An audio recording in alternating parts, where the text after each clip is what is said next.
quick handover on our TDRS satellite system. These handovers are tracked and expected, and we'll regain communications with the crew shortly. Mike Hopkins just having completed his first task for the day, which was to drive and secure the final lithium-ion battery to the International Space Station. This battery was previously robotically installed in the station. Meanwhile, Victor Glover is beginning the relocation of the adapter plate.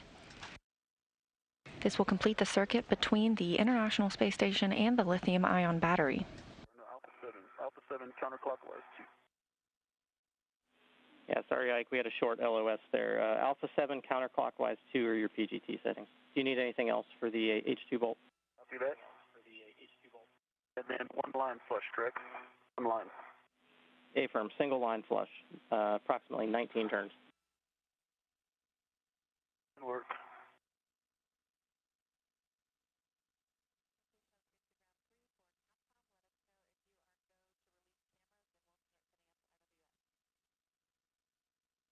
On H2. Mike Hopkins and Victor Glover both using the PGT or the pistol grip tool, that drill that allows them to install and remove bolts.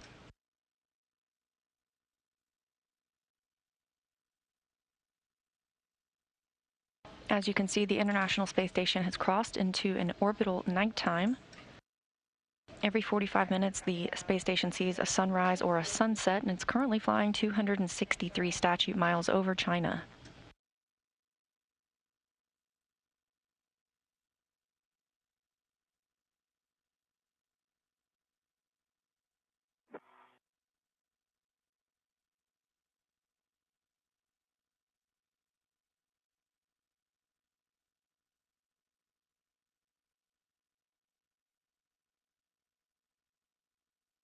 I don't think I was engaged.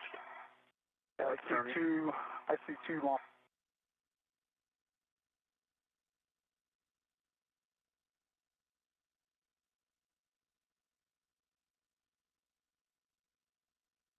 And it looks like it feels released.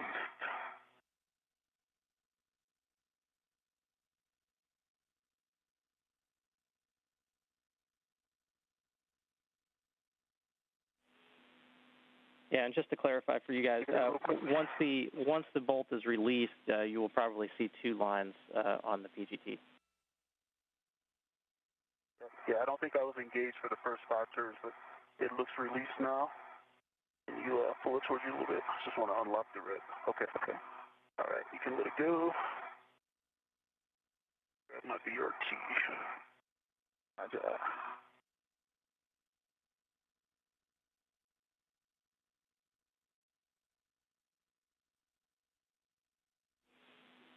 Hey, Ike, you're just going to stow the PGT with the crew lock bag, and then you guys can translate the adapter plate over to slot 6. And just a reminder that you'll have to rotate it so that the H2 bolt is outboard when you get to the to the new location. Firm.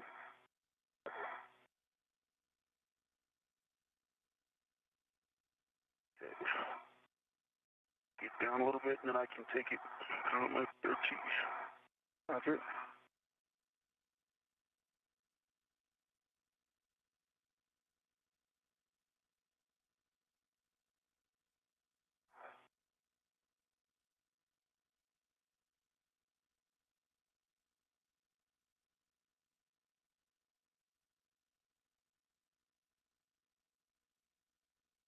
Ready to pull out? All right, ready?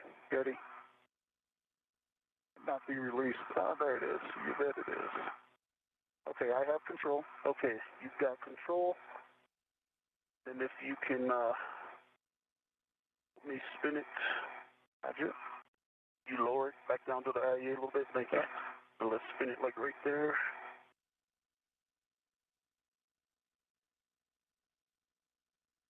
Okay, I've got it if you want to change hand position.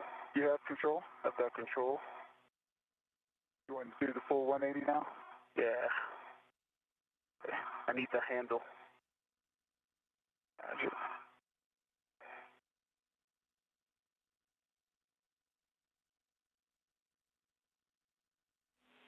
And while you guys are maneuvering here, we're also going to need inspection of the blind mate connector, so if that's as convenient, we'll take that.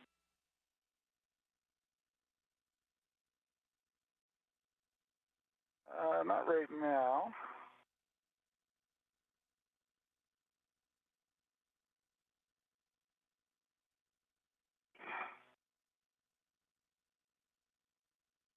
So here, you want to do that? Yeah. Oh, they're on my side. No, the blind mate connectors are good, and there's a good EMI band. That's on my side. And I've got some down here too. On the structure side. On the other side of the adapter plate, you're seeing it? You got them? I didn't realize there were ones on that side too. Okay. Yeah. All right.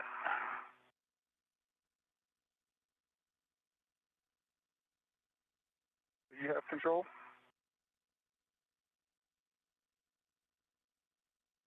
Yeah, I'm not having trouble getting on my BRT though. Okay, give me a second, I'm just trying to get you stable. Roger. A lot of moving parts over here.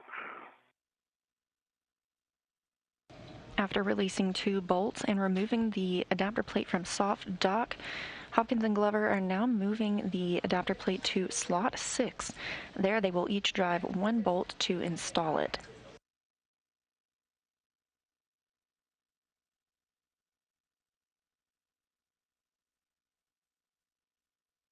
Okay, it's on the BRT. Okay, I'll meet you at the...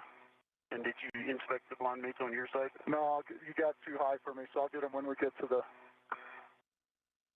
work site. Okay.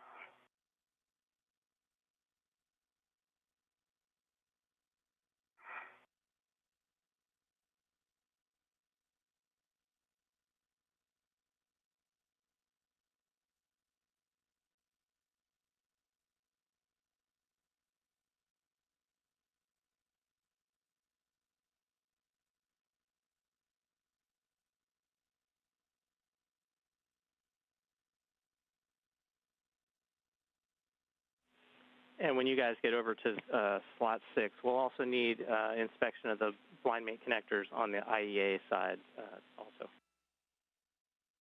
Okay, roger that. I'm taking a look right now. Okay, on the IEA side, don't see any fog. Good pins.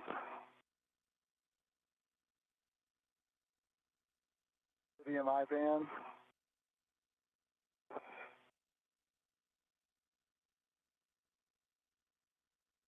Okay, can you do these as well? Yeah, stand by.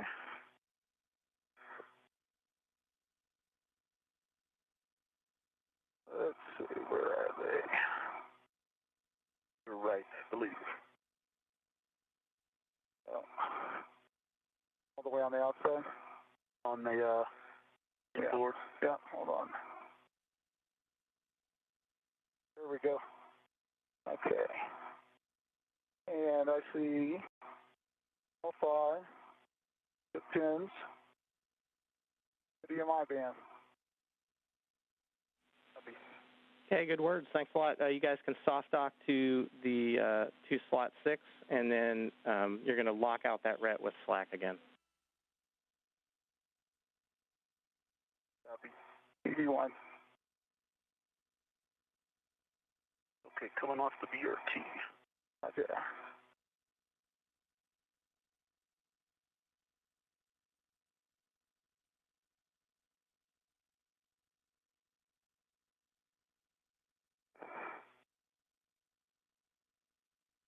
You hold it for a second? Yep, I have control. Got it.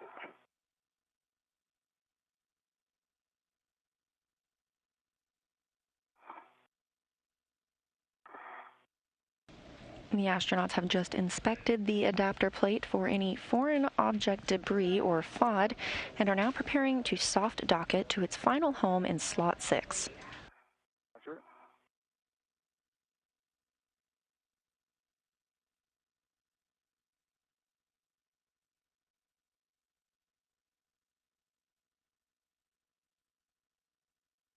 All right, that red is locked out. Okay. Okay, Ike, you're going to retrieve your PGT, and we're looking for the settings Alpha 6, clockwise 2. Okay, we got soft docket first. Let's soft docket first. Yep, sorry, getting ahead of you. I think I'm ready. I'm ready. 3, 2, 1. You tell us that soft dock? I'm hitting a hard stop. Okay. All right, Farmer. Now what was that? Okay, I think I heard you guys lock the red out already, so you're going to retrieve your PGT, and we're looking for Alpha 6, clockwise 2.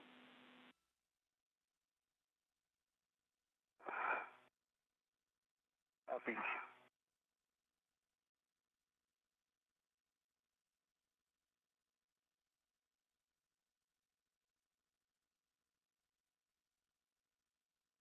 Before we start driving, we're at a bit of an angle, so it looks like I've got my end down. I'm going to pull it up a little bit when you start there. Okay, yeah, right there. I like that look.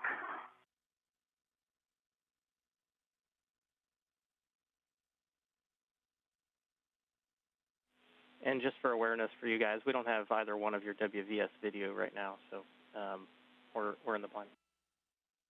Okay. Alpha 6 clockwise 2 is set. Once I get it in, then we can make sure it's flush before I drive. Okay.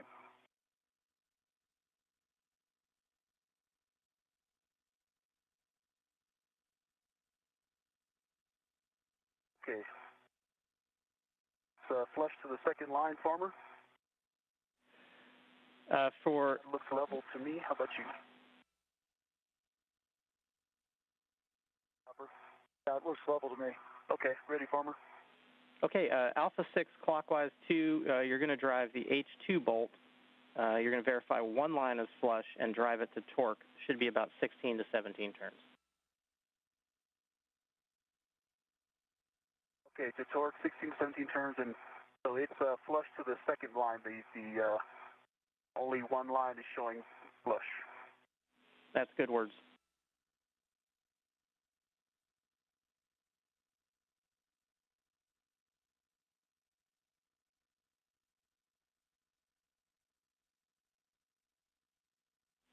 And I see movement.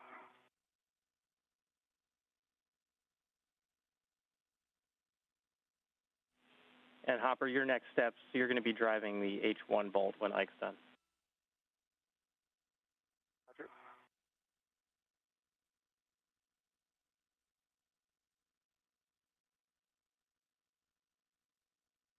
15 to torque. All right. And that is to torque 16 turns.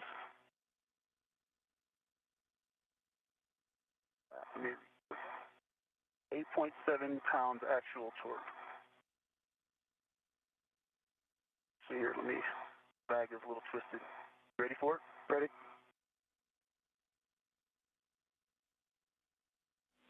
Yeah, I confirm you had a green light on that too. Green light. Good green light. I concur. Okay, that's a good bolt. All right, settings for Hopper. Okay, Hopper, Alpha 6 clockwise 2. Alpha 6 clockwise 2 is set. Okay, you're driving the H1 bolt. You're going to insert it. You should have two lines visible, one flush. You're driving to torque. Should be only 4.5 to 5.5 turns. 4.5 to 5.5. How's that look, Ike? Looks like you need to go a little further in. Okay.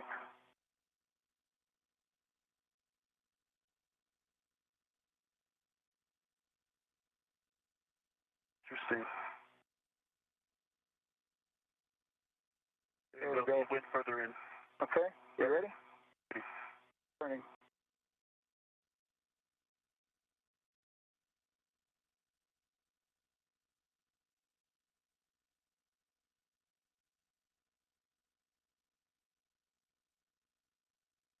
Okay, Farmer. 5.12 turns. 8.7 on the torque. Green light. Okay, copy that. You can give the hex driver back to Ike. Ike, you can go ahead and remove the 9-inch socket and stow it on the crew lock bag tip pin. The tip pin, copy, it worked. And you can also unlock and release the ret off the adapter plate, or off the bag. Will do. With those 2 bolts driven, that completes the installation of the final adapter plate aboard the International Space Station. Hex driver's on the tip pin with a good pull test.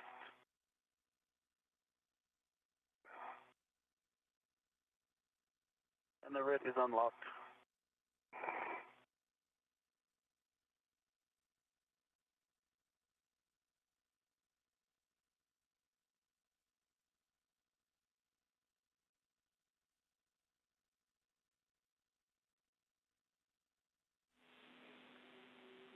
And Ike, you can, once you're done with that, then you can put the PGT on your swing arm, and then we're going to retrieve the ratchet wrench out of crew lock bag number 2.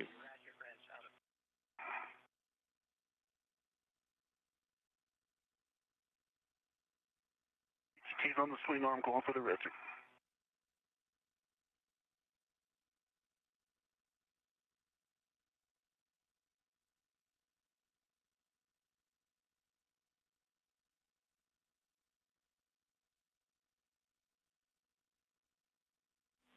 So big picture here, Ike, you're going to break torque on the DCSU, and then Hopper, you're going to hand him the your PGT, and he'll use that to drive the bolt.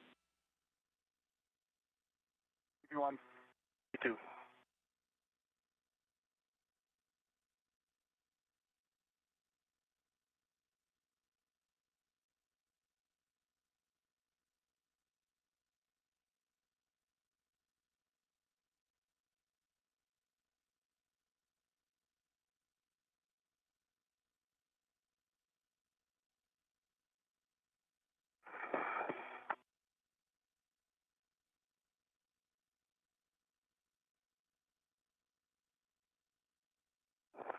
All right, 1 turn on H1.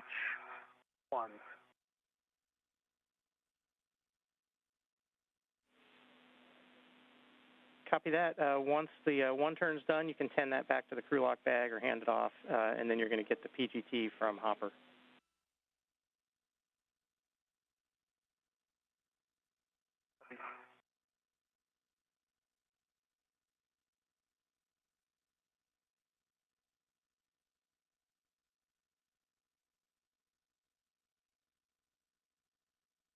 Okay, the torque is broken. 1 turn. I'm giving this to you, or is this back to the bag? No, back to the bag. So I'm giving you my PGT. Okay.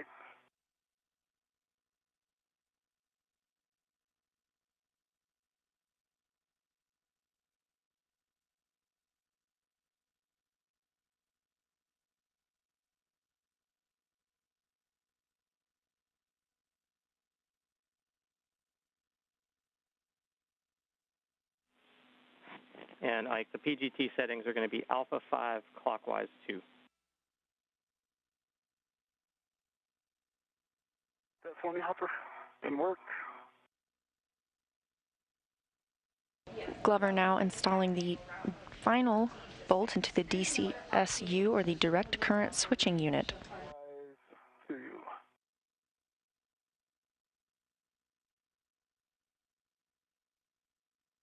Got it? That's it.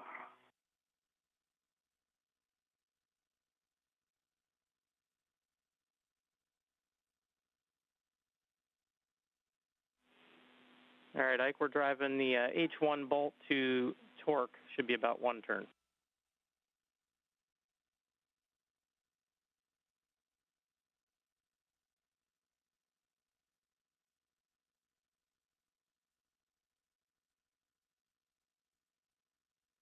I did not get a good green light.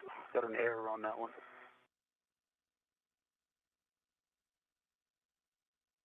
Me to try it again. Yeah, you have a go to try again. It went about 3/4 of a turn, and it felt like it torqued out. But yeah, I agree. It looked good, and I thought I had a pretty good grip on it. So let me make sure. Looks good. We're straight.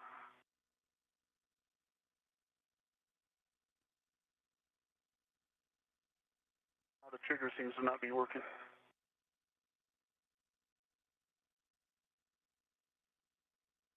Collar error. Give that back to you. Working with one hand over here. You might just, can you just reset it? Yeah. Stand by.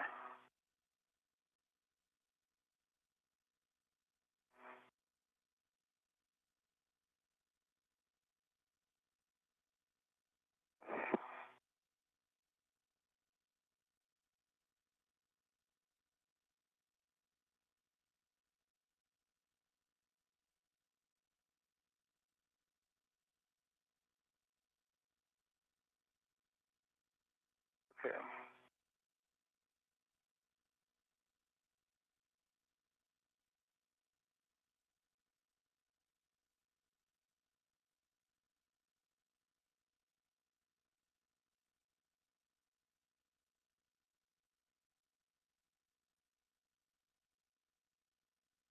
All right, good green light, 7 pounds torque, and it was about 3/4 of a turn.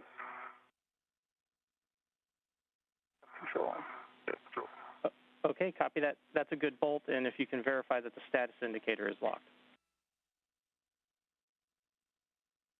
And Farmer, just that was a total of 3/4 of a turn, not an additional. Status indicator is in lock. Copy and understood. You can hand that PGT back to Hopper. Hopper, you can put it on your swing arm, and then we'll take a glove and hap check and a gauntlet check when able. Okay. So hap check for ED1 is dry, and on the gloves, only change is there's a little bit of black smudging on the fingers, assuming that's from the adapter plate.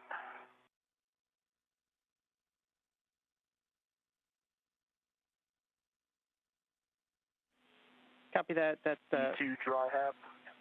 That is the black smudge is expected from the adapter plate. Smudging on the right hand and the left hand. Smudging on the right hand and the left hand. Okay, copy those words, and both of you can check your gauntlets as well. You want gauntlets are in place. B2 gauntlets in place.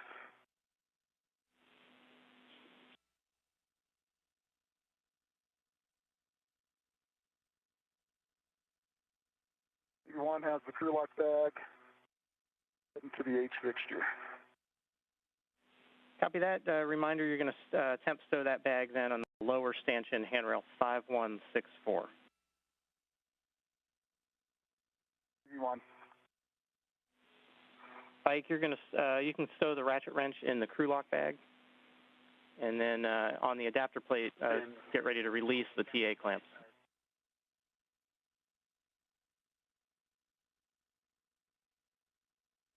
B2.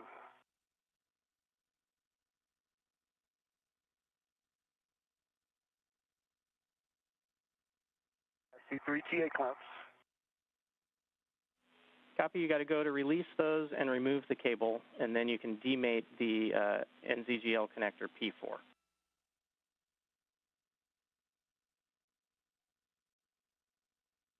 Okay, TA clamps released, mating the connector.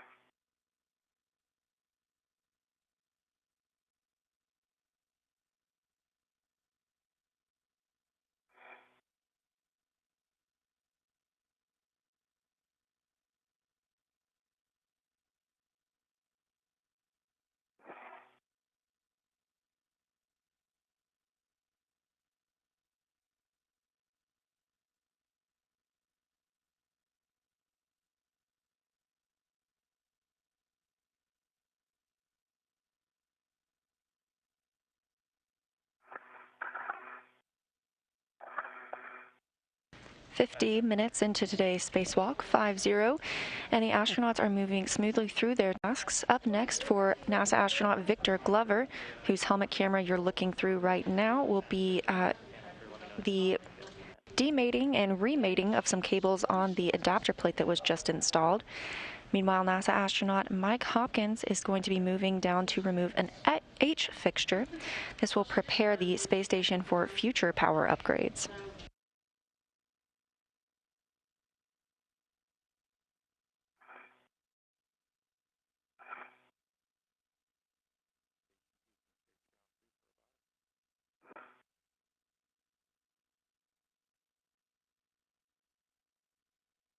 All right, Farmer. E4J4 is demated. Got a good EMI band. Odd. Copy, good words. You can close those TA clamps, and then you're going to ret to and remove the cap from the battery connector.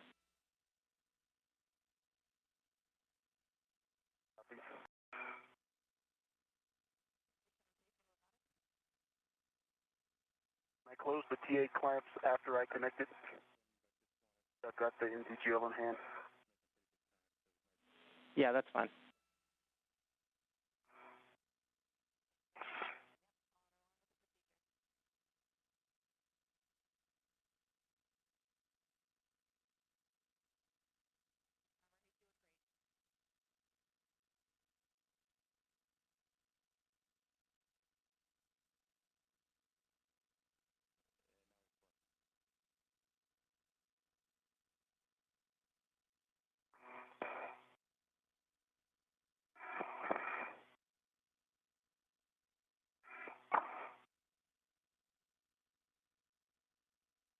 Okay, the cap is off to my mini workstation.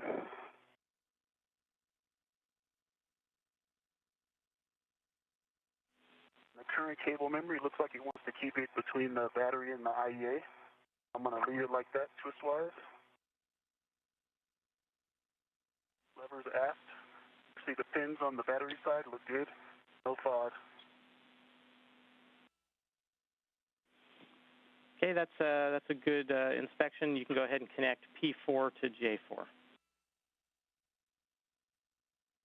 They are.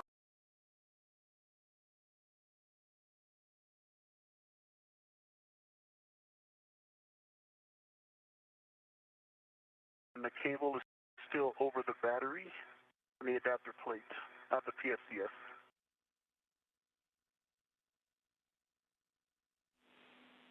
Copy. That sounds like a good config as long as the PFCS is clear. And then if you're good with it, we'll go ahead and perform a checkout on the battery. Perform the checkout. I'm connecting the TA clamps. And Farmer, I'm ready. Read Bravo 7. Counterclockwise 1. A-firm, good words. Bravo 7 counterclockwise 1. You're going to release torque on 4 bolts. It's going to be 1 to 2 turns only, and report the turns to us. TV1. Farmer 3 TA clamps reclosed. Okay, copy that. And then you can either install the battery connector cap on the adapter plate, or you can put it in your trash bag.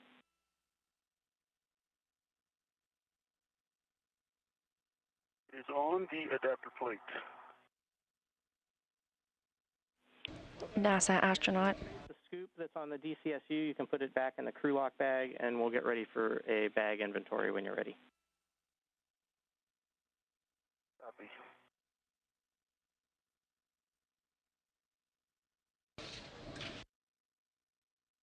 NASA astronaut Mike Hopkins now working to remove the H fixture. All right, Farmer, I had 1 turn on 1.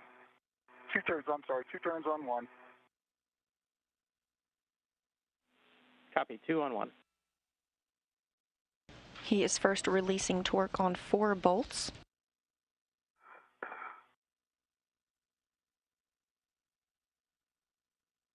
2 on 2. Copy, 2 on 2, and you got a day pass coming up in a couple minutes.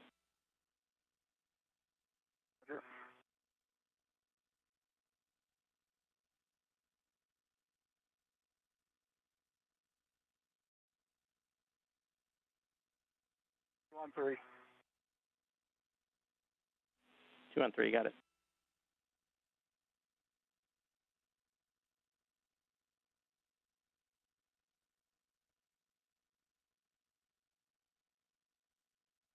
On 4, and I'm just going to keep going.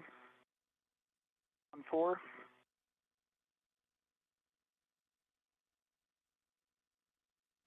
Okay, copy 2 on 4, and just want to confirm that we are redded to the H fixture before we continue any further.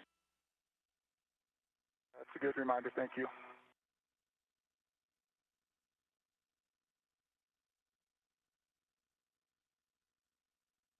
Hopkins has broken torque on the 4 bolts on the H fixture, confirming that he is redded. He has his retractable equipment tether connected to the fixture before fully releasing those 4 bolts.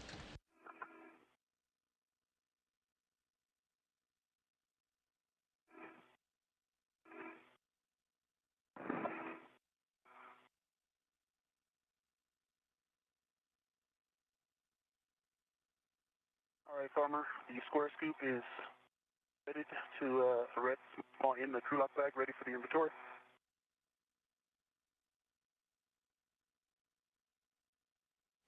Okay, copy, standby 1, Ike.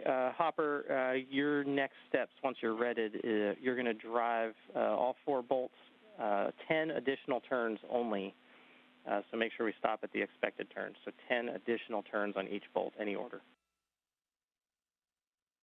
1 copy.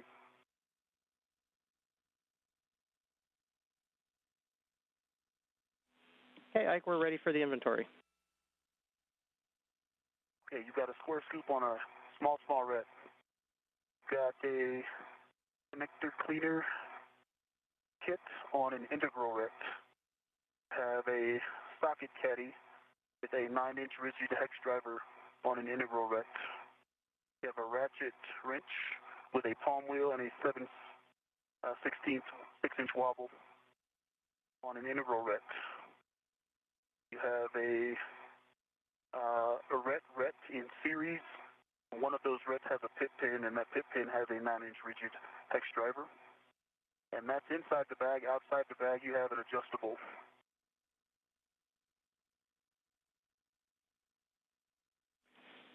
Okay, thanks, Ike. That's a good inventory. You can go ahead and button that up, put it on your BRT, and then check your tethers and tools, clear the work site. Good work.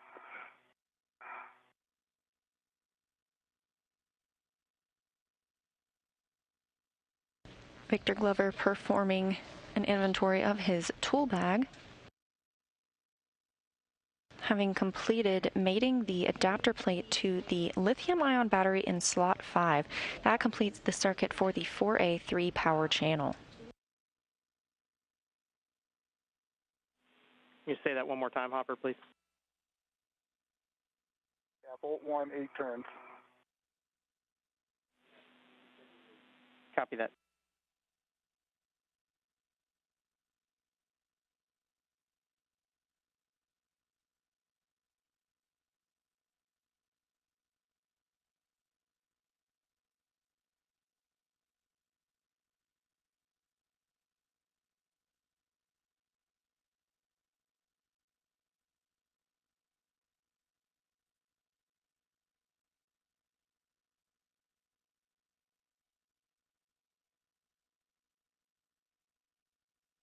All right, Farmer, the crew lock bag is back on my BRT.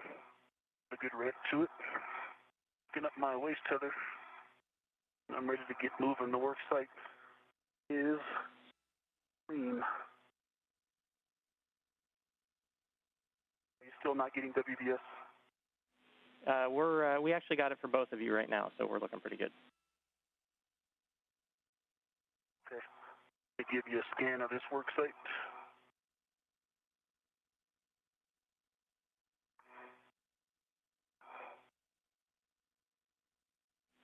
And we got a good the battery and the cable. We got a good checkout on the battery, so good install, guys. Nice job. Copy. You got a good visual. You see that? Yep, looks good from here.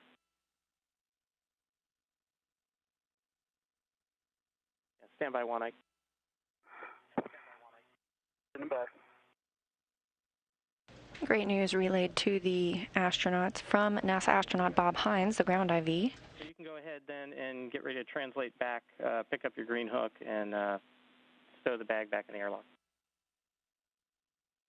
Okay, crossing the stars, headed back to my green hook.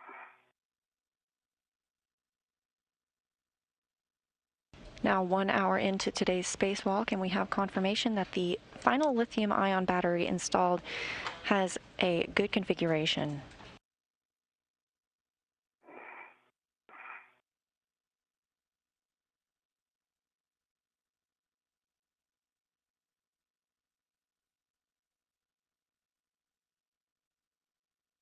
Victor Glover is heading back to the airlock to stow one of his crew lock bags.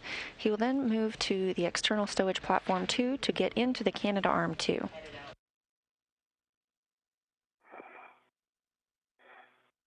Mike Hopkins continues working to release the H fixture.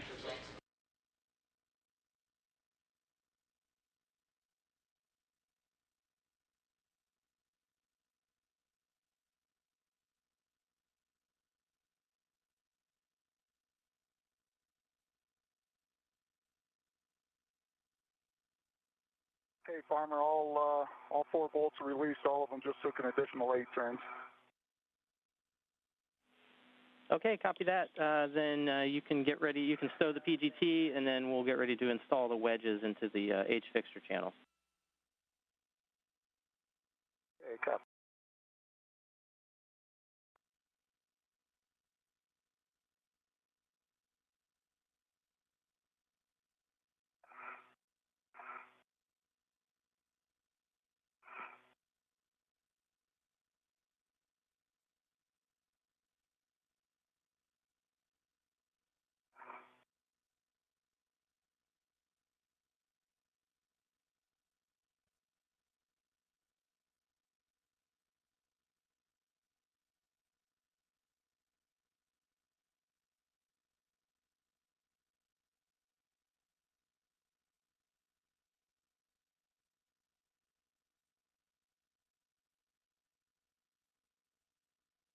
Farmer, I've got my green hook. This back to my rig reel.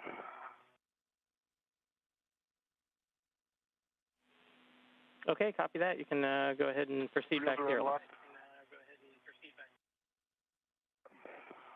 Heading back.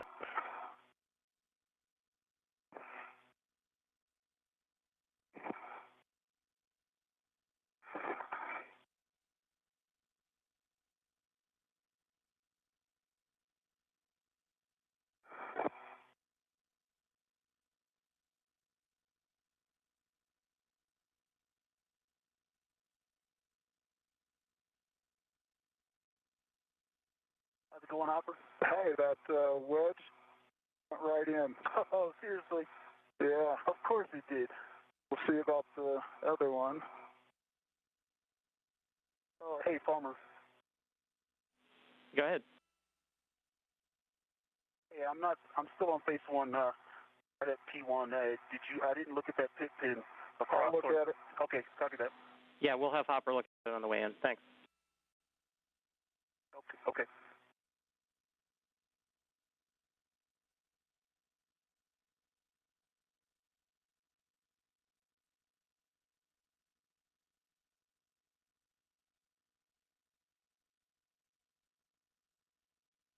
Oh my gosh. You guys can't believe how easy wedge was. Nice. I mean, they kind of did tell us to try it.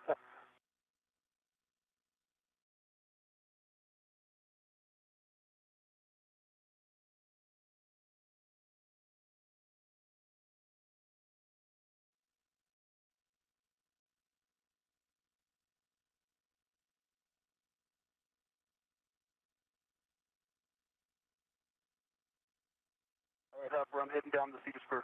Roger.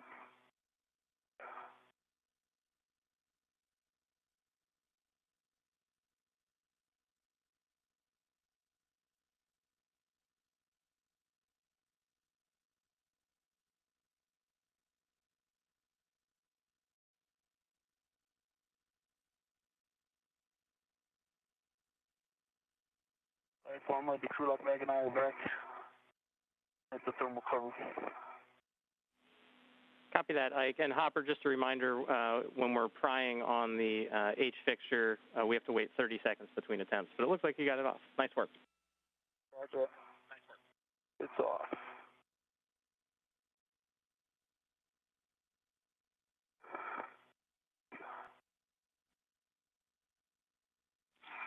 That's a great data point on the wedges. Your team, nice tool.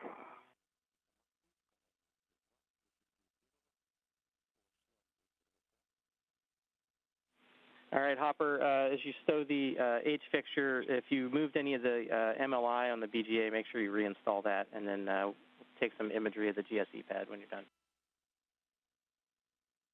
Roger.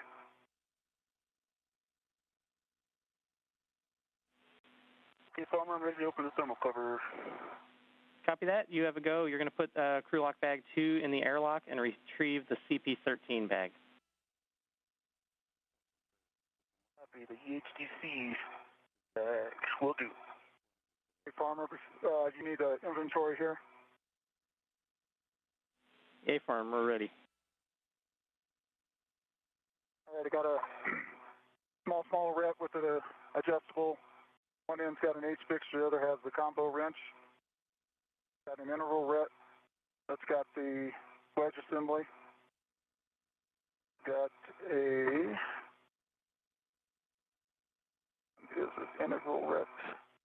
integral rep with an adjustable and the 2 pliers.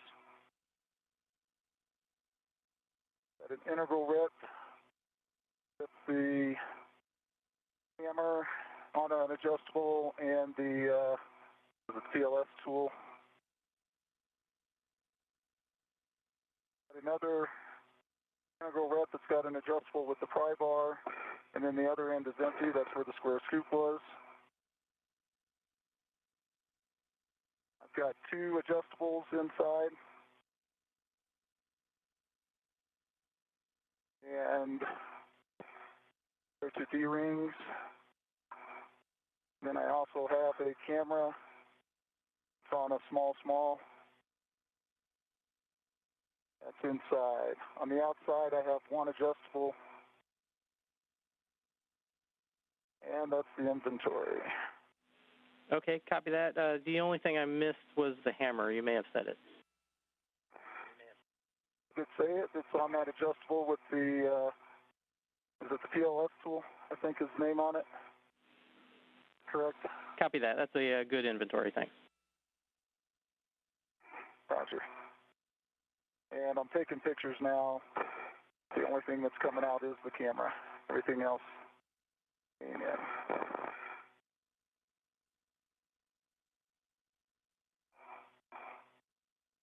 That was NASA astronaut Mike Hopkins after having completed removal of the H fixture necessary for future power upgrades. He's taking some photos of the work site, and this camera view is that of the helmet of Victor Glover. As you can see, he's back at the airlock, stowing a crew lock bag and picking up the camera to be installed later on the Destiny module. Camera's going back in the bag.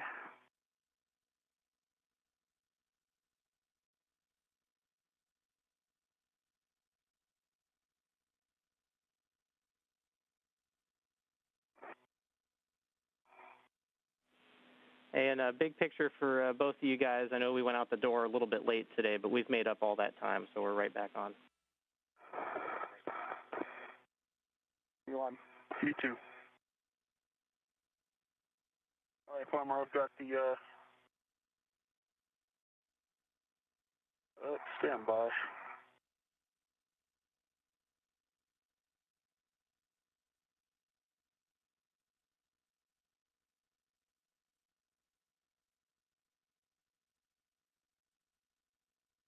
Of course I don't. We have the wrong ORU bag.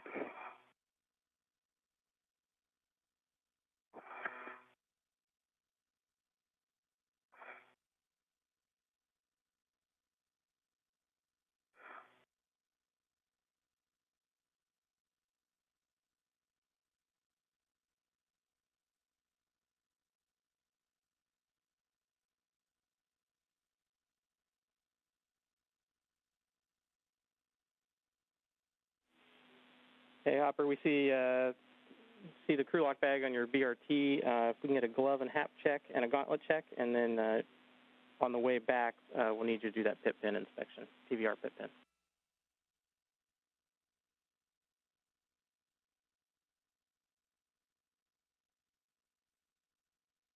That quick satellite handover coming as NASA astronaut Bob Hines, today's Grand IV, was relaying next steps to our astronauts. That's his task throughout the day.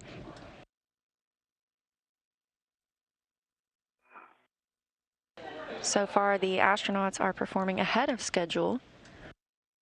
They have secured the final lithium-ion battery to the International Space Station and installed a final adapter plate, completing the battery upgrades that began in January 2017.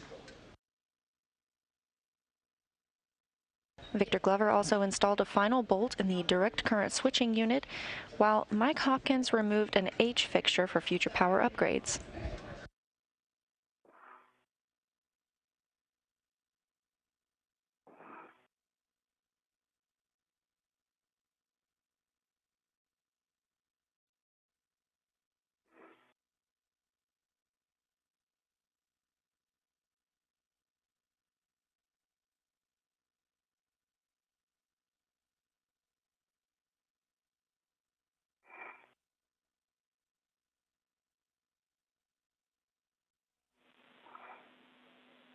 Hey guys, we're back with you. Hopper didn't get a chance to pass it to you before the LOS, but we're looking for that PVR pit pin inspection on the way back.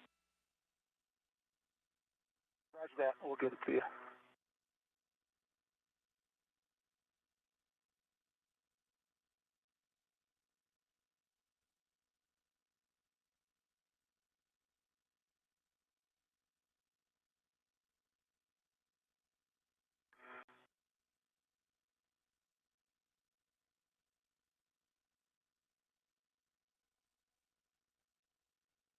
You doing, Ike? Pretty good. I've got my CP13 RU bag. All right, Farmer. Now I've got the right RU bag. And pit pin is installed, Farmer. Excellent. You guys got that in the WVS? Yep, we had it for a second, but looks good to us. You can go ahead and head back to the airlock and pick up your green hook on the way. Roger.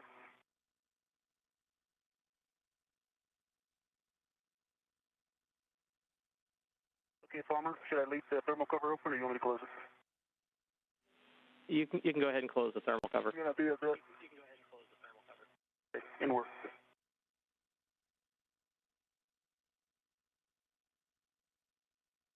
The International Space Station is currently flying 267 statute miles over the South Pacific Ocean. This view from the helmet camera of NASA astronaut Victor Glover on his second spacewalk.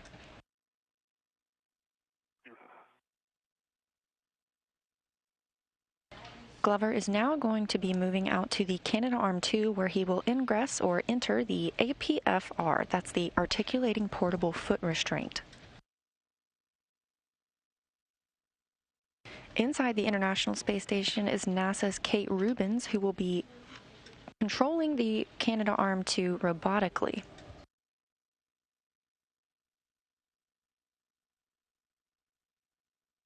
My hand control module.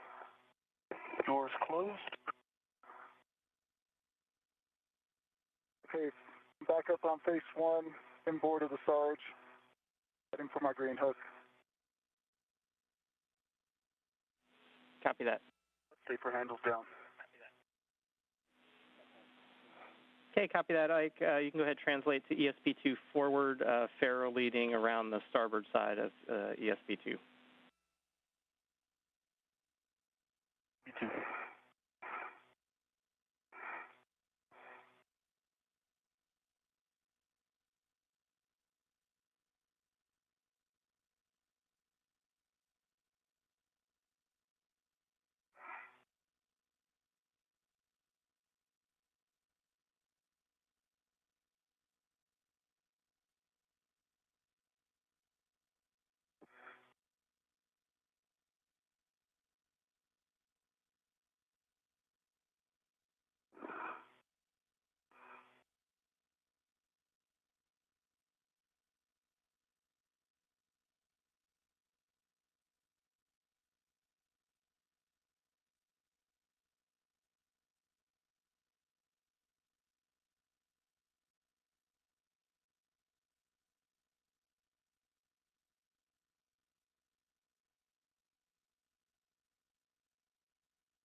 Farmer, I got my green hook.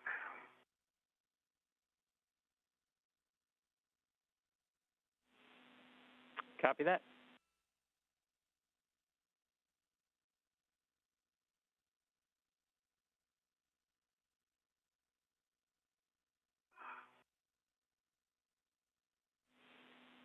All right, Ike, we see at the APFR there, you're going to retrieve the APFR and verify that the wire tie is installed and intact on the base of the ingress aid.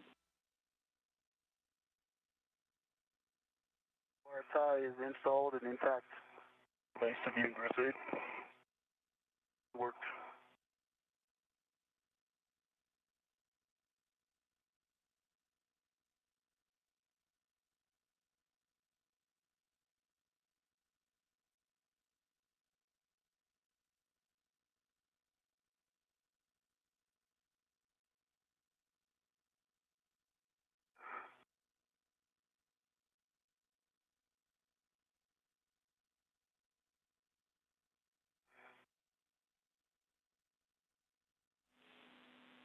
All right, Ike, once you've got the APFR, next is bringing the arm into the install and ingress position.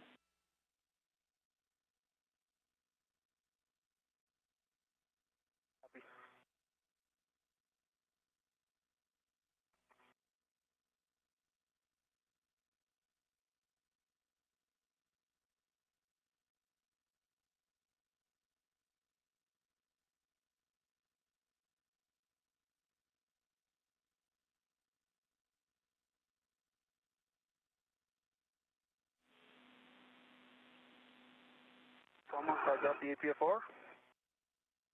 And Kate, Richie, you're ready. Got a good view of the entire arm. Okay, Ike, before you get started, I'm at the top of the feeder spur. I'll go get, put my crew lock bag in, and I'm getting the camera group. And I'll check my safer handles once I come back out. Happy, and I got a good visual of you. Roger. All good words, Hopper. Thanks. Good for me, Farmer. Anything else? Okay. All right. I'm good. All right, Kate. Have a go to maneuver. Had a good visual view. Mike, Kate, great to hear you. You guys are doing great. We copy. You are go for. We're going to do go for GCA to publish APFR install position. Copy. Go for GCA.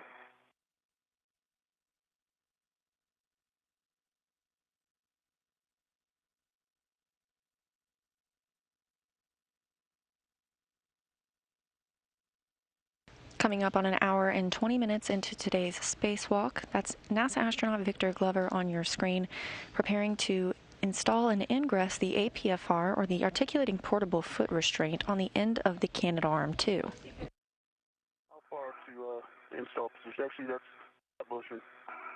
Stop motion. It's good. Okay, copy. This is GCA complete. Standby. Brakes it on. Copy, brakes Go for the APFR install and the egress.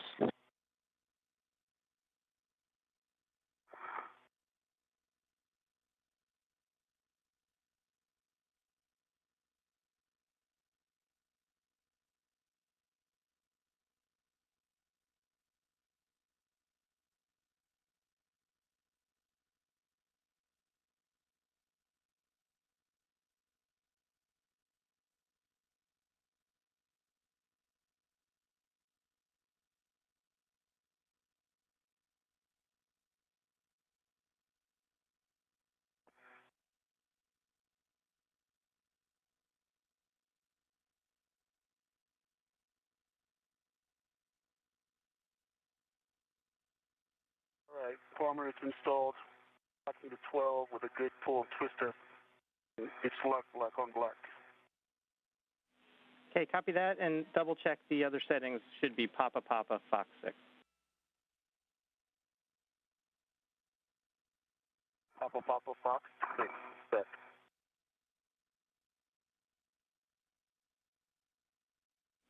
Okay, copy that, and we're ready for safety tether swap. Let me know if you want me to walk you through that. I've got it. That didn't work now.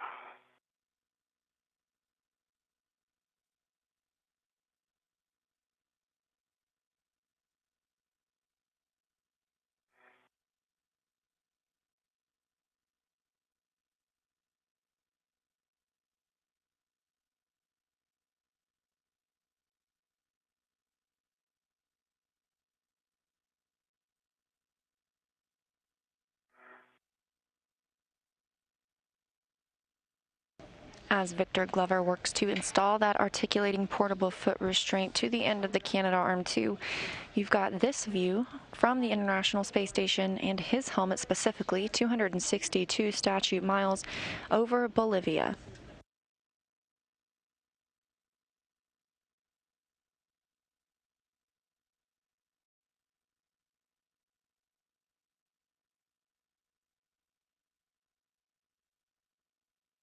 My yellow hook is to the handrail tether point. Gate closed, fighters locked, black on black. Good full test. My red reel is unlocked. Green hook is coming off and going on the ESP2. Copy that.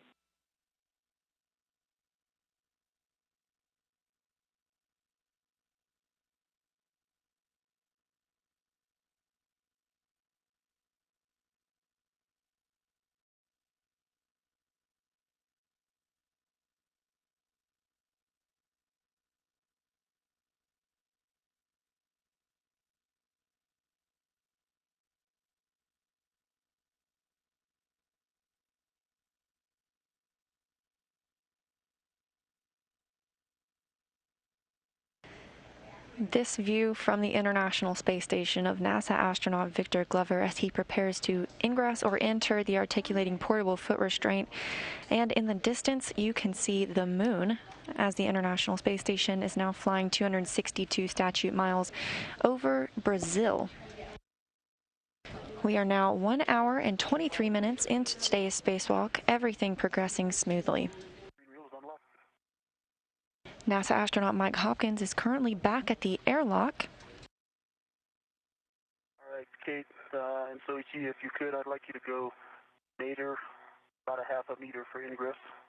Copy, half a meter for ingress. Thank you.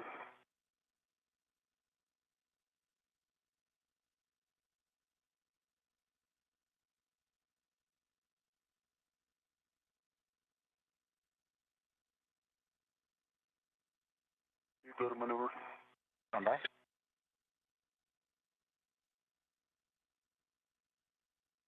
These arms coming, so a half a meter, meter. Copy.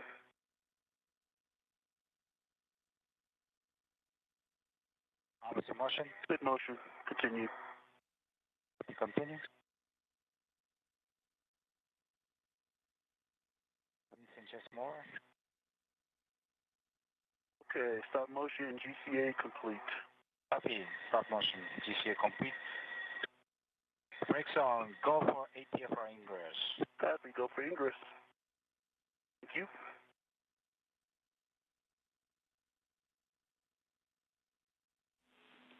Okay, Ike, put your waist tether on the ingress aid or on the APFR, and then you can go ahead and ingress. Yep, I'm going to put it on the ingress aid. And thanks for the reminder.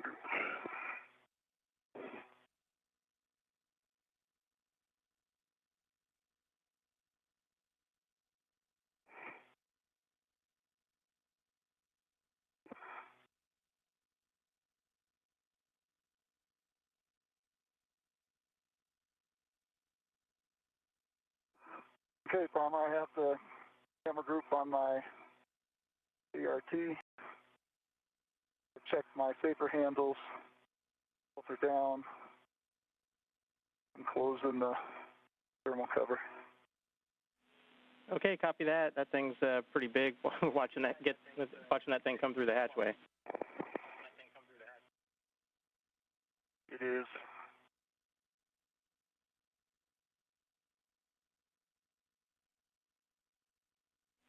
Thermal cover is closed.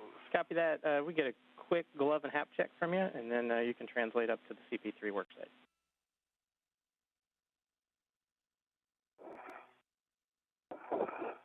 Okay, half is dry for EV1. And no change to the gloves other than the smudges have kind of already worn off.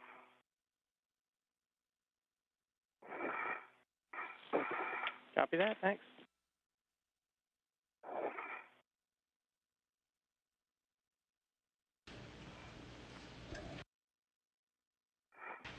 In the distance, you can now see the moon setting behind the Earth's limb. NASA astronaut Victor Glover in the foreground. Nader handrail path along the truss. CB1. And just prior to that, you could hear NASA astronaut Mike Hopkins, who is now departing the airlock, give a good glove and HAP check. HAP stands for Helmet Absorption Pad. The astronauts check that to ensure nothing is leaking inside the suit and that everything remains dry. Astronauts also regularly check their gloves for any damage during the spacewalk.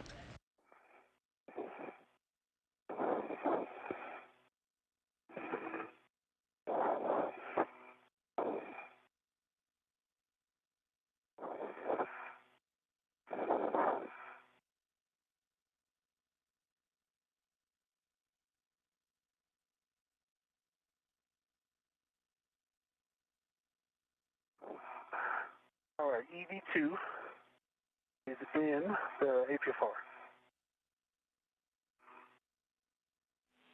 Okay, copy that. Nice work. Next is an arm maneuver to the ESP2 back off position and then continuing over to CP3.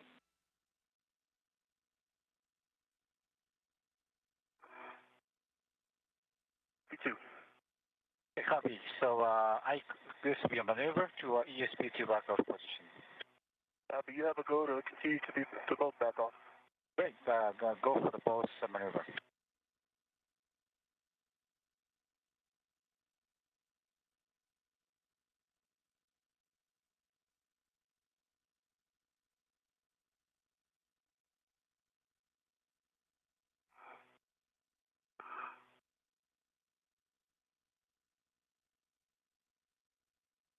Arms in motion, station forward. Motion.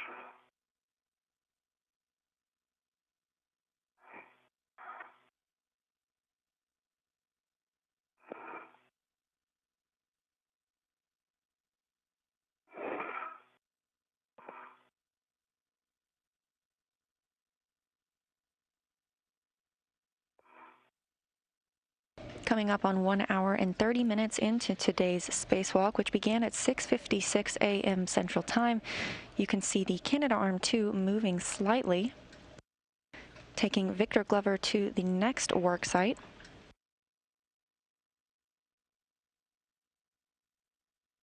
The next task for Glover and Hopkins will be to remove and replace a camera group on the starboard truss. Motion. Okay, good motion.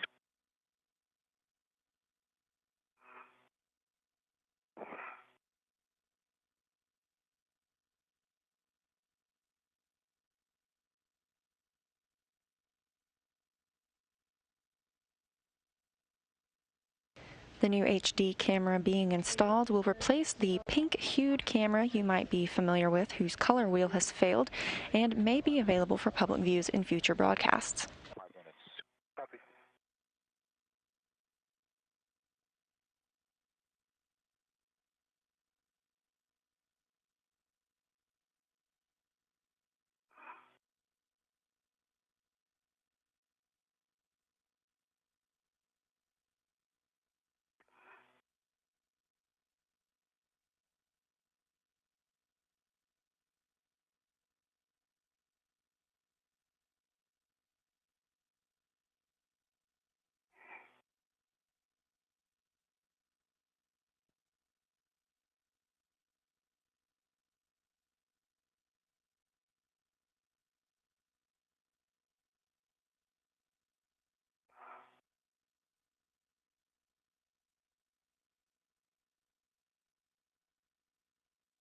Yeah, Farmer EV1's at the work site. Okay, copy that. We're just waiting on the arm to get over there. Your next step once Ike gets over there is you're going to receive that RET in series, and you're going to be putting that on handrail 3238 if you want to get eyes on that. I am on it right now.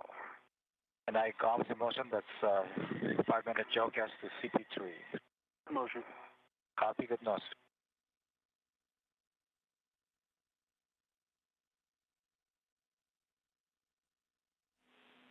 Okay, Ike, while you're flying, we got a couple things for you when you're ready. Ready. Okay, you're going to retrieve your PGT and install the 9-inch rigid socket that is in the CP13 bag. Work.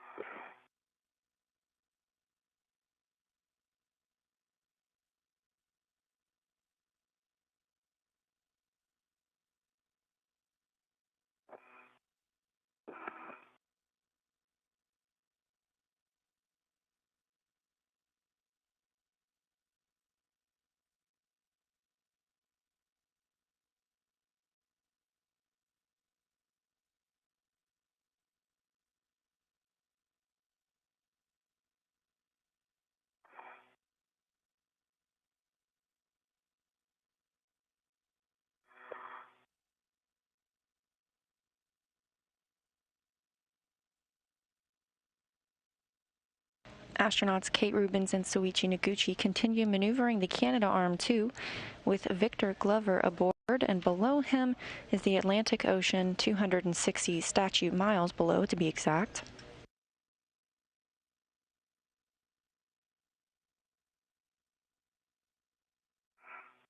We have some questions coming in online, so if you're watching, you can use the hashtag AskNASA on Twitter, and we'll do our best to answer them. The first comes from Bob, who wants to know what is Hopper or Ike during the spacewalk. You'll hear the names Hopper, Ike, and Farmer throughout the day. Those are all call signs for 3 of the voices that you hear. You're looking at Ike right now. That's the call sign for NASA astronaut Victor Glover. Hopper is the call sign for Mike Hopkins, and Farmer is the call sign for Bob Hines, who is here on the ground serving as the ground IV. 9-inch rigid is on the PGT. Full test.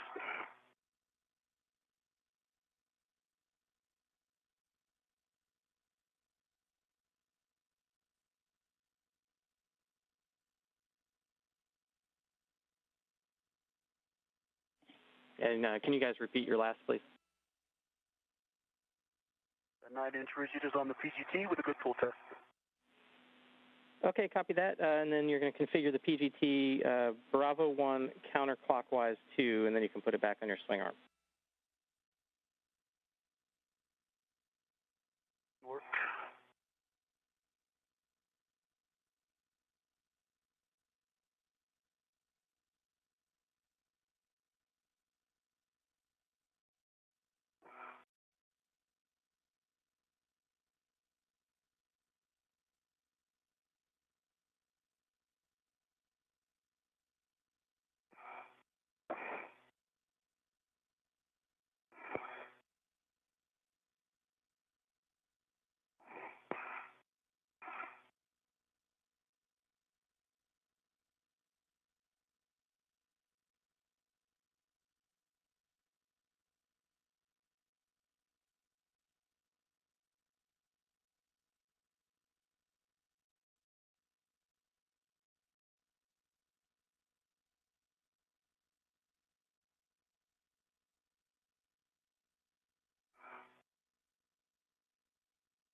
Bravo 1 counterclockwise 2 set.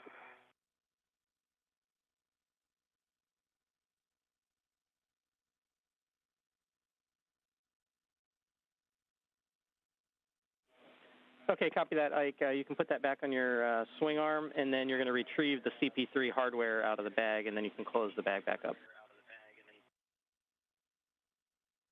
Good work.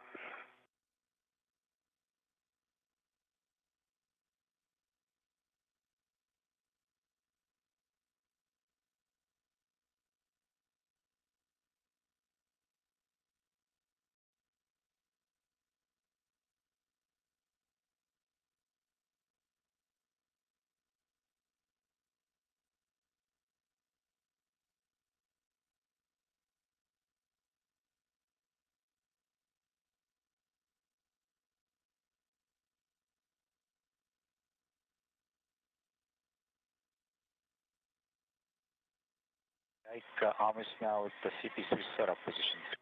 Copy.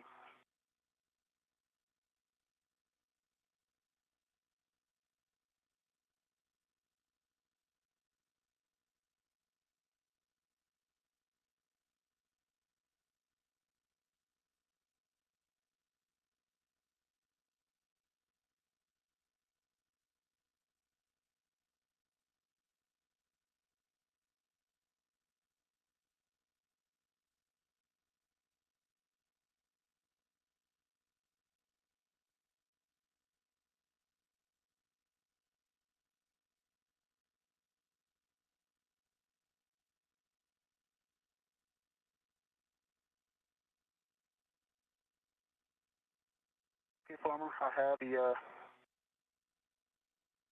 round scoop and the cover. Okay, great. Let's get a quick glove and half check, and then you guys can work on moving the arm into the camera group R&R position.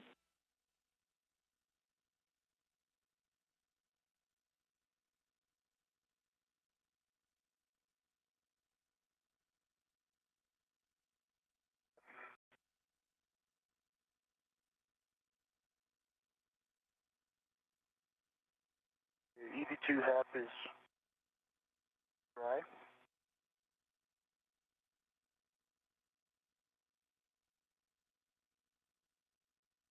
Yeah, so we are ready for GCA for published CP3 camera group R&R positions whenever you're ready.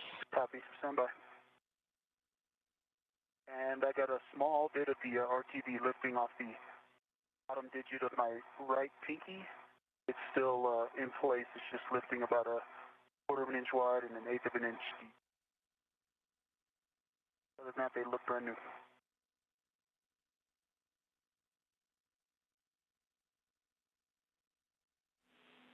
Okay, copy that, Ike.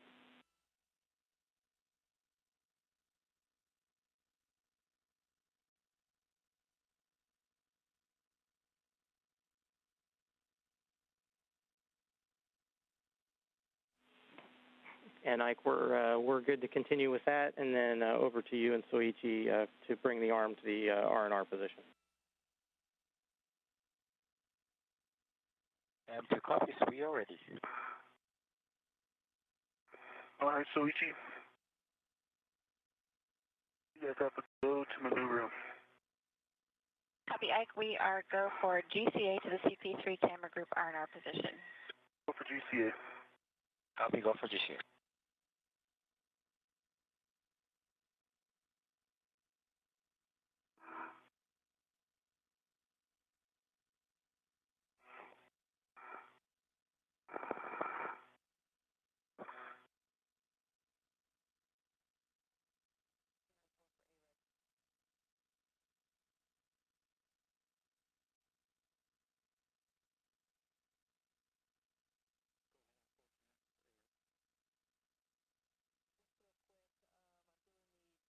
Motion, continue.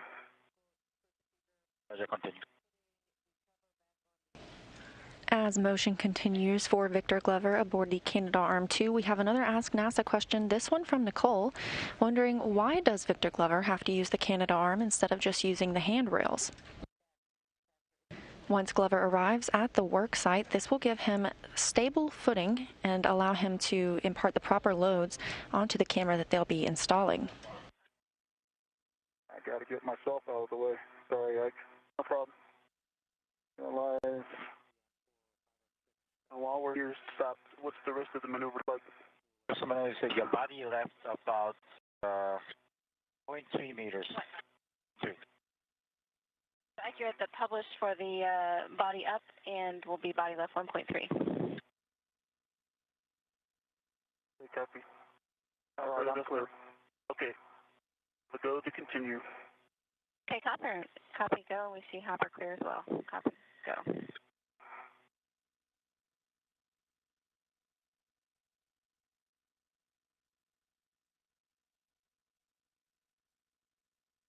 I was in motion.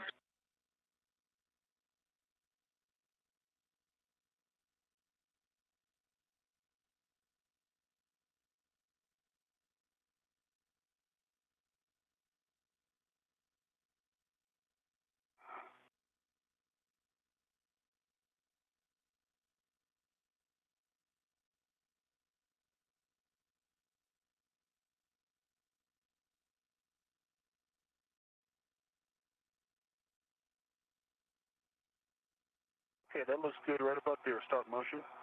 Start motion. It does publish. Okay, GCA complete. Bye. Okay, SSRS brakes on. Copy, brakes on.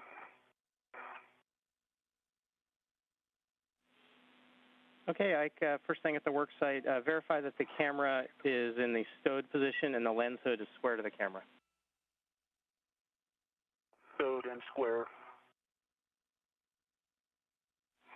Copy. Then you're going to install the round scoop onto the failed camera group. Remember, we want the handle at the 10 o'clock position where 12 o'clock is defined by the tether point.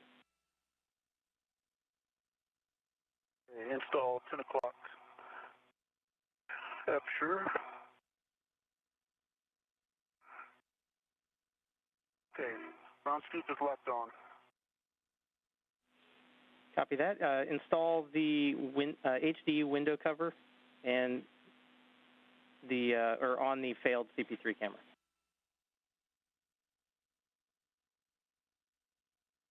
A window cover is installed.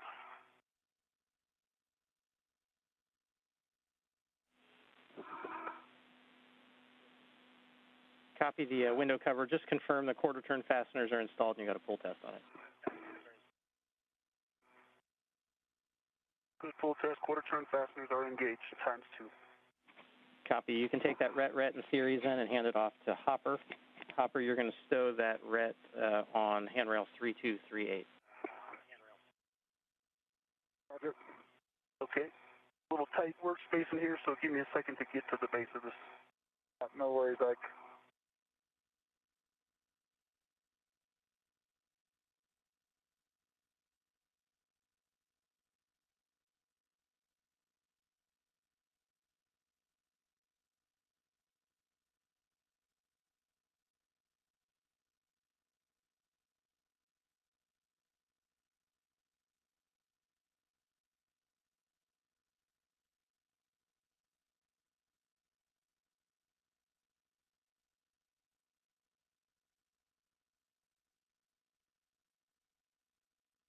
Coming up on an hour and 45 minutes into today's spacewalk, we have a question from Jason Metzdorf, which is very timely for what's happening now. He wants to know how many cameras are going to be replaced in the space station today. The astronauts are now at the work site where they will replace the first of 3 cameras to be installed today. This camera is being installed on the starboard truss lower outboard location. A new HD camera to replace a pink-hued camera whose color wheel has failed.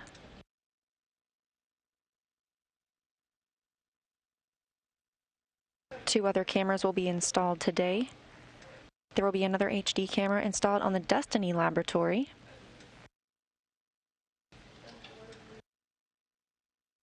And components on the Japanese robotic arms camera system outside the Kibo module will be replaced as well. All right, both RETs are unlocked. Roger. Hey, right here. Here you go.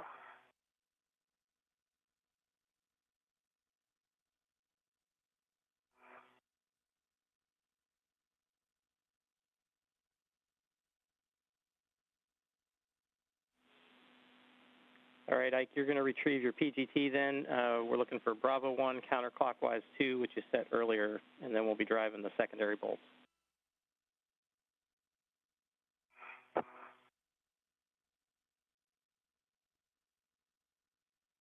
the RET is attached to 3238. Good words, thanks. Bravo 1, counter 2. Okay, good. Set, and I'm ready. Copy. You're going to release the secondary bolts, fully release them approximately 13 turns. Copy. Doesn't matter which? Nope, any order. Yeah, approximately 13 turns in work.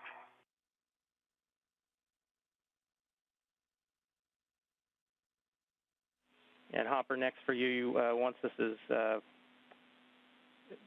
once we remove the camera group, you're going to receive that from Ike and get ready to temp stow it. Roger. In for 13.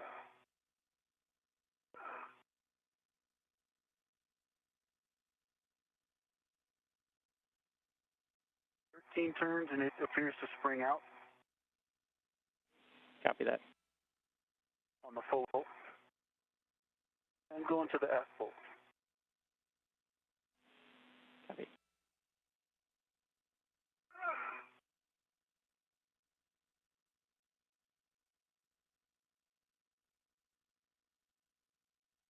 Victor Glover now using the pistol grip tool to release 3 bolts.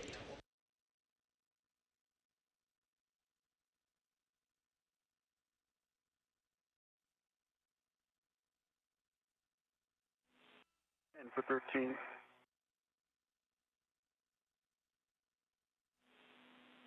And Hopper, any you got a status update for us there? That thing temps to. I'm sorry, say again, Farmer? We were just looking for a status update from you. On what? Yeah, we just didn't hear you for a little while, so we were just checking in. Okay, yep, I'm good.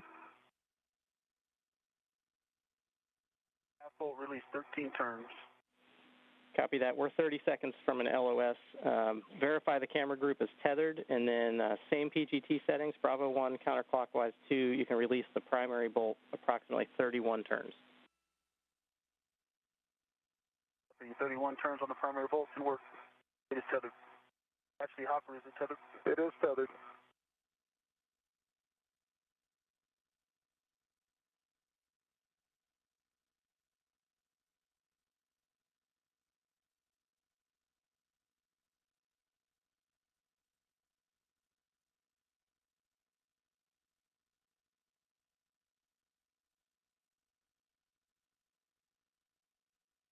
Currently in another satellite handover, and we will regain video communications with the International Space Station and astronauts shortly. Meanwhile, we are coming up on 1 hour and 50 minutes into today's spacewalk that began at 6:56 a.m. Central Time. Since that time, the astronauts have moved smoothly through their tasks, first securing the final lithium-ion battery into the International Space Station and installing the final adapter plate, connecting that battery and completing the power circuit. That completes the power work that began in January 2017, updating the batteries aboard the International Space Station from nickel hydrogen to lithium-ion. Victor Glover installed the final bolt in the direct current switching unit, and Mike Hopkins removed the H fixture that will be needed for future power upgrades. It wants to come out, so I'm just going to keep my PGT in hand. Upper. Roger. Okay. Connectors on the stanchion are good. Okay, we're back with you guys. We're back with you. The light, the camera group is removed. No FOD, no bent pins, good. Engine and ETVCG side. I'm handing it off to Hopper now. I have it. Got it.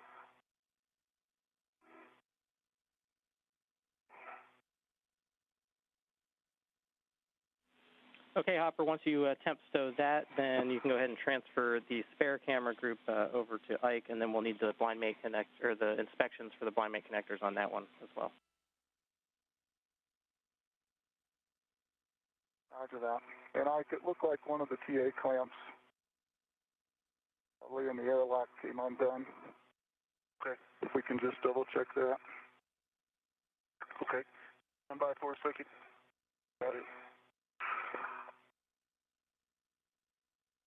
This view from the space station looking down 265 miles over Ukraine. Station now crossing over into Russia.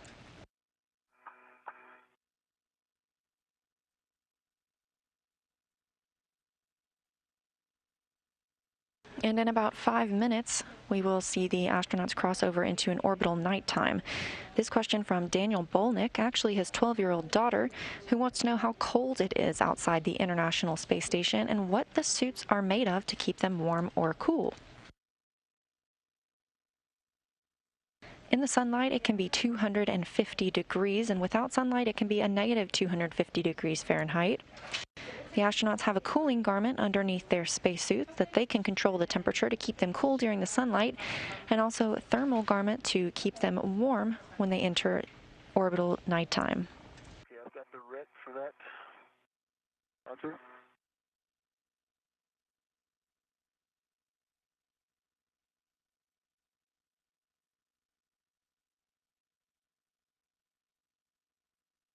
Can you lean back more?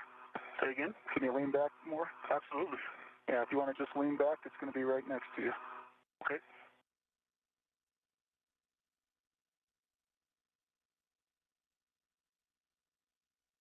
Right to the adjustable. Roger.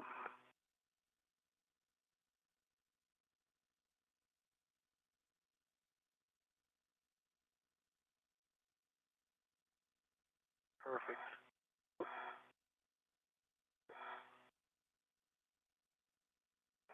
Okay. And you want to check that TA clamp while it's here and stable? Okay, where was it you were talking about now? I think on the other side of the high def. Oh yeah, okay. Catch.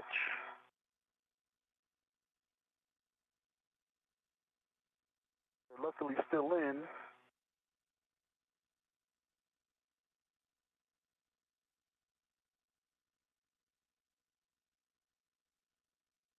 Yeah, this is a very lightly, it's one that will pop open easily, but they're in and it's clamped.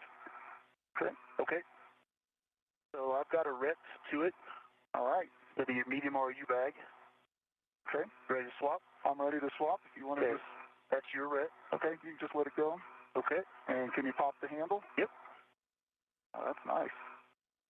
There you go. I've got control. I've got the light. Nicely done, camera group. Teamwork makes the dream work. Sure does. All right, so the extension side is still good, Farmer.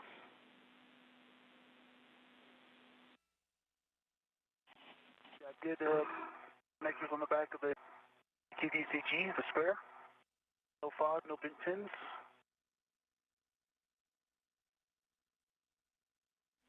Okay, copy that. Sounds like a good inspection. Also, push in and rotate the PU lock lever to unlock and verify that it pops out.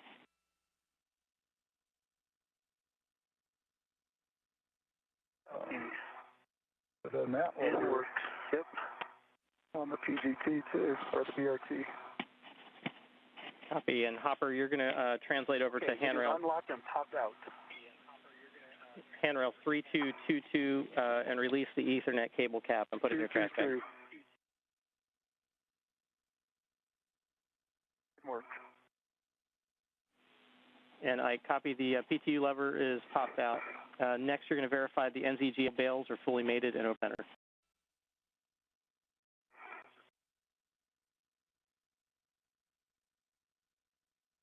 Copy and work.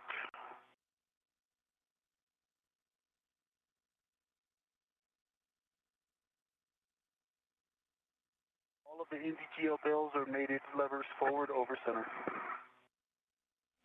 Okay, you can install the camera group on the stanchion sliding along the guide pin.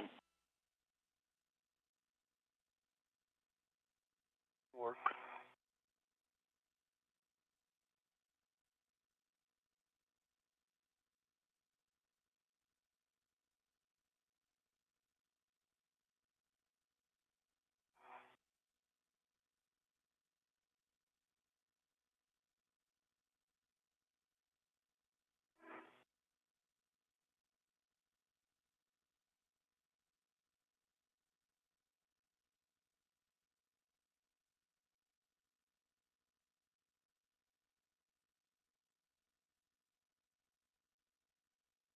All right, it is soft docked. Okay, you can retrieve your PGT. We're looking for Bravo 1, clockwise 2.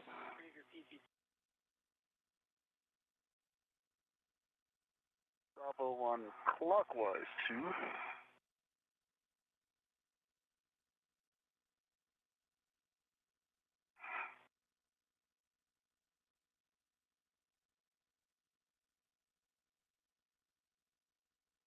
Bravo 1, clockwise 2 is set. Okay, and just a reminder that when we're driving these bolts, we need to hold the PGT trigger continuously until the number of turns is reached. If you release the trigger, let us know, report the running torque to us, and we'll give you a new PGT setting before we continue. Copy that. Thanks for the reminder. All right, first bolt is going to be the primary bolt. We're going to drive it 23 turns only, report turns and running torque.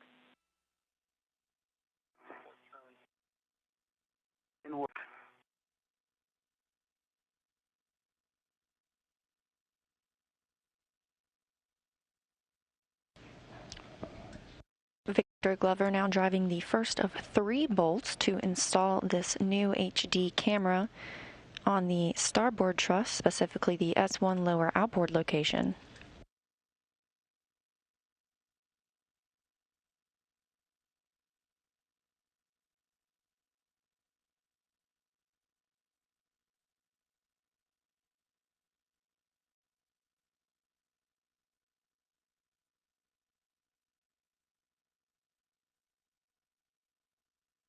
Armor 23 turns.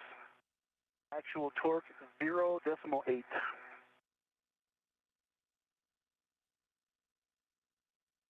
it might be 0. I can actually tell. No, 0.8. Copy 0. Copy 0.8. Standby.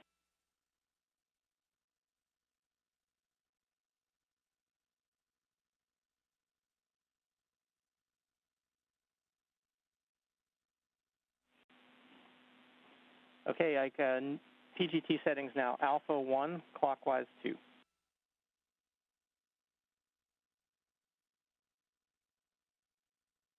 Switch from Bravo to Alpha 1, clockwise 2.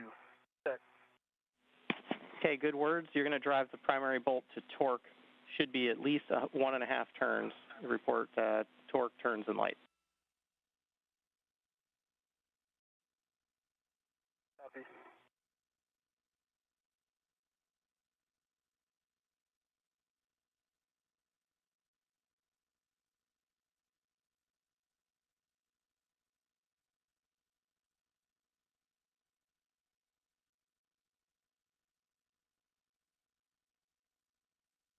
Six more turns. Green light 2.3 on the torque.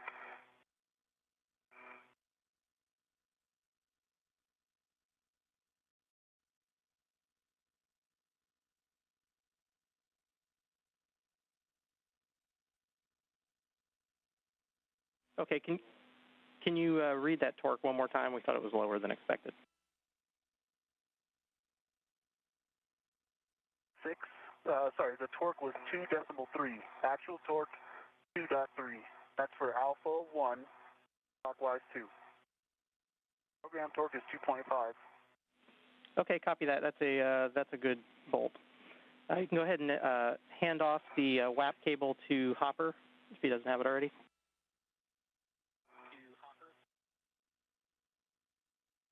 Okay, stand by. Stand by.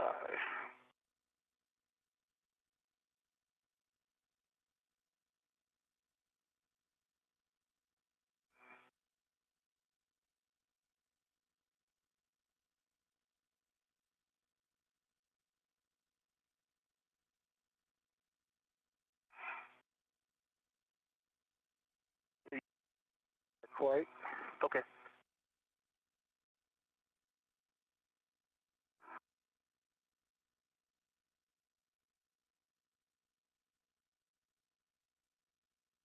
And to stay out of your workspace. You're fine. Do what you got to do. It's your workspace now. I can lean back some too if you need. The WAP cable's right here though, so when you need it, I can easily reach that. Okay. I can reach that too. Actually, if you want to just unwire tie that. Okay. You gotta. This whole thing or just this one? Just the one at the end.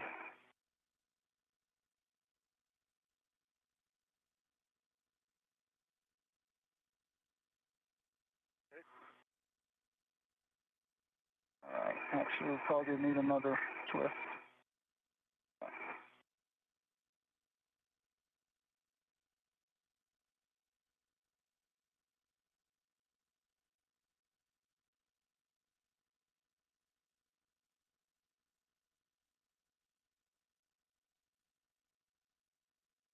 Okay.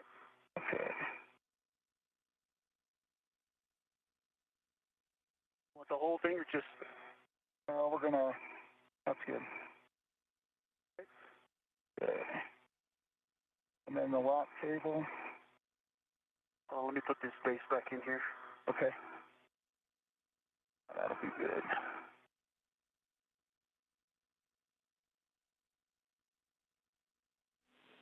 And Hopper, once you get the WAP cable, you're going to put the cap from the WAP side in your trash bag, and then you can mate the Ethernet cable to the WAP cable and stow the slack away back on the racetrack.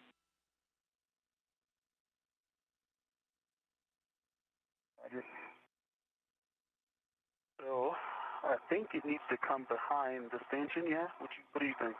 It's kind of on my side right now, but over on the other side? Maybe underneath here too. Back. Yeah, I've got it. I got it. Caught on my wrist. Okay, got it. As Glover continues driving the bolts to secure the new camera. Your French hook is parallel to the stanchion. Okay, I haven't, let me get connected here. Hopkins is routing an Ethernet cable routed on a previous spacewalk. He's mating that cable with the WAP cable, standing for wireless access point, that connects it to the new camera. Now 2 hours and 4 minutes into today's spacewalk.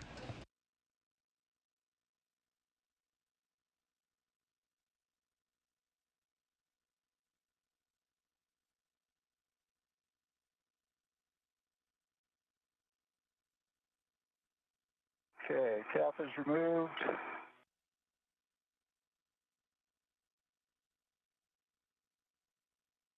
And I see no FOD.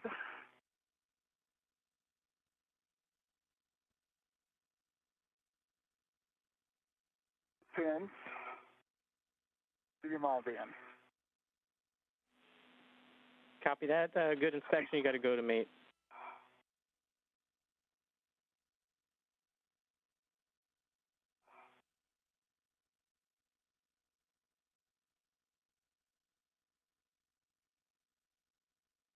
Okay, mated over center.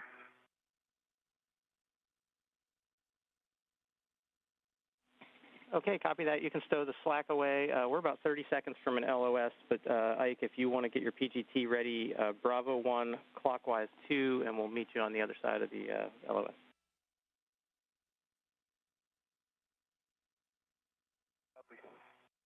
All right, Ike, I'm going to kind of gather this stuff up.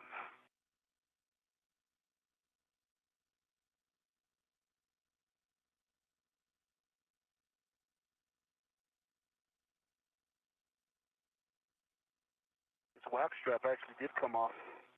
Let's see why we...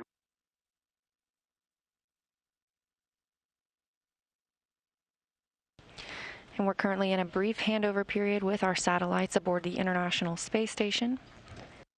We also have an Ask NASA question, this one from Justin, wondering if the suits have any kind of emergency propulsion system built in. If you get to watch the beginning of the spacewalk as the astronauts are suiting up, they put on something called the SAFER, or the Simplified Aid for EVA Rescue. This is a nitrogen compressed backpack that essentially, if need be, would allow the astronauts to maneuver back toward the station if they were to become detached for some reason. However, the astronauts are always tethered to the International Space Station, so we don't ever expect the SAFER to need to be used. However, it is there just in case. Bravo 1, clockwise 2. Okay, and we're going to drive the forward secondary bolt, 5 turns only, report turns and running torque.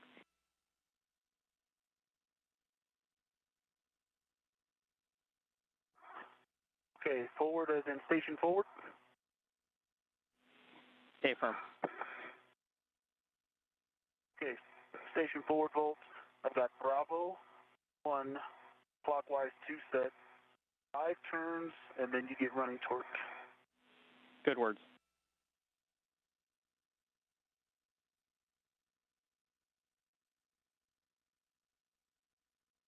Work.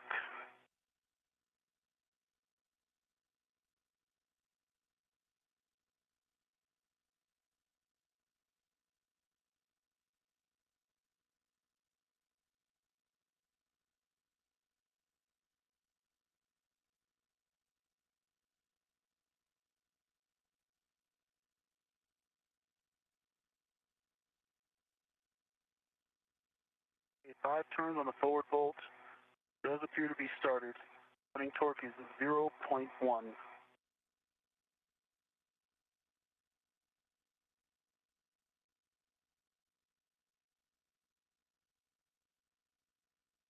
Copy 0.1, standby.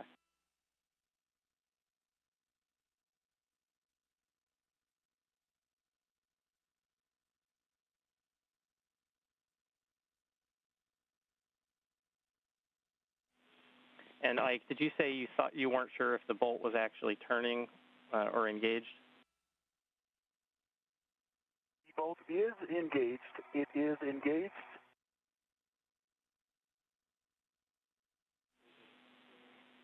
Okay, copy that. So 0.1 on the torque, we're going to go, the new setting is going to be MTL at 2.5 foot-pounds.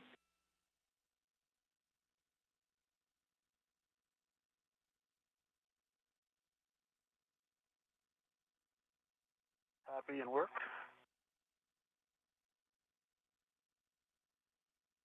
Okay, I've got the MTL set to 2.5. And what are the settings?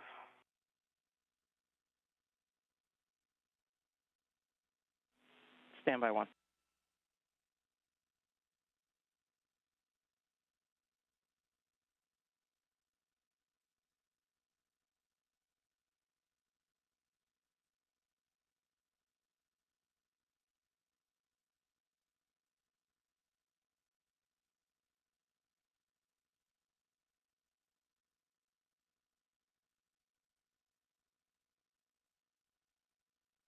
And Ike, you want to just double check you're happy still with that? Check didn't move. Looks great. You pretty much got the WAP cable extended to the racetrack. Yeah, I imagine that's what the other one will be like. Yeah, it went, and then I just looped it all right there. Yeah, very nice. Most of this extra came from this bundle, yeah. From that bundle, so not the same. And Ike and Hopper, they're double checking on the setting for the MTL. We think you can leave it where it's at and proceed, but we'll get back to you on that. Right before the LOS, though, we heard you guys say something about the WAP cable. Can you bring us up to speed on that? We were just double checking to make sure I got the wire tied down. It's on the racetrack, and I just was double checking with Ike to make sure the French hook was still on a good config, and he said it is. Okay, copy all. Thanks. Yeah. I mean, we can do the ping test? I think we should, right? Oh, wait, I guess we got to install it first. I got to finish this. I thought you could. I don't know. Now, what do you think from an inspection standpoint? You going to be able to do it, or you need to... You got to inspect the strap, the clamps. I can see on the clamps on this side. About the TA clamps or the WAP? Yeah, the TA clamps. Yeah, I can see the TA clamps. I can see the PTU clamp, and I can see and reach the strap. So I think I can do the same. So all the inspection, you're in a good position. Hey, firm, and I already checked the NVGL. So yeah, I think I knocked that out. And if it needs, like I said, the tie-down cable, the WAP strap came loose. I was able to fit you back down. Okay. So, Farmer, based on Ike's assessment there that he thinks he can do all those inspections, are you okay if I start heading back, get the sales and go? Yeah, hey, firm, Hopper, that sounds like a good plan. So you can take the old camera group with you back to the airlock. Okay. That didn't work.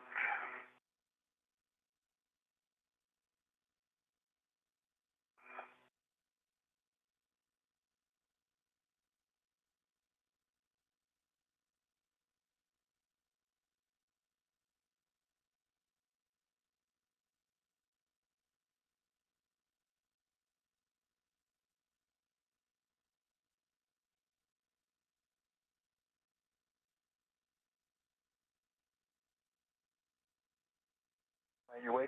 No. Okay.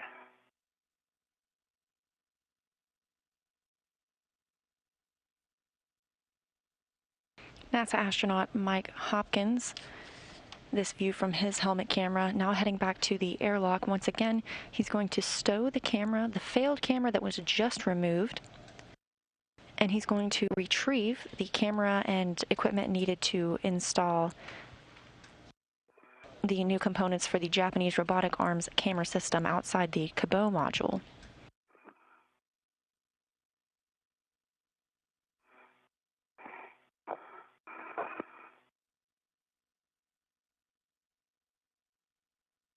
All right, I'm clear of you. All right, thank you.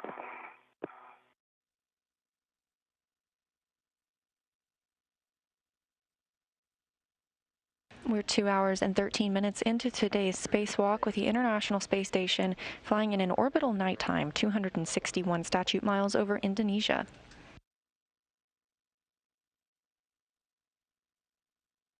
Okay. Okay, roger that.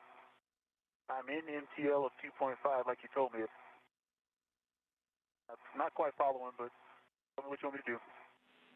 Yeah, you're doing the right thing, and that's the setting that we were looking at. We're just having some other conversations to make sure. Okay, anybody, any possibility you can do the ping test? We'll have to finish these steps first.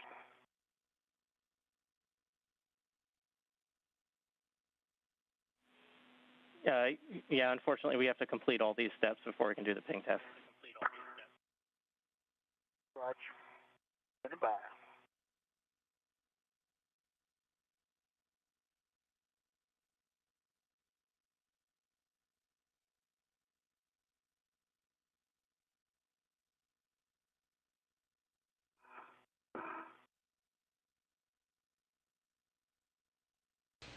NASA astronaut Victor Glover continues work on the CP3 camera installation.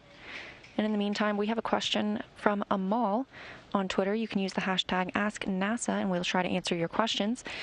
This question: what's the main objective for this spacewalk? We're watching one of them right now, and we've seen a few others happen. Today, we relocated the adapter plate, the final adapter plate needed for battery upgrades aboard the International Space Station, and also secured the final lithium-ion battery on the space station. There's a lot of camera work happening today as well, including the camera work that Victor Glover is conducting currently.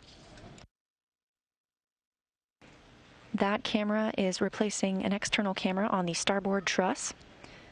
Another camera will be installed HD on the Destiny laboratory, as well as the Japanese robotic arms camera system will be updated outside of the Kibo module. Clockwise 2.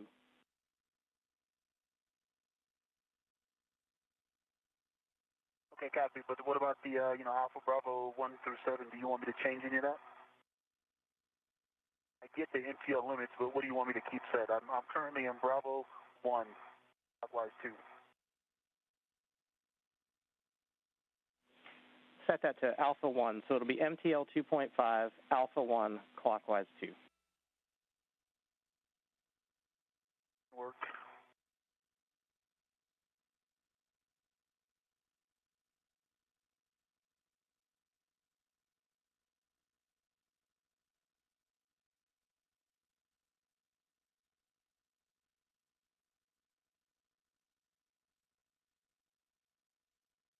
MTL 2.5, Alpha 1, clockwise 2. Is this the torque? A-firm, we're going to drive the forward bolt to torque. It should be at least 2 additional turns, and we're not expecting a green light necessarily on this one.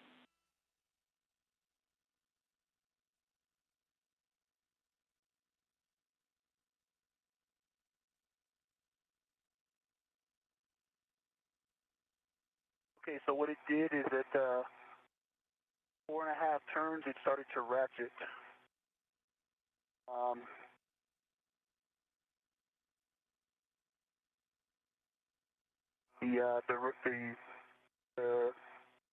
The part that turns continued to turn, but the MTL was causing it to ratchet.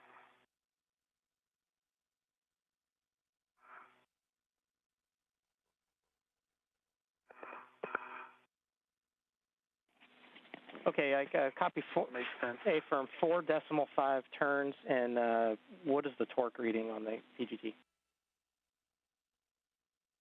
2.3. And the forward bolt, it appears to be flush to the camera of the TDCSD body.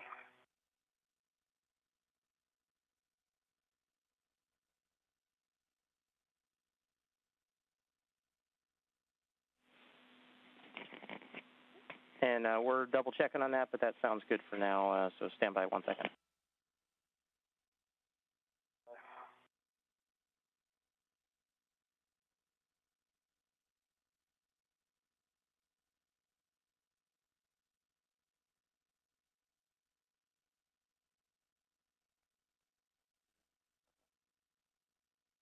How's that blizzard treating you, Hopper?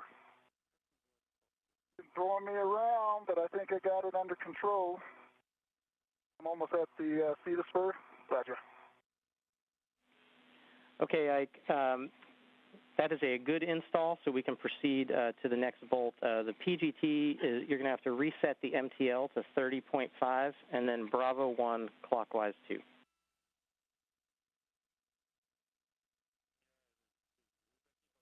Work.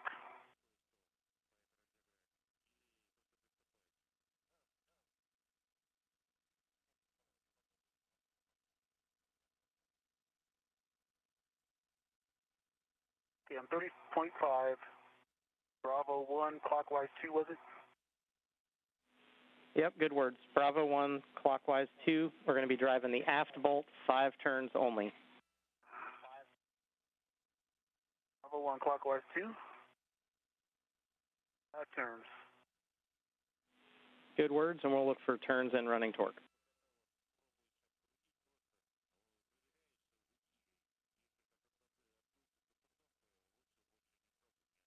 Turns on the aft bolt. The aft bolt is engaged. Running torque was 0.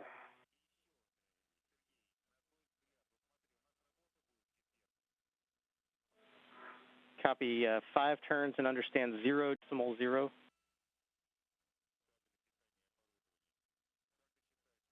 correct.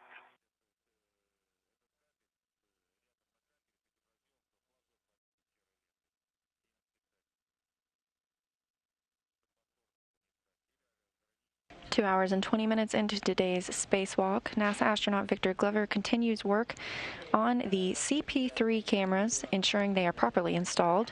MTL to 2.5, and then Alpha 1 clockwise 2. Work.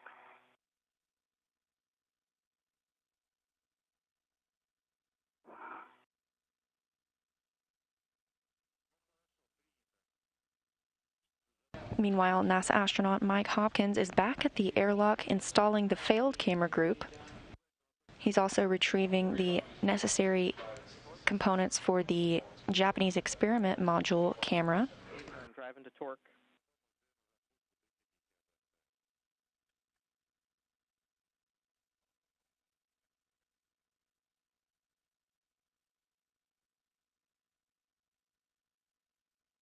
A 7 turns. Torque is 2.1. That actually gave me a green light.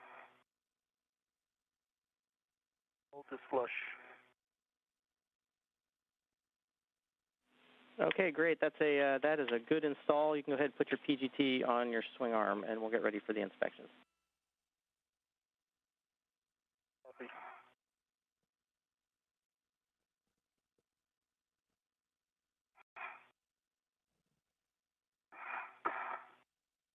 GT stowed.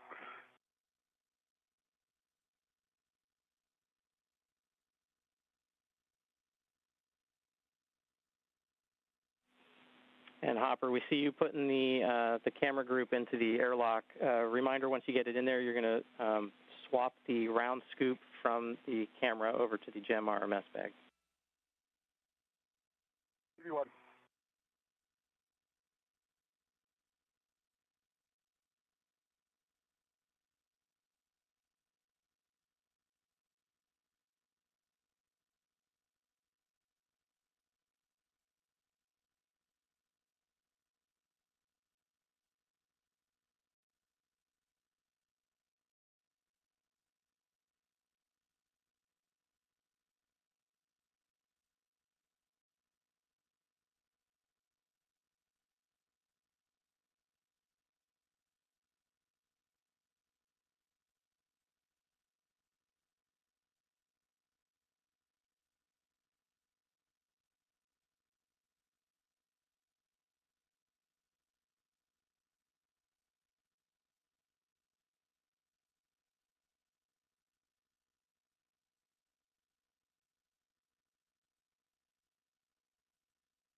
All right, Ike, let me know when you're ready for these camera inspections.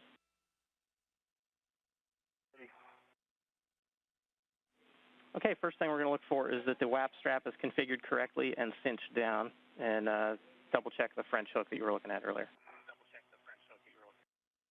It is correct, cinched, and the French hook is parallel to the stanchion. Okay, verify the WAP and PTU cables go through the PTU cable restraint. They are through the restraint is closed. And verify that the cable clamp is configured correctly with both the TA clamps still closed.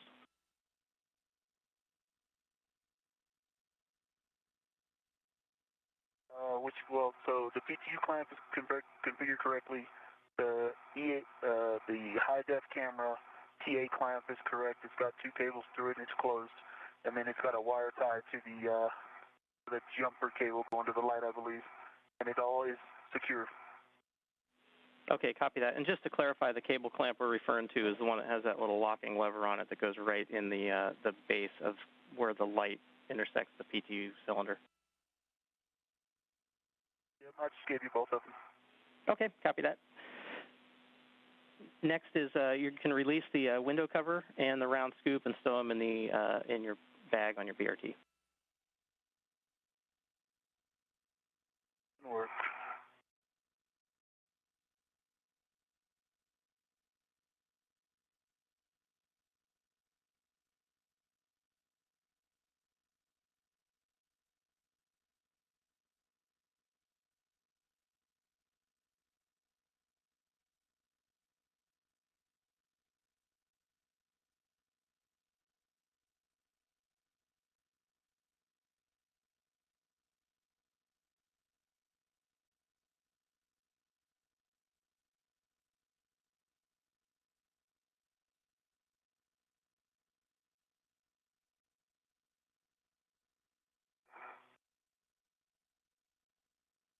Okay, the camera cover and the round scoop are in the RU bag. And the adjustable that they were connected to. Okay, copy that. And then verify that the SD camera hood is square to the camera. Square.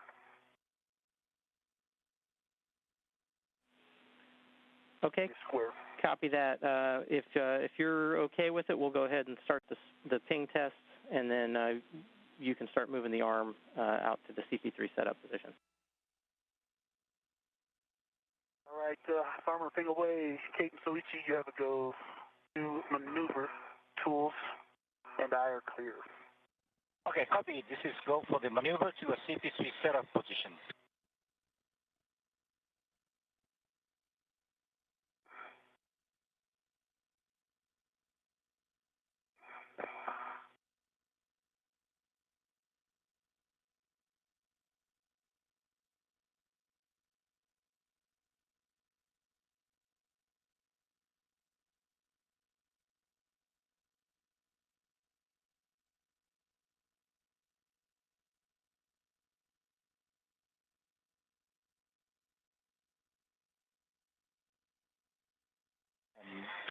Will be your body right first, then the body down. Arms in motion.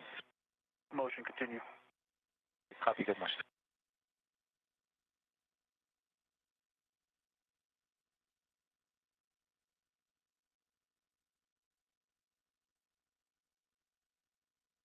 And I could take the clearance call as well. We're in the dark now. Okay, yep, I'm clear of the light, so you guys can clear the arm, the boot plate, ingress aid, and I are clear. Continue. Thank you.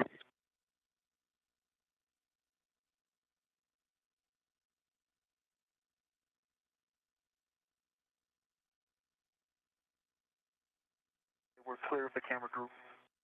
Copy, camera group down. Now we're bringing the body down. Good for motion. the feet. Motion, continue. Go.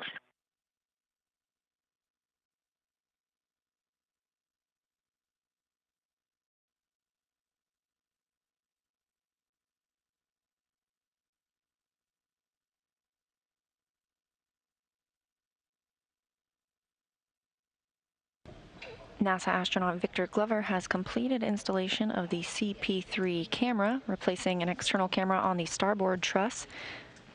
This is a new HD camera and replaces a pink-hued camera you might have previously seen in broadcast. Joe Cass, 3 minutes.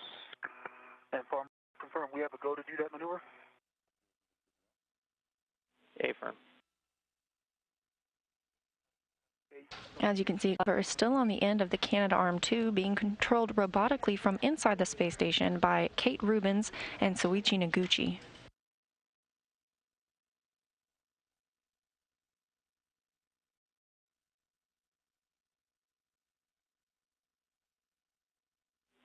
Hey guys, got a day pass coming up in 2 minutes, and we just got a good ping test on the camera. Nice work.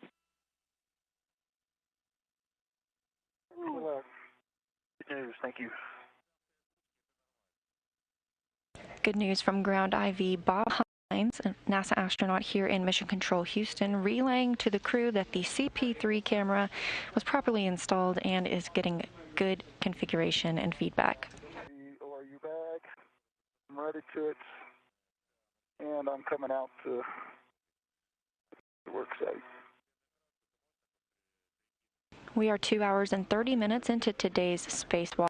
We'll get a safer check from you. Okay. The first task for today's spacewalkers was to secure the final lithium-ion battery to the space station and install the final adapter plate. Those were also reportedly in a good configuration, and that completes the battery work that began on the space station in 2017.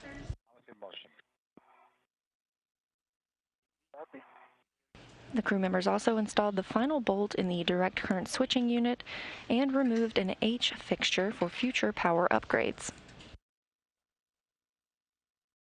Glover and Hopkins just completed the CP3 camera installation, a brand new HD camera. And this view from Hopkins' helmet camera as he leaves the airlock once again after stowing the old CP3 camera and retrieving the materials necessary for the Japanese experiment module camera.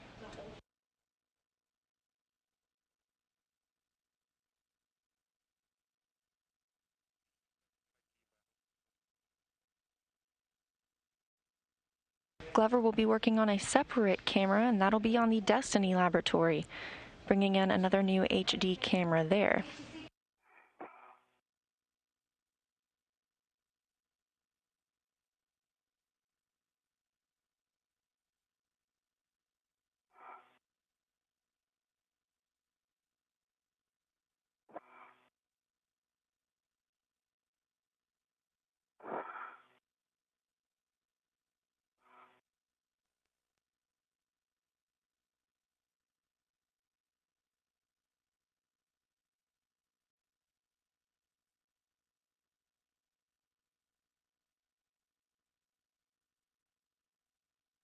Readers are down, Farmer.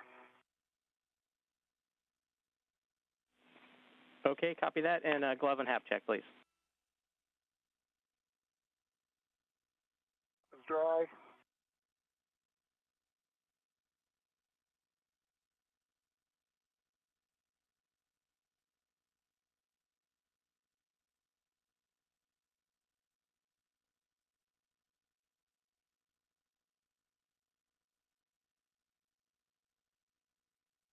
We're in a quick handover period. These are tracked and expected, and we will regain video with the International Space Station shortly.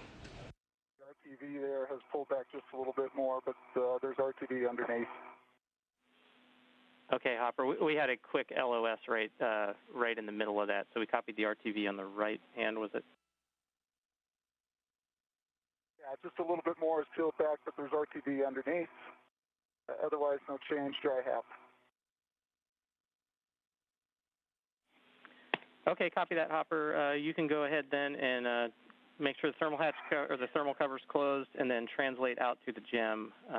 Going across the lab, you're going to drop your green hook on JPM handrail 1131. 131. As Mike Hopkins makes his way out to the GEM, or the Japanese Experiment Module. Is good. Good. Yeah, on Space Ground 1, we got a good ping test. You go to continue. We continue. For me, B2, you continue. The next is the JOCAS, 5 minutes. Standby. B2. And another satellite handover.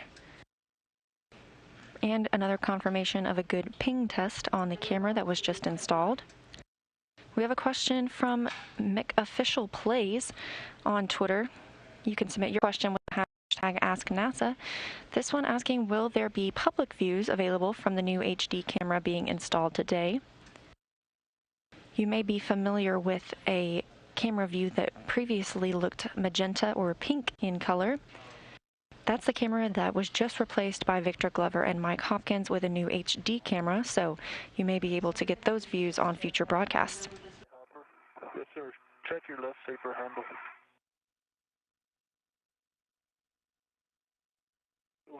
Okay. Thank you. No problem. And I'm on phase 1. You obviously know that. Good visual.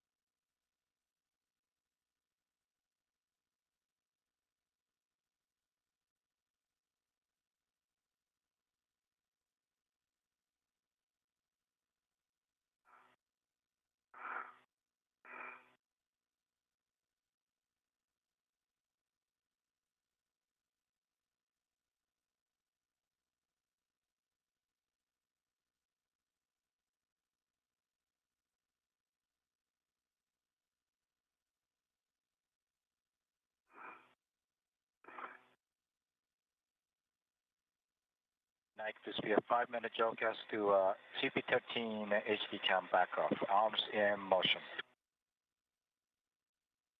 Copy. Good motion. Continue. Okay, good motion.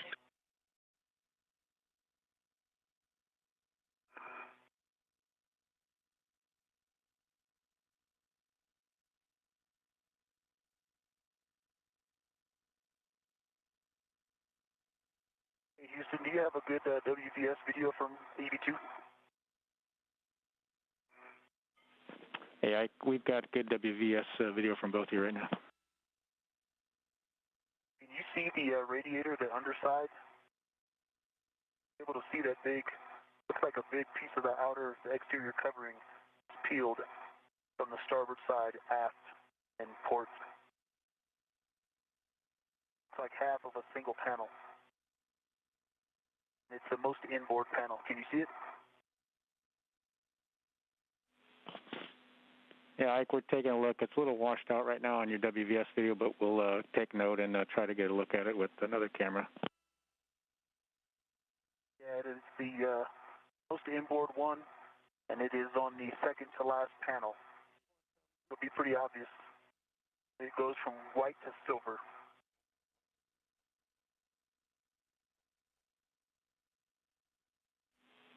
Thanks, Ike. Houston copies all. We'll take a look and make sure that's not something new.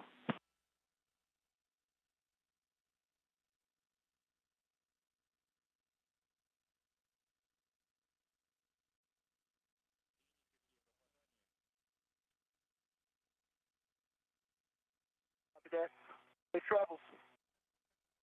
CA.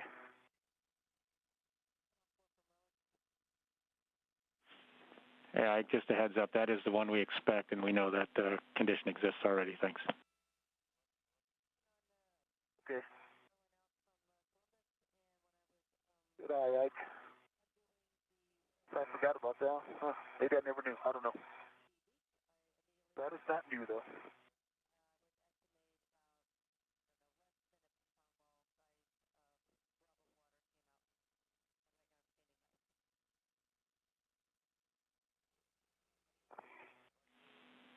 And Ike, one thing we need to go back on with the PGT setting and MTL. We need you to set that back to 30.5 before we do any other PGT ops. Good reminder. Good work.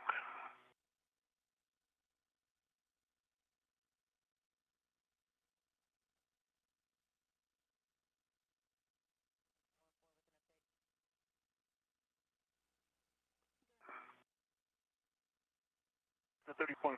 Former, thanks. Good words. And can we get a glove and hap check from you, too? I checked mine when you told Hopper. Mine are good. A couple new black smudges.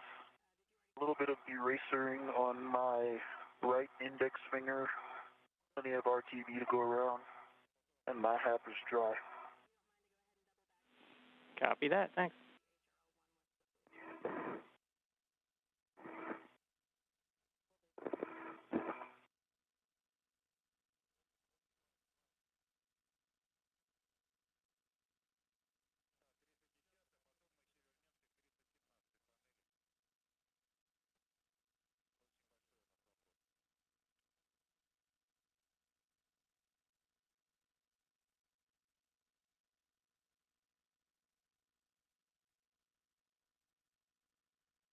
All right, Farmer Green Hook, 1131. Okay, copy that, Hopper. You can continue translation. Remember, you're going the nadir path and then up the forward side of the tunnel out to the Jeff. One.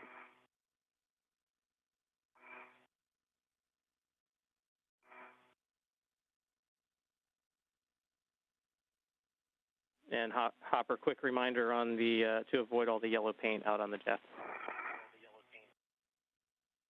Everyone, thank you. This view from the helmet camera of Mike Hopkins, or as you hear him referred to, Hopper, that's his call sign, heading out to the Japanese experiment module to conduct some camera work. Meanwhile, NASA astronaut Victor Glover is on his way to the U.S. lab module to conduct camera work there as well. Stations, SSRS is clear of the CP3 pound tilt envelopes.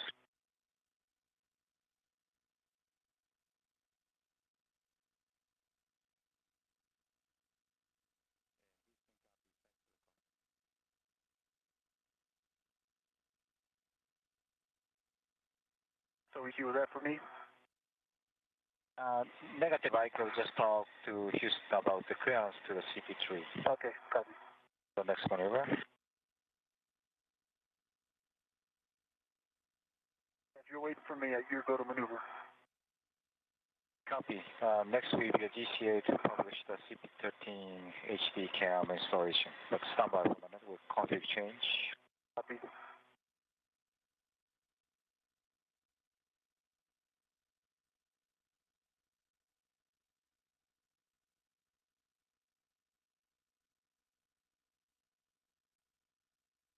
In this view live from NASA astronaut Victor Glover's helmet camera, he's currently on the end of the Canadarm2, and the other voices you hear speaking with him are those of the astronauts inside the space station, JAXA astronaut Soichi Noguchi and NASA astronaut Kate Rubins.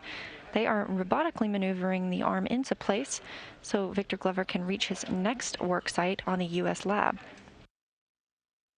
The International Space Station is currently flying 270 statute miles over the South Pacific Ocean.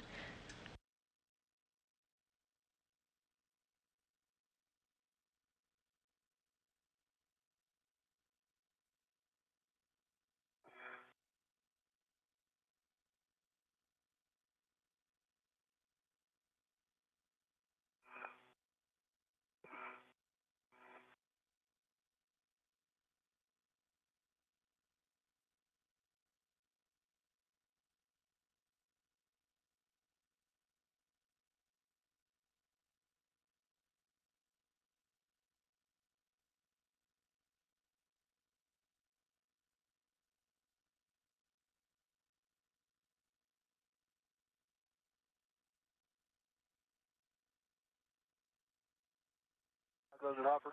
I'm at the forward side of the Jeff Zenith. Nice.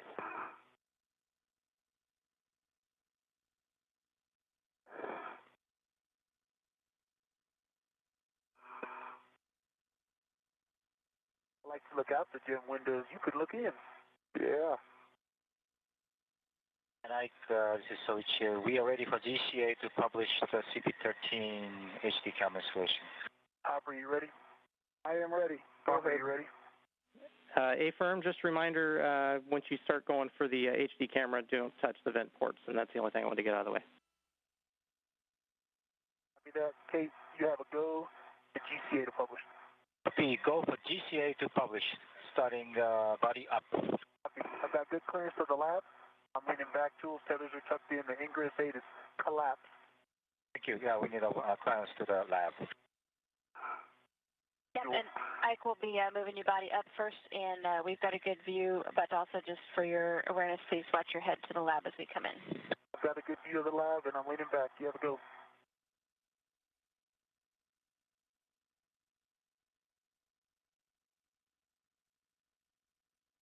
Good motion. Body Good up. motion. Good motion, continue. We continue.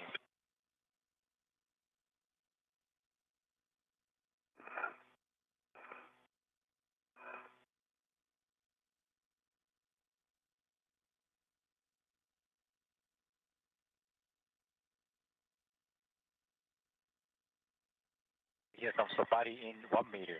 Almost in motion.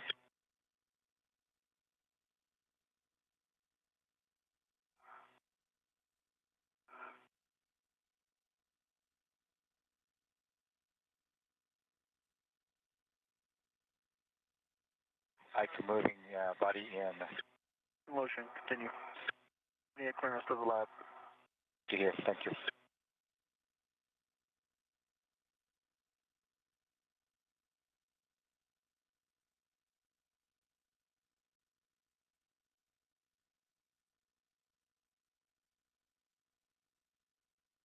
Ike, another 30 centimeters to go to publish. Continue. Continue.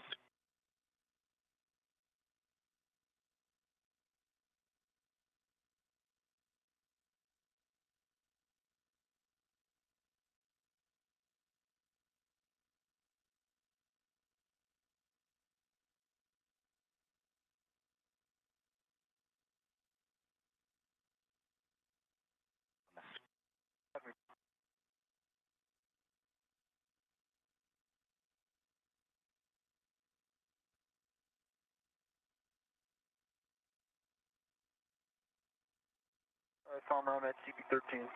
And Farmer, I'm at the gym RMS, and the brackets look good.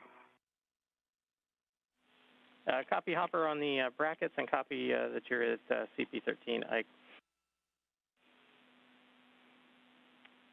Hopper, you're going to stow the GEM RMS bag on handrail 7036. Copy the latches, and then you can put the round scoop on the WVE. Copy that, inward. Ike, if you can inspect the CP3 camera, verify the camera is in the stowed position with the lens pointing towards the base. So lens to the base, and the hood is square. Copy that. You can retrieve the HD camera out of your bag and verify that the lock lever is flush. Inward.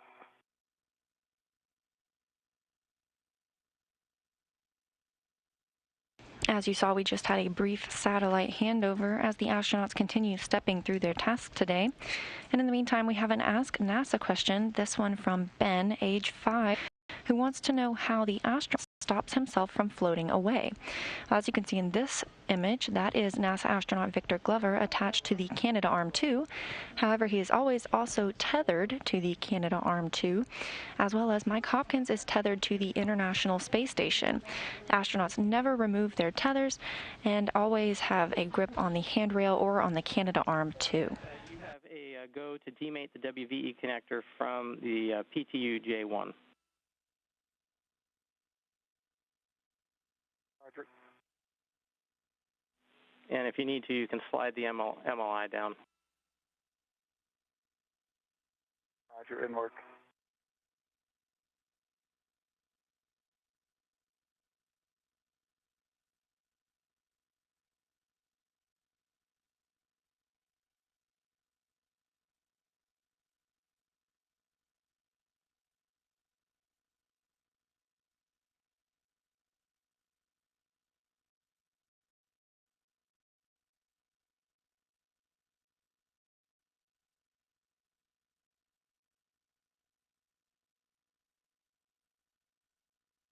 Farmer, I've got the camera out. The lever is flush.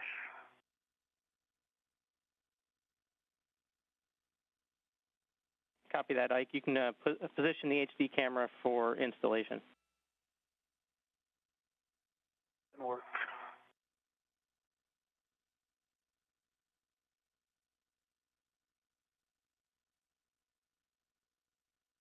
And Farmer demated.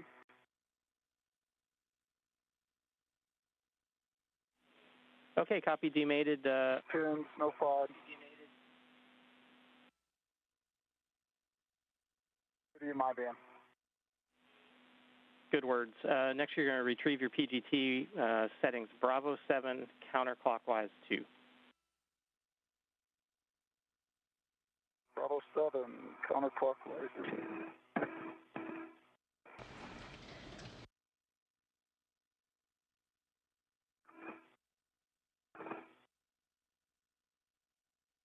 Mike Hopkins now working to install the components required for the Japanese robotic arms camera system outside the Kibo module.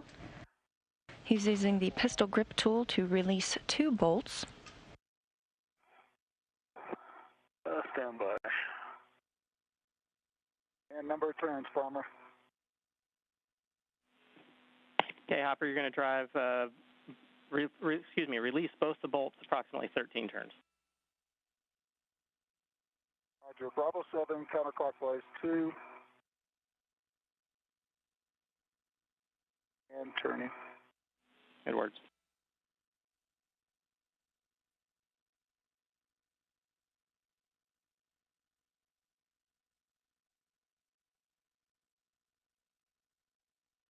Farmer, it looks like it's completely seated to me, but the black line is not flush with the back of the SD camera.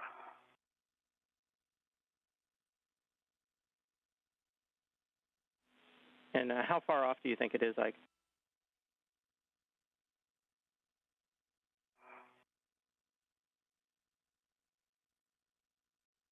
Stand by, it is going.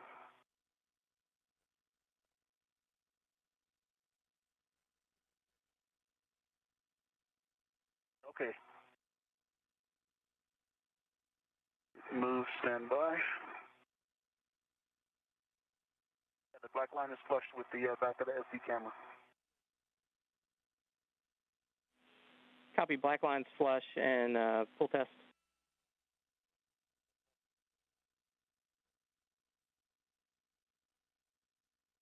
Full test. It had a lot of friction going on though, so yeah, that black line is clutch.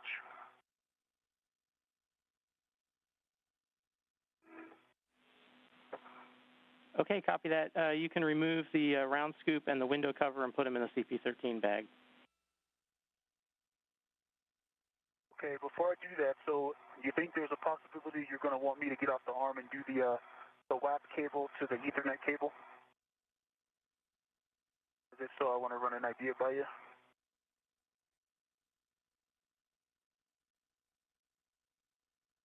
Stand by.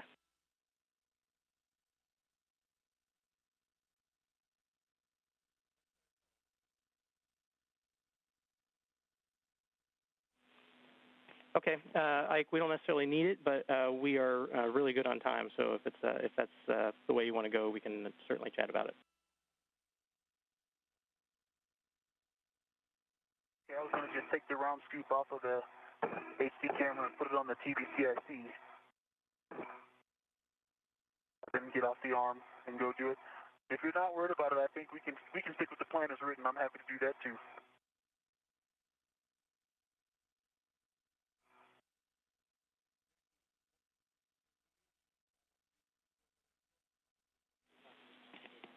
Okay, totally up to you, Ike. If you're happy to do the cable, we'll have you do it.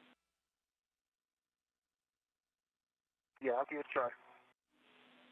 Okay, copy that. Okay, Farmer WV is removed.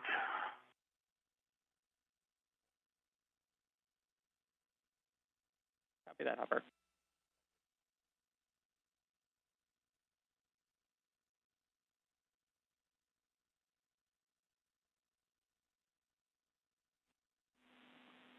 Okay, Hopper, we're going to then install the spare one onto the interface, and then we'll be looking for PGT settings, Bravo 2, clockwise 2. TV1.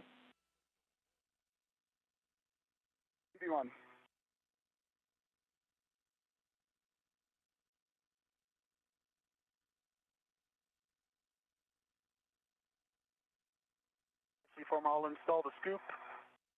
And Ike, real quick while you're there. So I'm going to put them in the bag for now. Standby 1, Hopper, sorry about that. Ike, the orientation of that scoop needs to be the same as we had on the WVE, so if you're going to put that on the electronics bucket, it needs to be at that 10 o'clock position.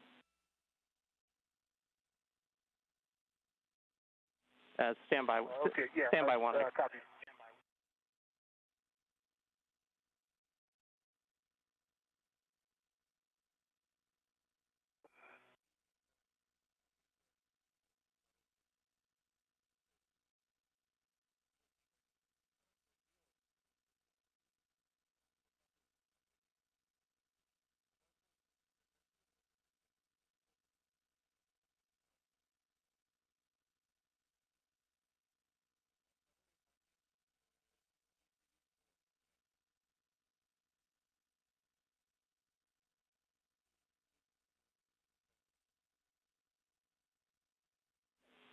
Okay, we're good, Ike. You're cleared to proceed then.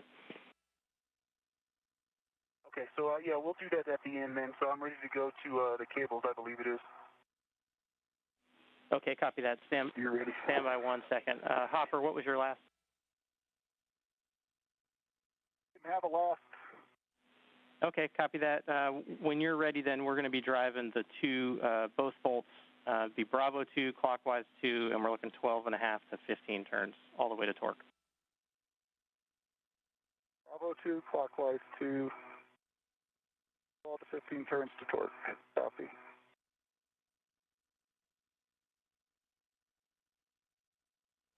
Can I maneuver while you're driving? Absolutely.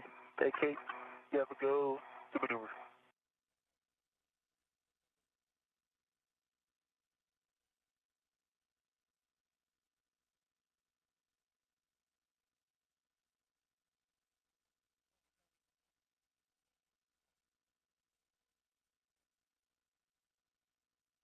Reaching Kate.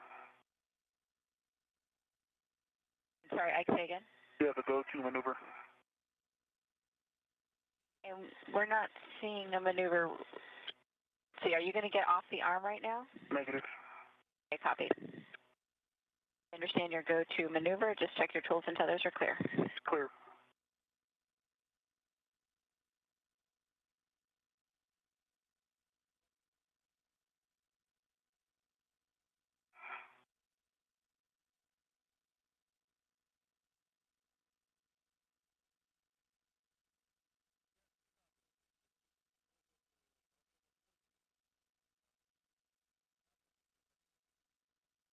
This view of NASA astronaut Victor Glover as he is working on the new HD camera on the Destiny laboratory. Ike, this is CP13 cam backup position, starting a body out from major. And opposite motion. Motion, continue. Meanwhile, Mike Hopkins is driving two bolts, beginning to install the replacement components for the Japanese robotic arms camera system outside the Kibo module.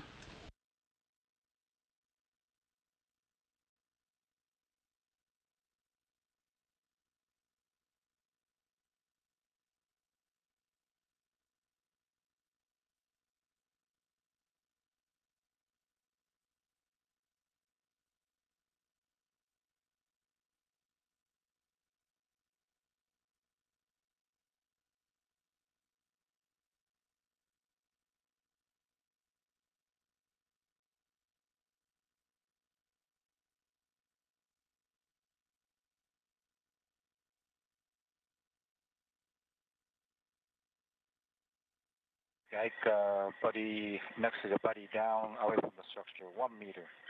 Motion, continue. Continue.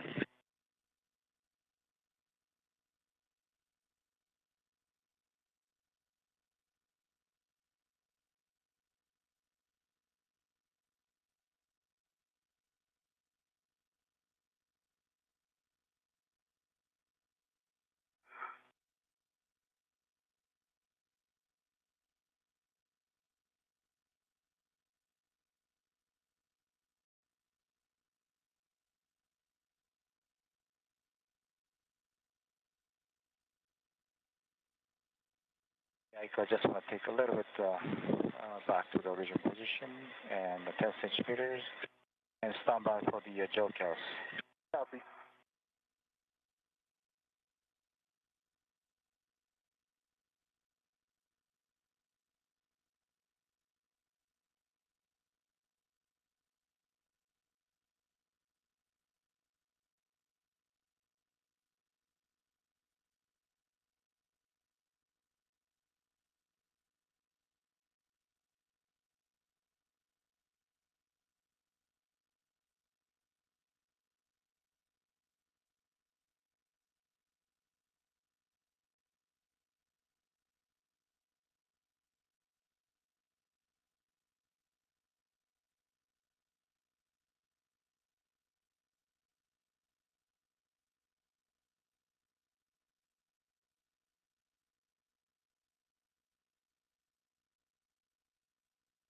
And like this be a joke house. 2 minutes to cable setup. Ready? You have a go. If you go.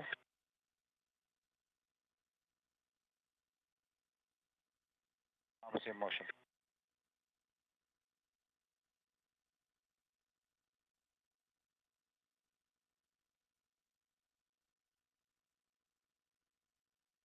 Motion. We're now 3 hours into today's spacewalk, which began at 6:56 a.m. Central Time this morning. The astronauts Mike Hopkins and Victor Glover are working separately right now, with Victor Glover on your screen at the end of the Canadarm2. Glover is currently working outside the Destiny laboratory, replacing an aging camera with an enhanced HD camera. Meanwhile, Hopkins is outside the Japanese experiment module, replacing components for that robotic arms camera system.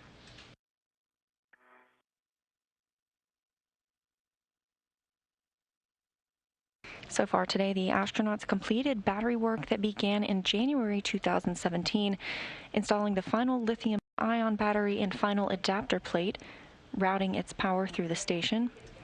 They also installed the final bolt in the direct current switching unit. And Mike Hopkins removed an H fixture, preparing for future power upgrades to the station. The team also just installed a CP3 camera on the starboard truss at the S1 lower outboard location, replacing a camera that was formerly magenta in color.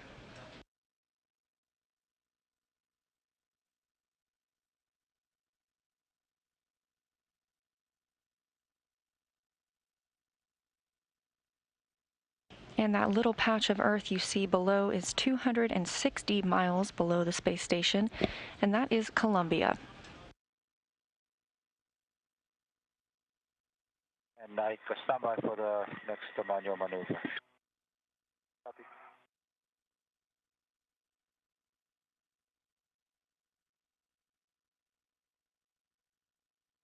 Arm on the zenith bolt.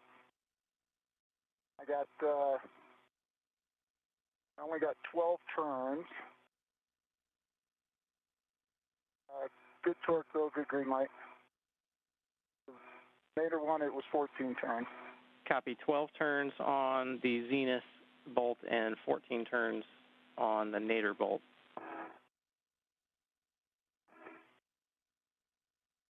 That's affirmative. And torque on the zenith was 16, and nadir was 15.8. Okay, 16 on the zenith and 15.8 on the nadir. The 12 turns is slightly less than we were expecting, so we're talking about that. Yep. Okay, we need to move you to the ECA GCA to publish. That's a cable make position, starting body right, followed by body end. Go for GCA. Okay, go for GCA. Arms in motion, body right.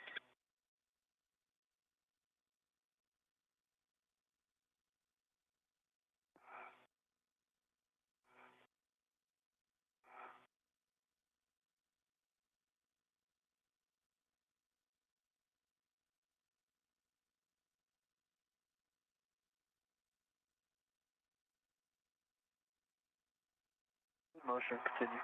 The stop the body right to continue body in 1 meter. go. Copy, go. Arms in motion.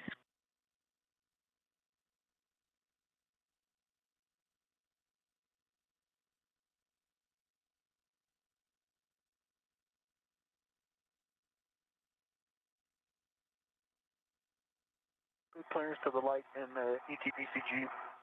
Copy, good clearance. 60 centimeters to go, body in. Yep. Copy, continue. 50 centimeters.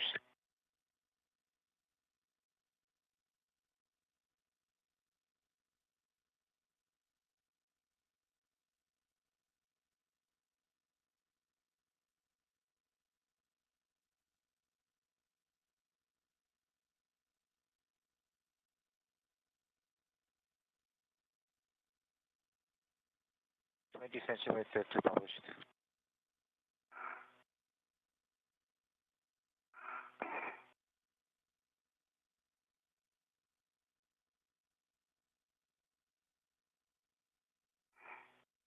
And like this is published.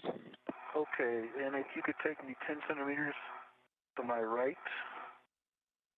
Copy, 10 centimeters body right. Motion. Motion, continue. Stop motion.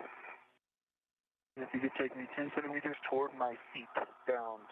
Copy, 10 centimeters toward your feet. Good motion, continue. Motion. Good motion, continue. Continue. Continue. 20, okay, want to continue? Stop motion. Stop. ETA complete. Copy, GCA complete. Brakes on. Copy.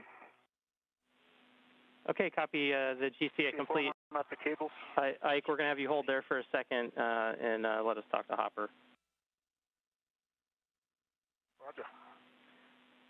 Okay, Hopper, big picture with that bolt. We're going to have to back it out one turn and then drive it at a different PGT setting. So we're going to go to the Zenith bolt, PGT setting of Bravo 7, counterclockwise 2, and come out one turn. Bravo 7, counterclockwise 2, out one turn, and then drive it in as what? Driving in is going to be Bravo 4, clockwise 2. Okay, Bravo 7, one turn, and then Bravo 4. Good words. Let me get 3 turns at least.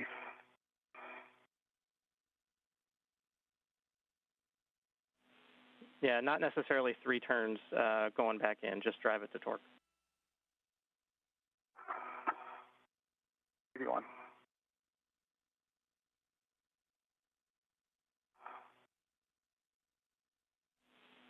Okay, Ike, with you in position, we can go ahead and demate the PTU cable from the light, so P4 from J1.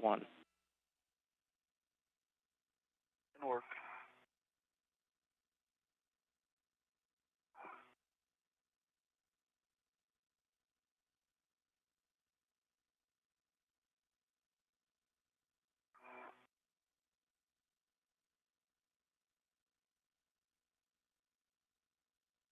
Okay, lever adaptover center is demated.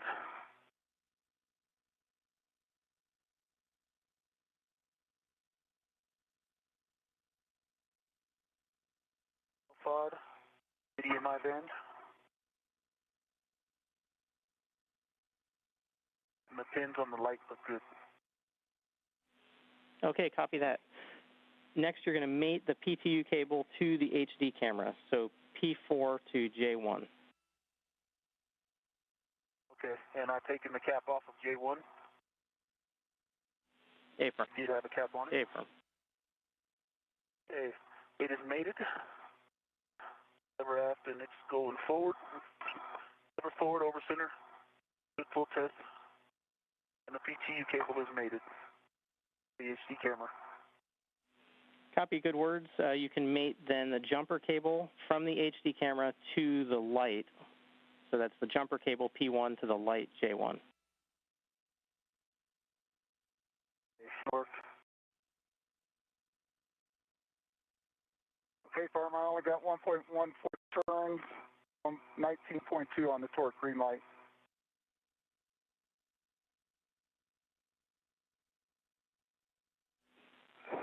Okay, copy that. We're going to call that a good install then. Roger.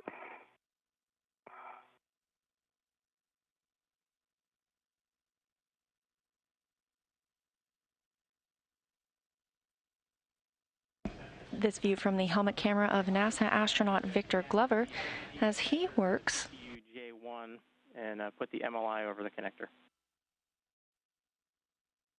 Roger.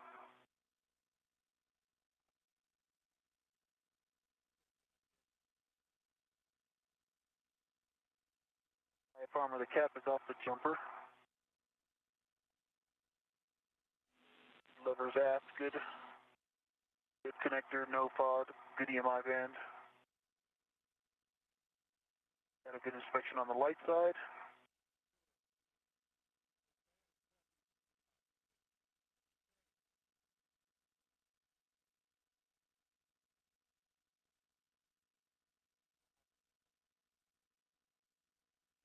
It is mated.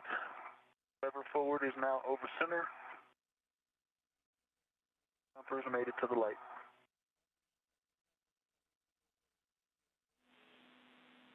Roger that. Next, we're going to route the PTU cable and the jumper cable through the TA clamp.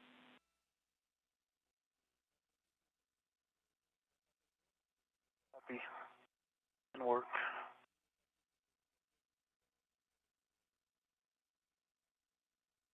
All right, farmer, I've got seated.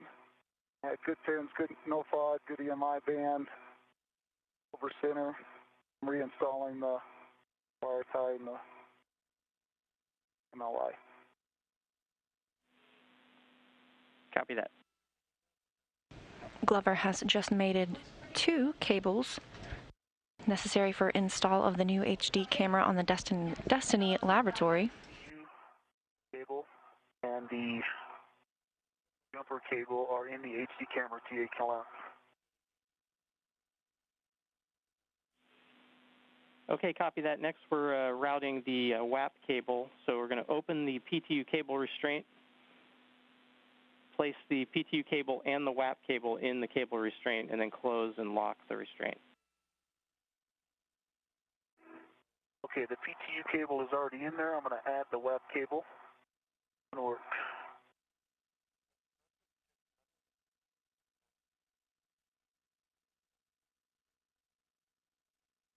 The WAP cable has these tape bundles, and I'm supposed to put it in there to line it up, correct? Yeah, those white marshmallow things. Is that what you're talking about? Yes. A-firm. The cable restraint should go between those.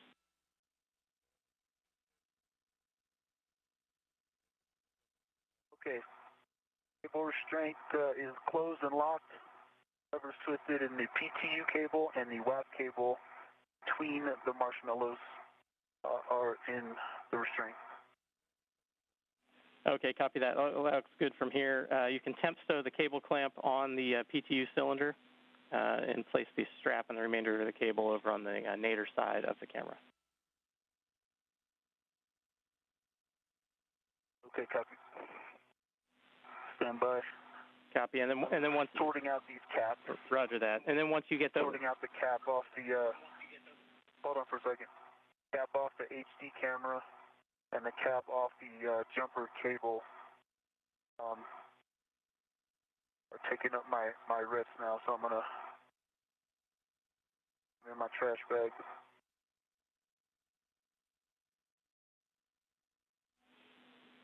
And we copy that plan, Ike.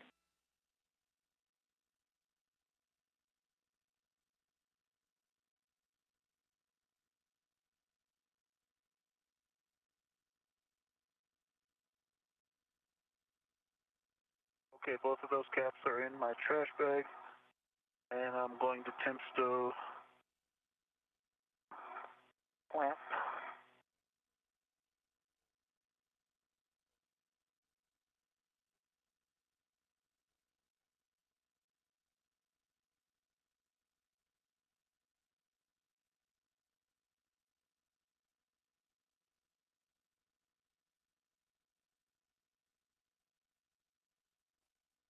certainly an office with a view for our spacewalkers today. This is a view from Victor Glover's helmet camera. The Zenith harness, WVE, it looked like there may have been some Kapton tape or something still on there. Can you take a look at those and see if you see any of that? Actually, there was Kapton tape that was over the that white paint. And so I took that, it was the protective cover over it. And so I took that off and put it in my trash bag. And that was what they saw. Okay, that sounds good. As long as there's no more tape sitting out there, that's probably what we saw. I'll double check, but I think that might be what you guys saw, but I'll double check. Okay, thanks. Yeah.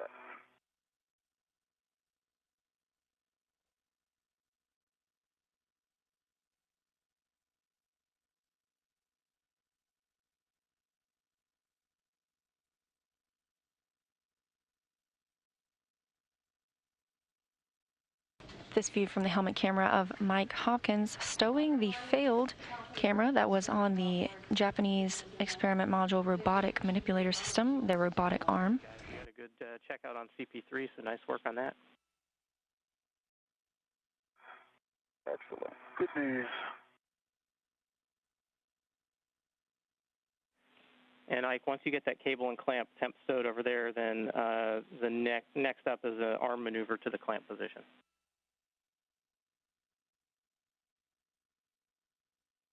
Okay, I have it temp stowed.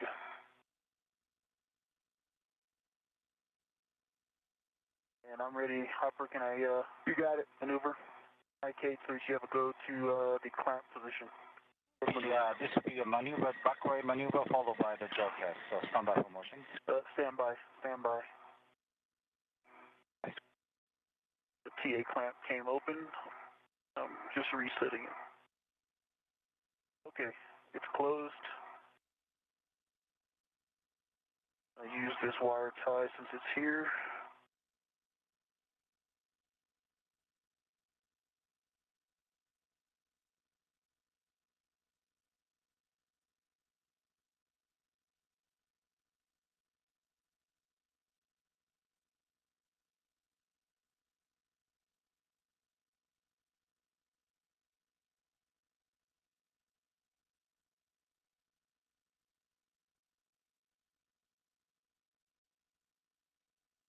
Okay, the TA clamp is reclosed, and I just do the wire tie over it since it's already temp stowed there.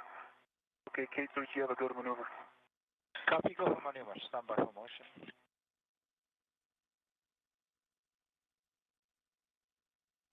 And quick check of your ingress aid, since that's pretty critical here. It is collapsed.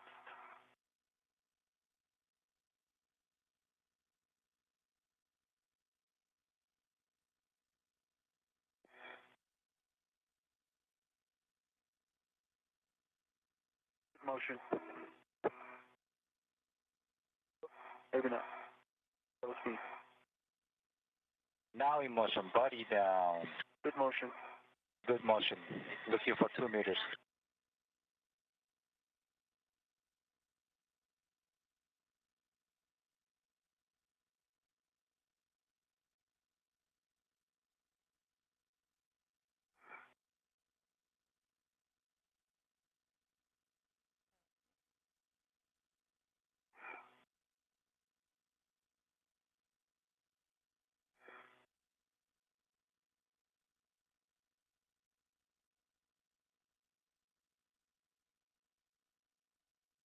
A view from Victor Glover's helmet camera as the International Space Station orbits 264 statute miles over the North Atlantic Ocean. We're coming up on 3 hours and 20 minutes into today's spacewalk, both astronauts working separately to replace cameras outside of the International Space Station. Now it's a backward position. Stand by for the next jaw cast. 2 minutes and a half. We'll go to maneuver. Go for maneuver. Stand by.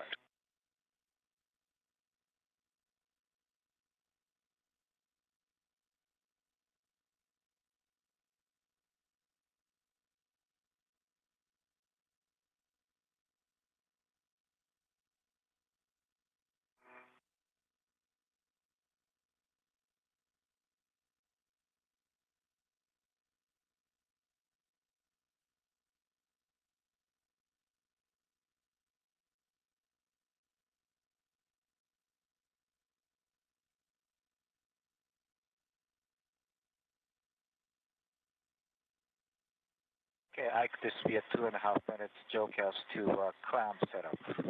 Arms come into motion. Copy.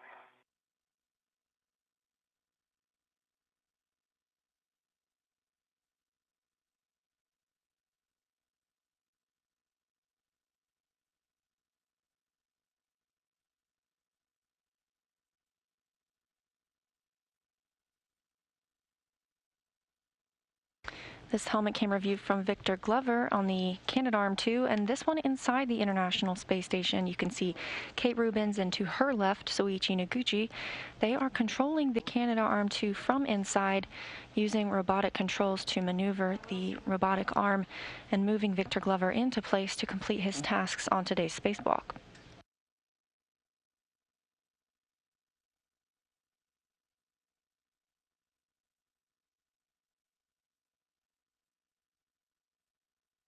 Okay.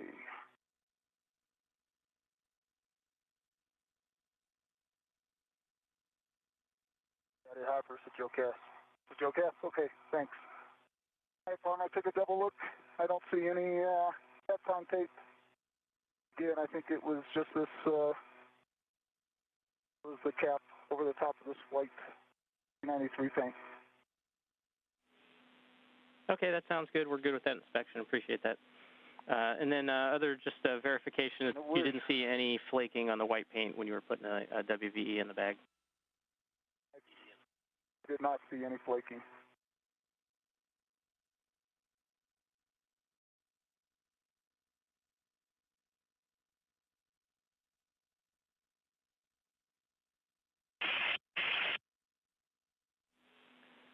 All right, Hopper, with that, I think we're done out here at this work site. Saw you had the bag on the BRT. We just get a glove and hat check, and then we can send you home. Roger that. Didn't work.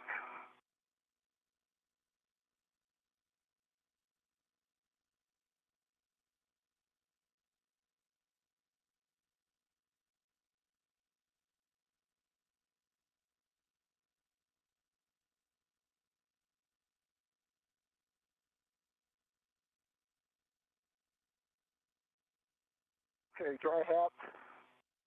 And the right glove just has some smudges on it on the pinky and ring finger.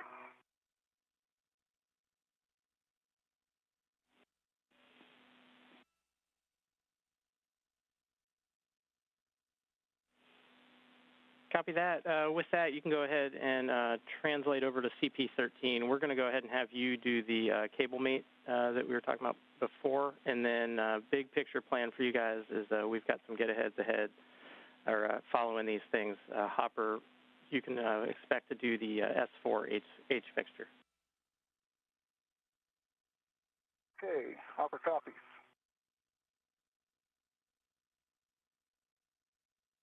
You copy.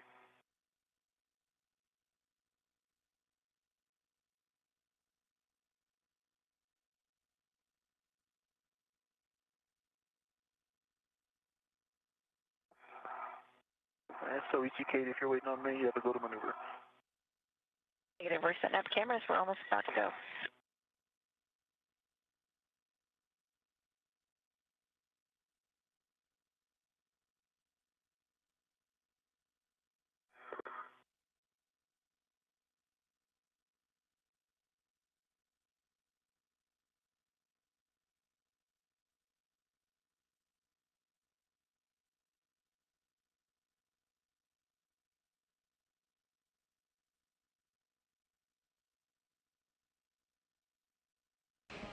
Mike Hopkins now moving on to his next work site, having completed the installation of the Japanese experiment module's remote manipulator system camera upgrade.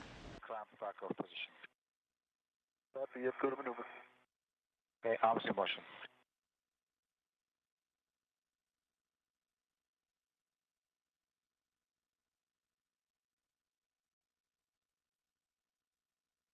Motion.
Mike Hopkins is making his way to the CP-13 worksite. That is the camera being replacing an aging camera on the Destiny laboratory.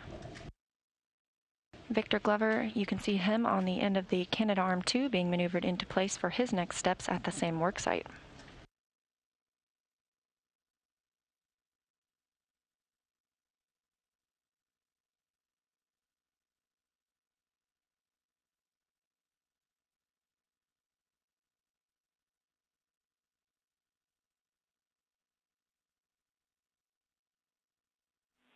You guys got a night pass coming up in a couple minutes, and we also have a brief LOS coming up in 2 minutes.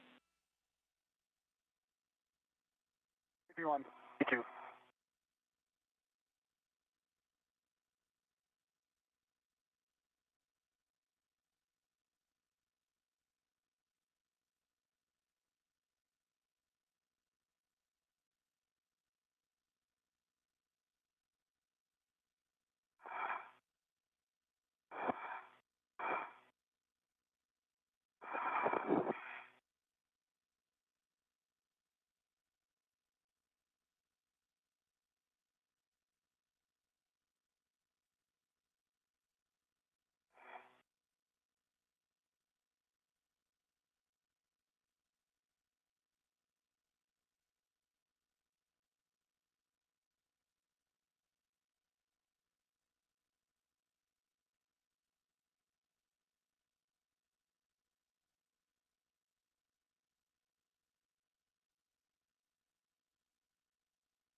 Okay, I come at my green hook. Awesome.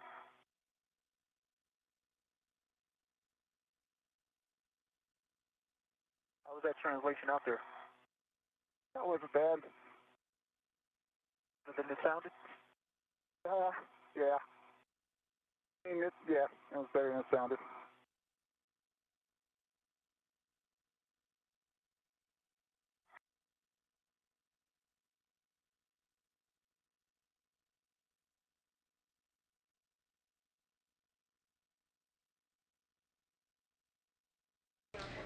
Coming up on 3 hours and 30 minutes into today's spacewalk that started at 6:56 a.m. Central Time this morning, the astronauts have been stepping through their tasks with the completion of the battery work that began in January 2017, securing the final lithium-ion battery in the station and installing the final adapter plate, as well as driving the last bolt in a direct current switching unit. Mike Hopkins also removed an H fixture that'll be necessary for future power upgrades, and the duo installed a new camera on the starboard truss. Hopkins just completed upgrades to the Japanese experiment module remote manipulator system camera, and the two are now working on installing an HD camera outside the Destiny laboratory. 2 meters up. Good motion. Continue. As you can see, we just went through a brief satellite handover. And we've got a question from Martina with the hashtag AskNASA on Twitter. Martina wants to know how the temperature changes during sunrise and sunset while spacewalking, how the suits are dealing with it, and if astronauts have the possibility to take a drink while on the spacewalk. In the sunlight, when the space station is in an orbital daytime, it can be 250 degrees Fahrenheit, and without sunlight, it can be a negative 250 degrees outside. Therefore, the spacesuits have a cooling garment that allows the astronaut to control the temperature inside the suit, as well as thermal properties keeping them warm. Additionally, in the suit is an in-suit drink bag that's a plastic water-filled pouch that attaches to the inside of the hard upper torso. A plastic tube with a bite valve sticks out of the bag, and the tube and the valve can be adjusted to be near the astronaut's mouth. Biting that valve opens the tube so the spacewalker can take a drink, and releasing the bite closes the valve again. And Hopper, we just got word from JAXA that we got a good checkout on the WVE. Good work. Let's go in 10 more centimeters. 10 more centimeters body in. Okay, copy. 10 more centimeters body in. Motion.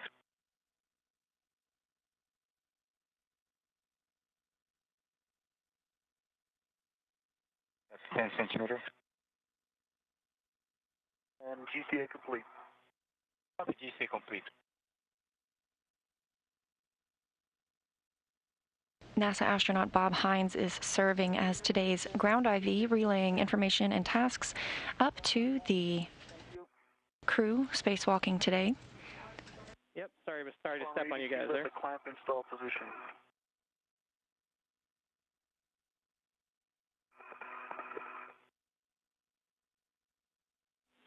Copy, Ike. Sorry to step on you guys there. Next, you can place the cable clamp into the PTU notch. Make sure that the cable is routing toward the stanchion, and then lock the clamp. Work.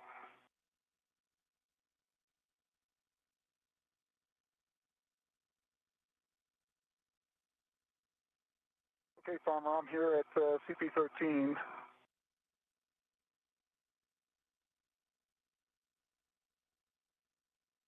You'll also hear ground IV Bob Hines being referred to as Farmer, his call sign. I could go ditch this. I could go ditch this bag and get the H fixture and then come back here. Okay, the clamp is installed.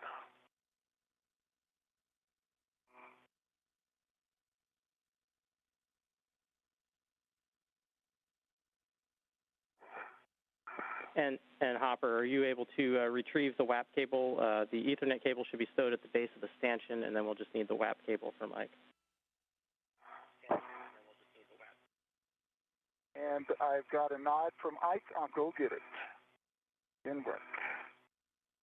And will you have a RIT to take the cable off the WAP cable, or do you want me to take it off? No, I've got a RIT. You the cap? Yeah, I'm good. I've got one. Okay.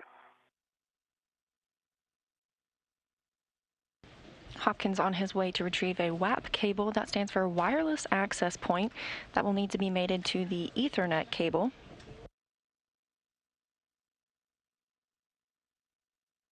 And earlier we heard some news relayed up to the spacewalkers that JAXA, the Japanese Aerospace Exploration Agency, received a good checkout on the new camera installed on their remote manipulator system outside the Kibo module.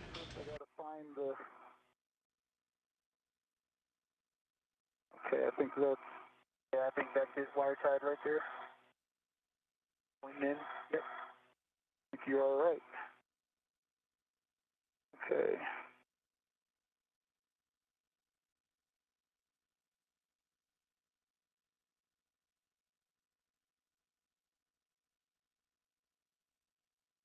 Ready? Ready.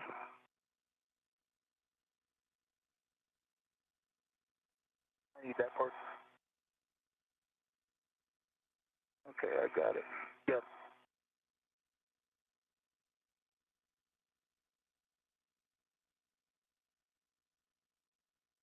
And that one, don't snug it down yet, because I've still got to install the strap. Yep. I'm just folding it so I can get the cap off. Okay.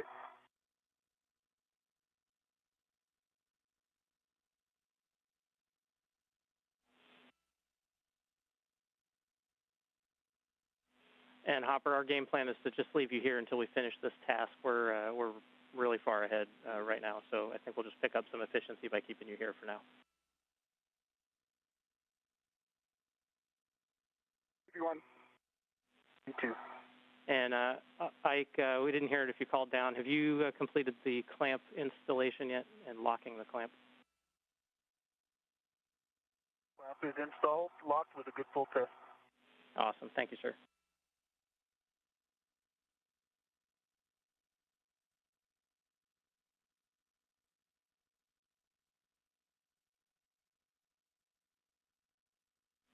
And then one more thing, just verify that that you did retrieve the ret off the cable clamp.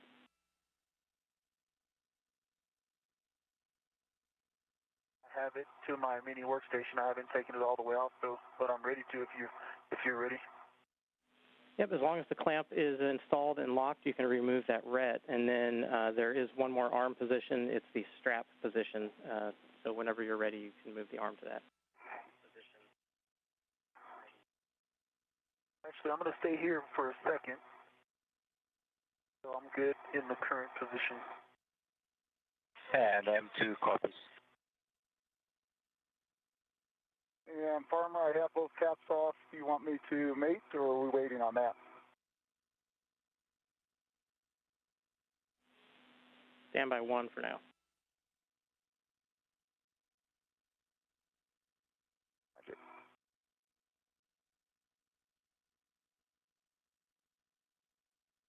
Okay, Farmer, can you give me some words on the strap? I may be able to install it from right here.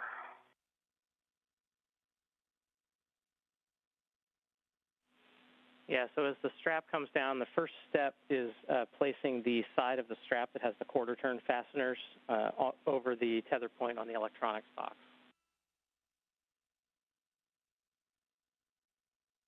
Okay. And which way does that quarter turn fastener face?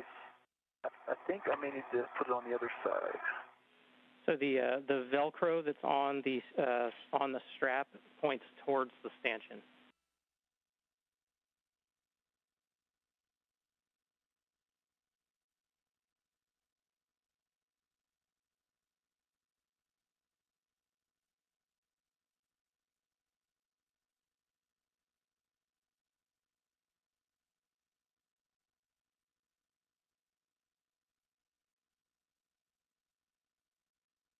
Velcro towards the stanchion.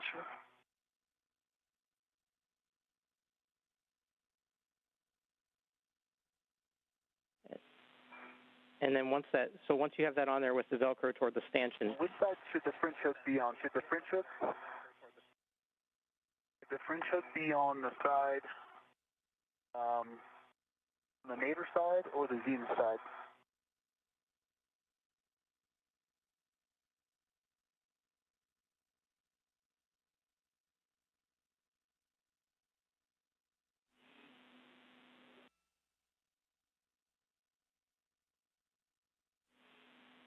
The French hook should be on the nadir side.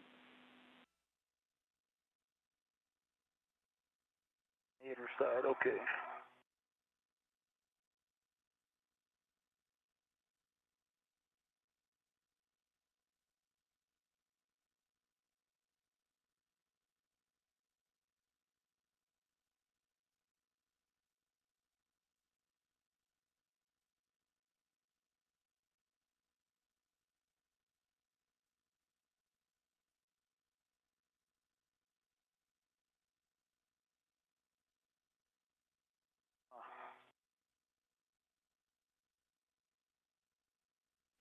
There we go. And that looks like a good config there, Ike.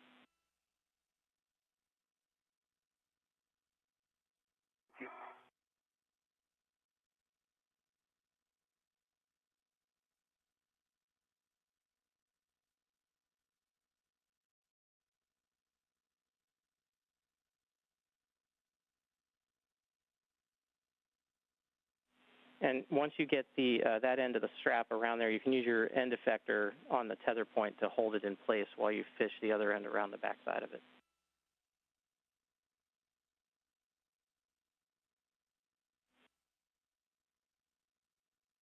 Thank you.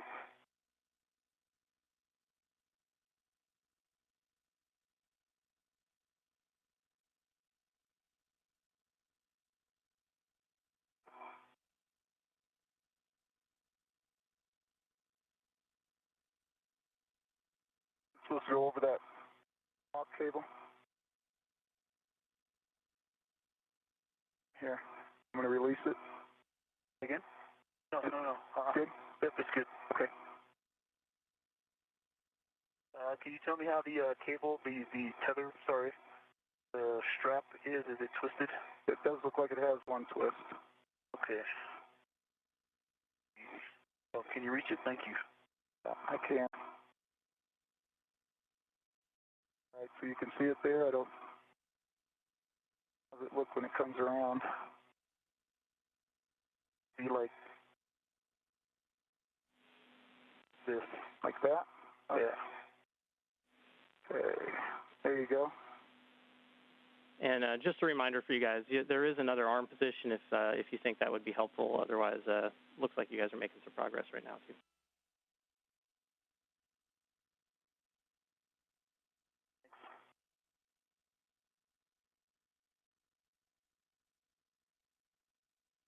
Yeah, that looks flat, Ike.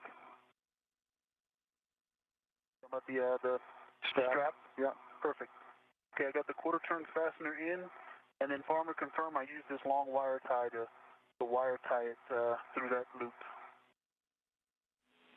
A-firm, once the quarter turn fasteners are done, all you have to do is find the squished end of that wire tie and feed it through there. It doesn't need 3 turns or anything like that. Just put it in place to help hold it in there.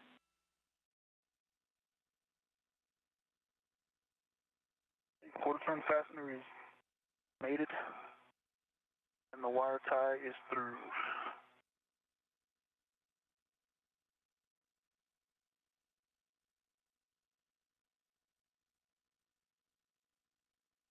See the tightening part of it over there? I do. You able to snug it down? I can. Let me get a little better position. You hold on to it? Got it. So it's tightening itself, so it's not going anywhere. Yeah, no, I just help me get hard in.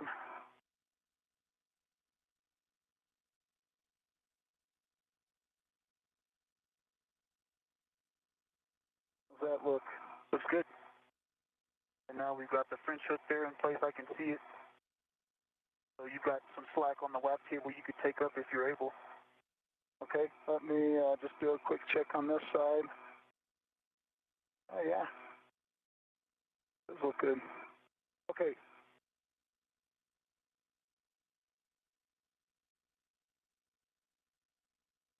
Take in some slack, you said? A-firm.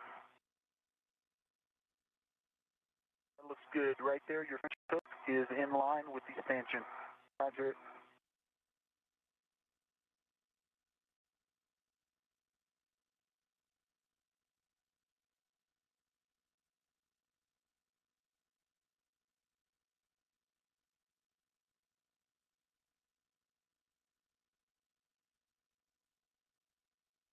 So Ichi, I don't think we're going to need the other arm position unless you need to go there for automatic maneuver. So I think we got that. I understand. That's good to hear. Yeah.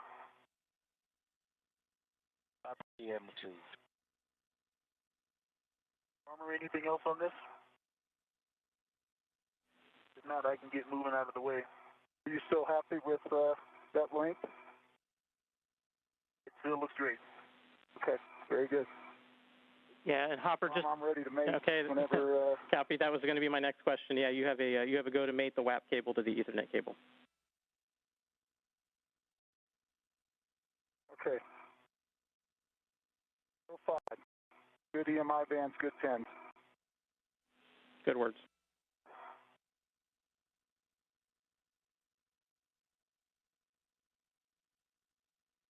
And I can understand you don't need any maneuvers. So are you ready for the maneuver to ESP to backup at this time? Farmer?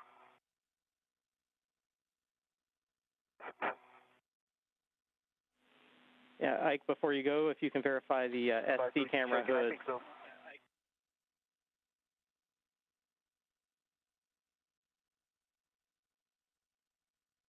It is still square.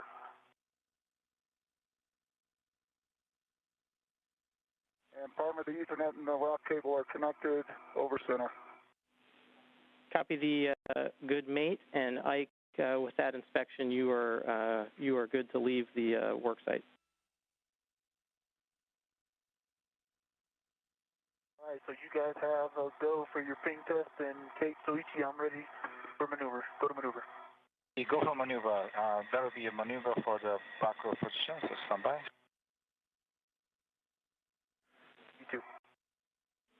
And station on Space Ground 1, we see that 19 for the road procedure.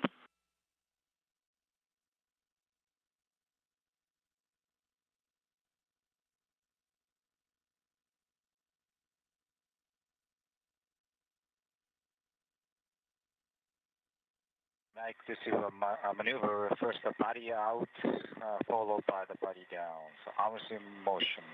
Copy, go for GCA to publish. Okay, this is actually a maneuver, but arms continue. It's a JOCAT? If this is a maneuver, not the GCA, and we'll be doing the manual body out, followed by body down. Copy, go for GCA to publish.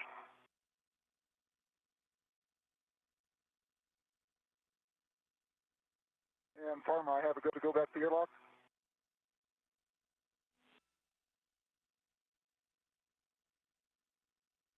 Stand by 1, Hopper.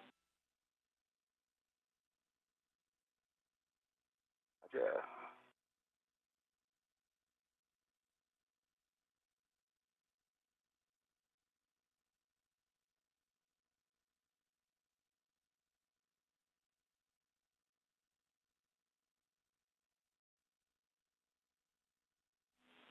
Yeah, Hopper, before you leave, on the WVS camera, we noticed a unassociated TA clamp that was undone.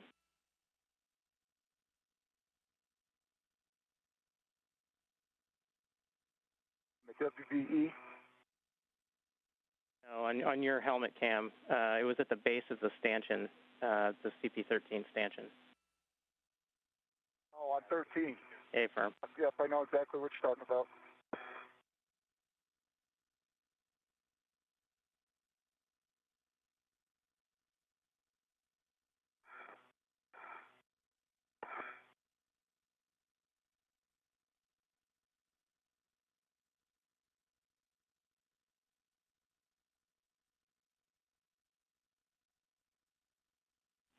So, Hopper, when you find that TA clamp, if you can just close the TA clamp, then you can head back to the airlock. And comms back over to you, Ike. Roger that.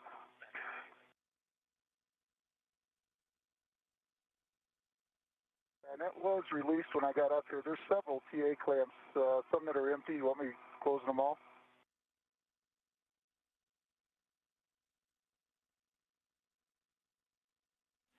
A-firm, if you can, please. Thanks.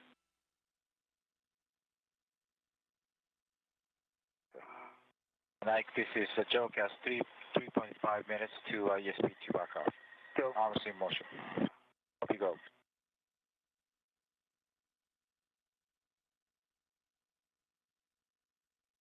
Almost 3 hours and 50 minutes into today's spacewalk. The astronauts have just completed installation of the CP13 HD camera outside of the U.S. laboratory.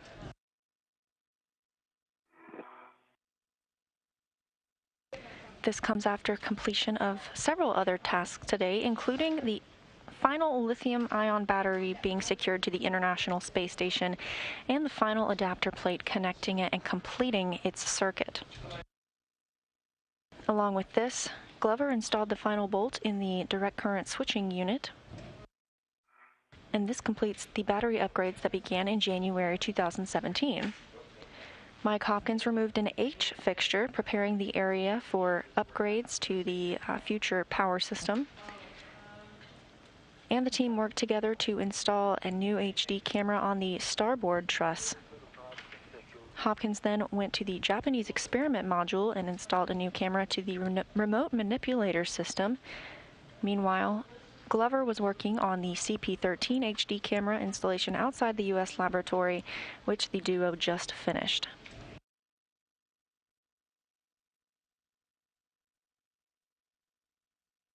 The International Space Station is currently flying in an orbital nighttime 263 statute miles over the Indian Ocean.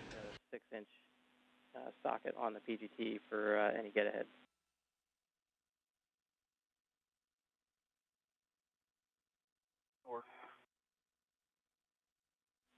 Sorry, I stepped on you, Hopper. Go ahead. Just giving up status. I'm at the top of the Cedarburg. Come down. Roger.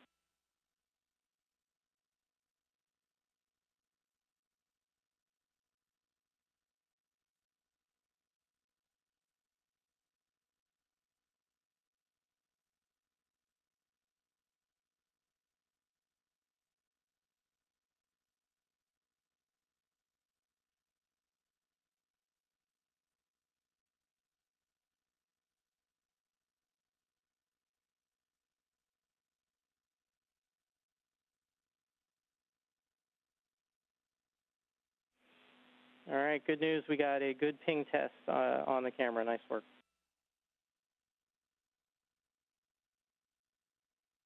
Thanks for the update. Thank you. Okay, big picture for you guys. We're a little over 4 hours on the PET. Copy. We've got a 7+30 limiting consumable, which MEDOX. Our game plan, Hopper, is for you to do the H fixture out on S4, and Ike, have you do the WIFX relocate and, the WIFX and APFR relocate and the OI WIF relocate as well.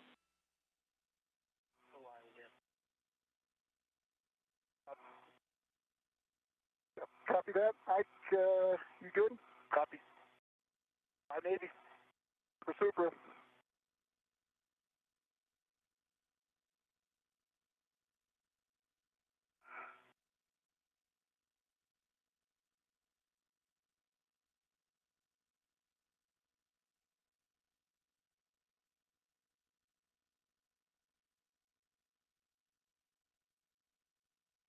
All right, Farmer, I'm at the airlock, opening the thermal cover. Copy thermal cover. You're going to stow your GEM RMS bag in there, and you're going to retrieve crew lock bag number 1 for the H fixture. Roger.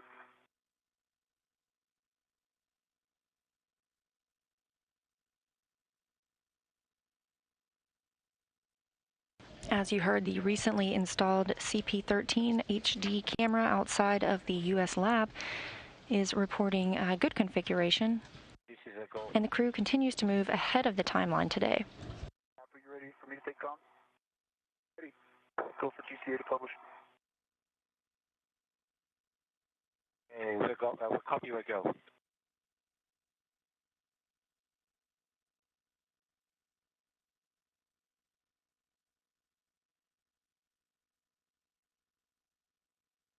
Because the crew is ahead of schedule, they have been assigned some get-ahead tasks. Okay, Ike, first the station zenith by 2 meters, followed by the station aft. Now it's in motion. Okay, I may take some of that zenith off. Yep. Moving station zenith.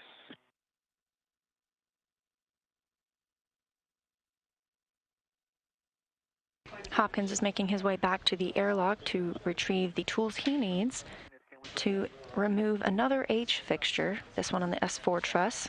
Station aft. Yep, I like it. Now it's motion. That'd be good motion, sir. That's good motion. Good motion, about 1 meter to go.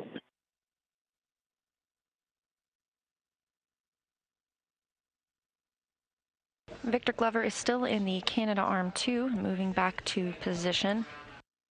He's been tasked with relocating the APFR, or the articulating portable foot restraint, which he is currently standing in, and preparing that for an upcoming spacewalk. Copy, continue.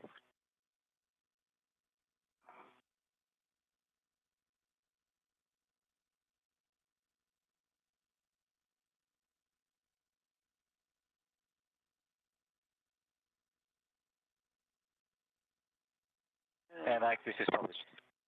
And that's perfect. GCA complete. Copy. And so I'm going to get out here, I'll start my tape setter swap, and then I may have you go a little more zenith for the removal. Currently the brakes on. Copy, brakes on. Do you copy my last? Copy. And Ike, just a quick verification, pull test on the socket swap that you completed.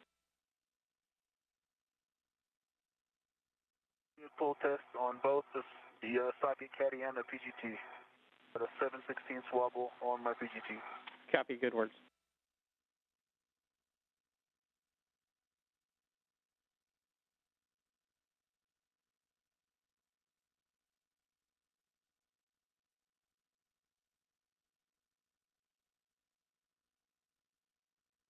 Actually, Caden Suichi, this is a good spot. I've got a good visual of the entire arm.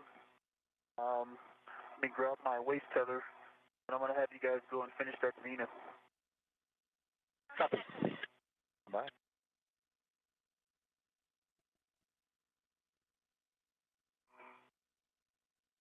We've got another Ask NASA question, this one coming from Jess, asking why do the astronauts wear mirrors on their gloves? The mirrors on the gloves are actually so the astronauts can read the writing written on the front of their suits.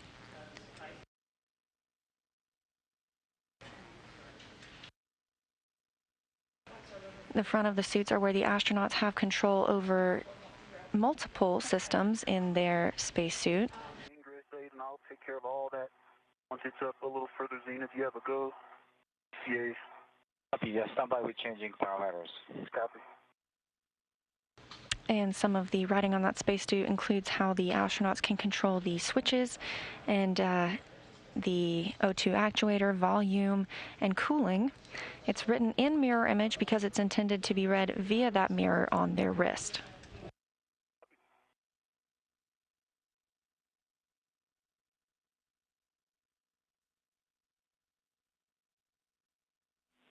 All right, copy that, Hopper. Check the thermal cover closed and safer handle check.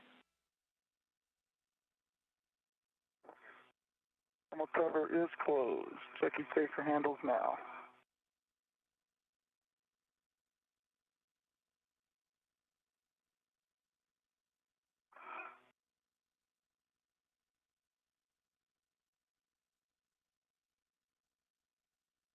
And we're moving the arm station zenith.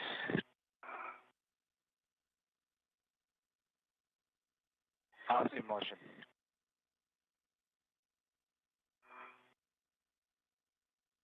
Motion, continue. Good motion.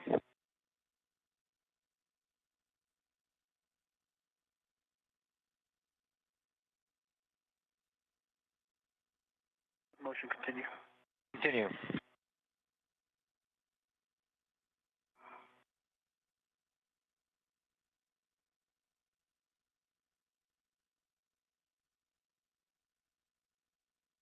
How far to publish? It's about 1.5 meters station zenith. I think you can stop right there. Copy. Arms motion stop. CA complete. The brakes on. Brakes on. Okay, Ike, it appears we lost your WVS signal. Can you double check that your button is, or just press it and cycle it?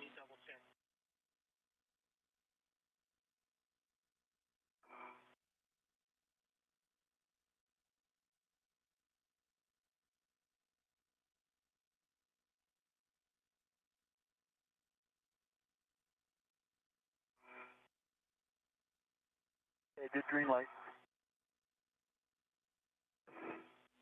Copy, thanks. We got you back. We're now 4 hours into today's spacewalk, and the astronauts have completed all of their major tasks. All right, Hopper, we see you moving. Come up to see this first. Visual.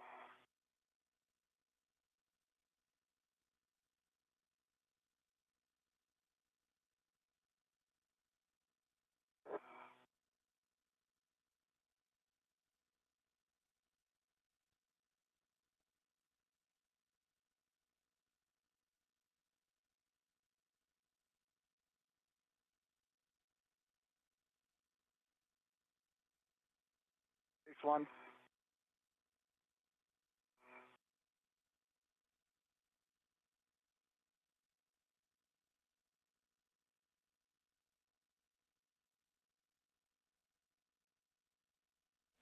And Hopper, just heads up for you, when you get out to the Sarge, we're going to be looking, the 3 Alpha BGA is going to be nadir. Copy, nadir. Thank you.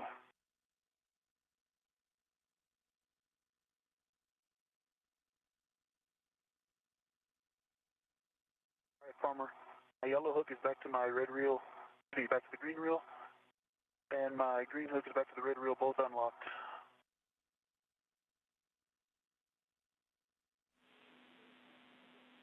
Copy that.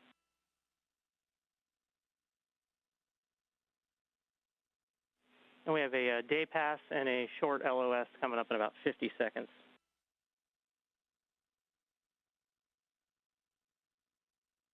Copy.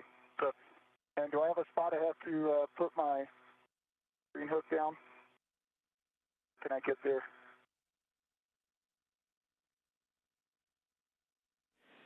Yeah, we don't have one specified, so find someplace convenient, either a seat or rail or a handrail nearby.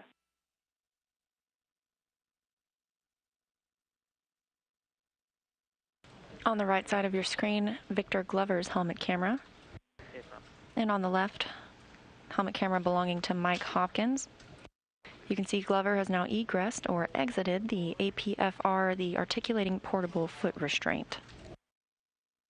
Will be a maneuver to back off.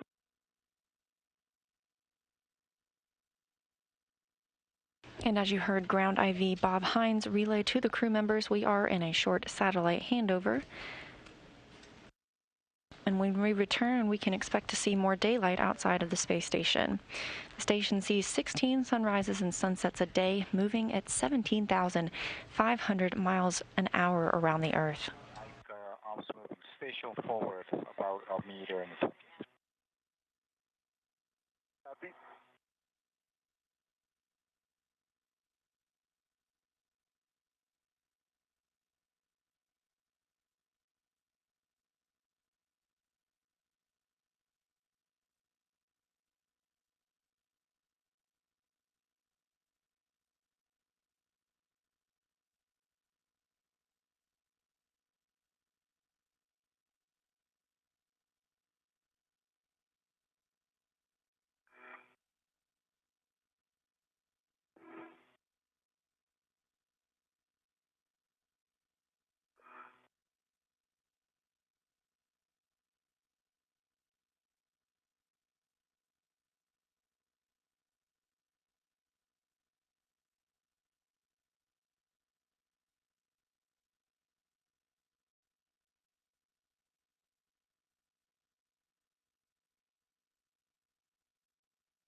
Right, I put my green hook down, 3011, it's just outboard of the starboard seat of cart, underneath it.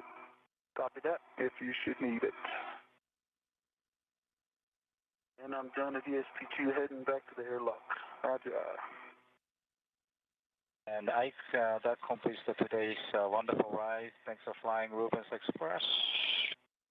Told you I'd be a repeat customer. Fly with Air Rubens anytime. Thank you. Time.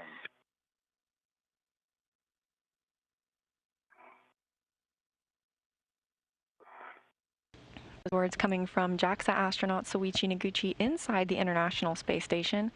And this question from Gianluca, age 7, addresses exactly what we just heard, asking how do the astronauts know when the robotic arm will move and do they control it? You can see the robotic arm clearly in this picture, also known as the Canadarm2, and down to the bottom right, that's astronaut Victor Glover, who has been on the arm for much of today's spacewalk. Inside the International Space Station is Kate Rubins. You can see her there with those screens, as well as Soichi Noguchi, who have been working on controlling the robotic arm from inside the space station today. The astronaut outside knows when the arm will move because he or she is in constant contact with the astronauts inside the International Space Station and can even relay directions like how much closer or further he or she needs to be away from the task they are working on. All right, I don't know if Farmer's back, but I'm at the Sarge. Gauntlets are in place. Copy. Copy, Gauntlets, thanks.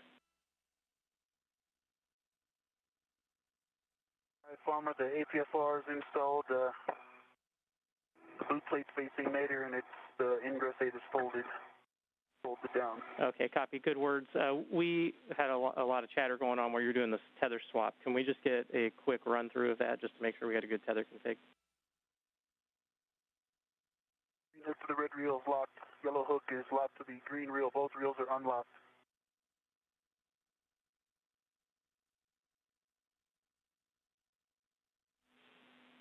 Copy. Sounds good. Thanks a lot.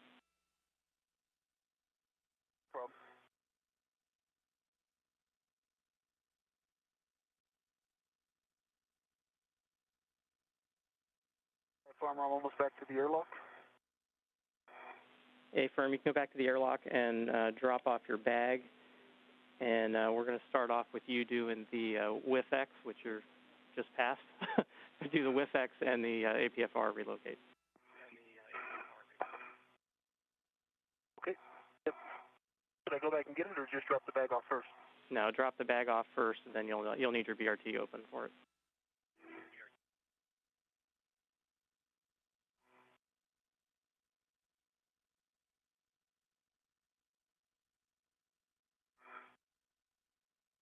All right, can I open the thermal cover? Yep.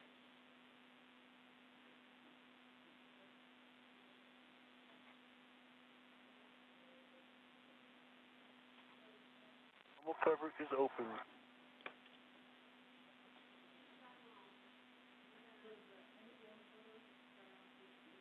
Uh-huh. Yeah. Say again, Farmer? Disregard.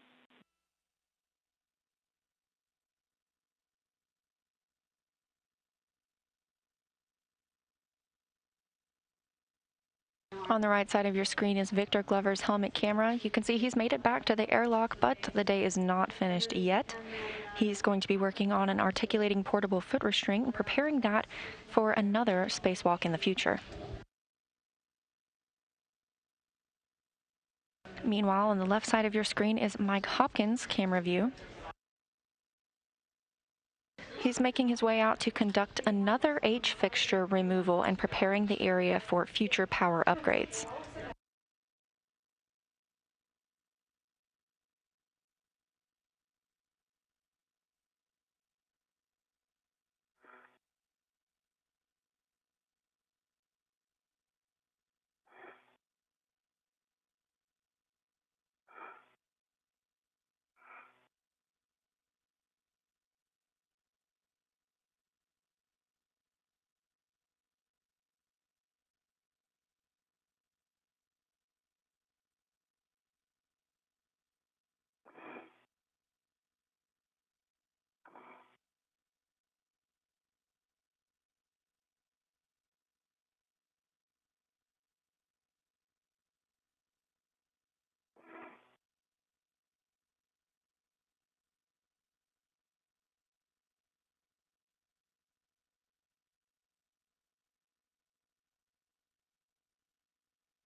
How you doing, Ike? Stuffing off this ORU bag. Doing well. All right, I'm out at 3 Alpha.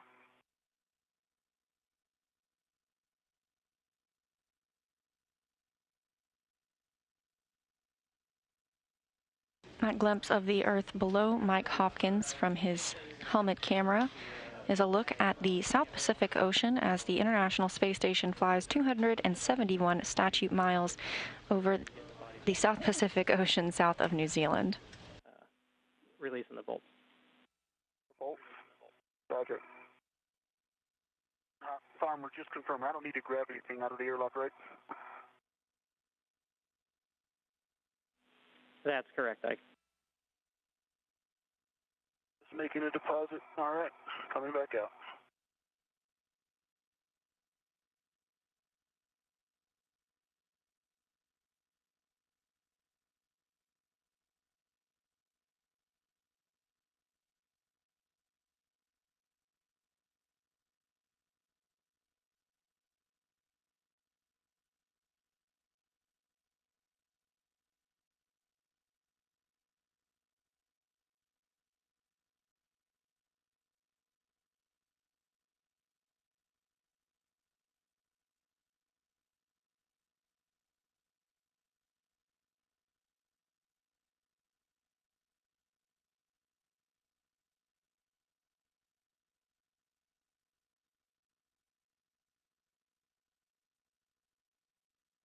Okay, Farmer, the thermal cover's closed.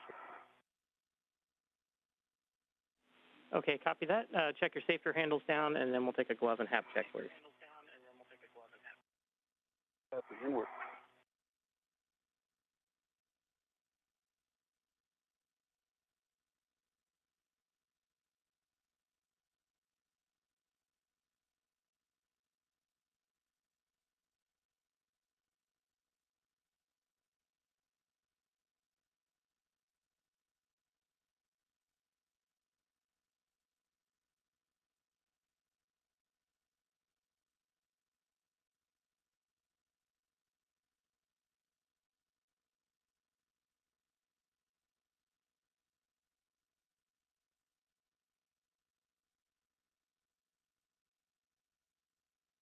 Right, farmer happy's dry, and gloves.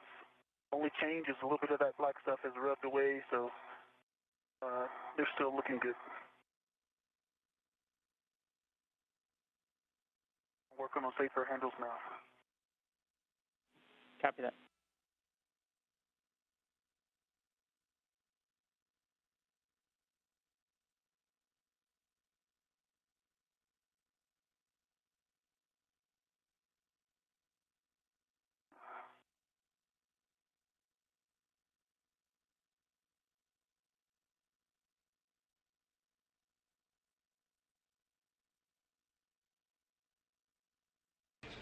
You just heard NASA astronaut Victor Glover in this view from his helmet camera as he's at the airlock preparing for his next task, setting up an APFR and articulating portable foot restraint for a future spacewalk. He gave a glove and HAP check. HAP stands for Helmet Absorption Pad, and the astronauts regularly check this to make sure there's no fluid in their helmet. Additionally, as you can see, a spacewalk is a completely hands-on task, and so the astronauts conduct regular glove checks to ensure there are no tears in their gloves and they can proceed with the spacewalk. Okay, you're going to translate to the WIF-X over on the starboard side of ESP2, WIF-3, and put it on your BRT. On the way. And Hopper, reminder on this H fixture, only 2 bolts are currently installed, so it's bolts 2 and 4 we're going to be working. Copy. Bravo 7, counterclockwise 1 is set. That's a good setting, and we're looking at bolts 2 and 4. You're going to turn both of them 1 to 2 turns only in any order. Report turns.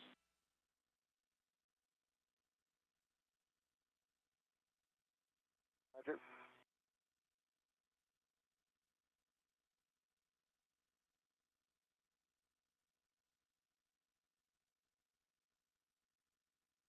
This view from Mike Hopkins' helmet camera, you can tell because it is designated the number 18 in the bottom right. He is using the PGT, or the pistol grip tool, to release another H fixture. That was one of his tasks earlier today as well. And with that successful completion, as well as the other tasks that the spacewalkers were given today, they've decided to move on to future get-aheads.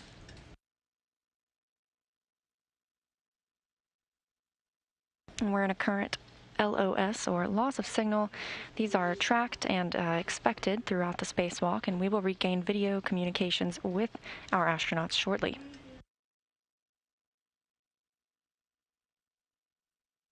Bolt 4, 2 turns. Copy, 2 turns, bolt 4.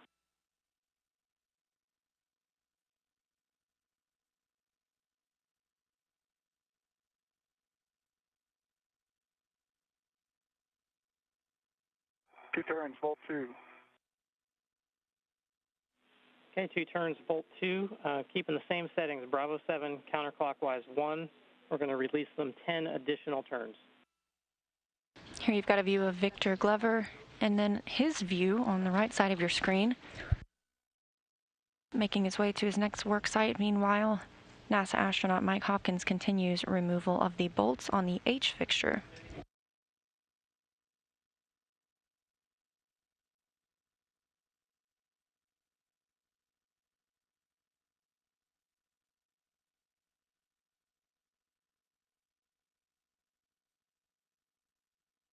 Another handover period of the tracking data and relay satellite systems.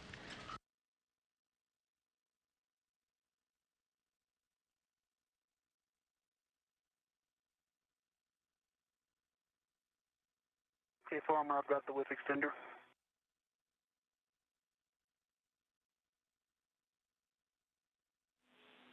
Copy that, Ike. You're going to translate out to the port CETA cart, looking for WIF 3. Port C cart WIF 3.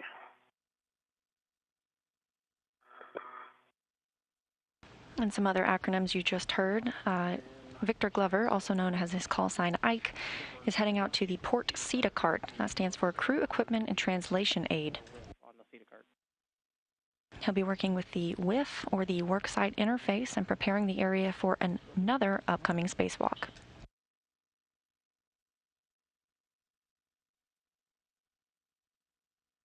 All right, 4 released with 7 turns, 2 released with 8 turns. Copy, 7 turns on bolt 4, 8 turns on bolt 2.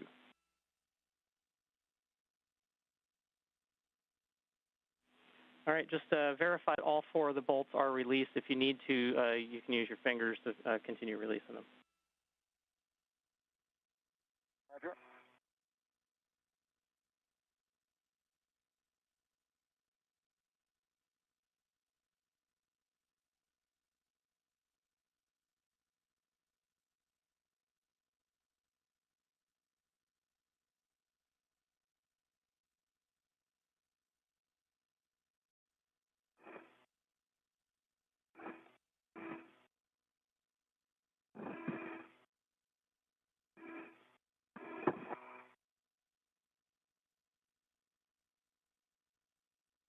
All right, I'm headed up to Cedar Spur. Roger. And copy that, Ike. And obviously, with us doing the get-aheads, please keep an eye on the safety tethers as we move starboard.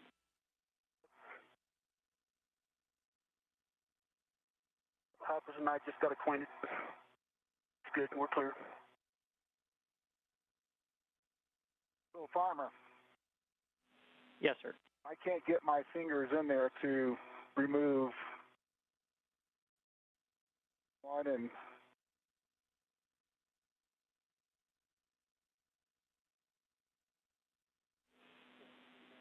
Copy that. Stand by 1. it's just set fingers, but it's hard to get your finger inside these. If you remember on that H fixture, bolts go down into a... Okay, I did get one. I'm working 3 now.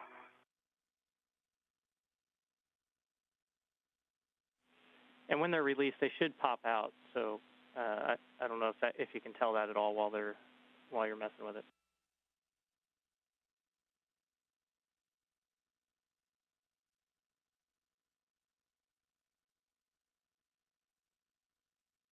Okay, all 4 released. Copy, all 4 are released. So you can retrieve the wedge assembly if that's what you want to do again, and put them in the H fixture channel. Yes, that's what I want to do.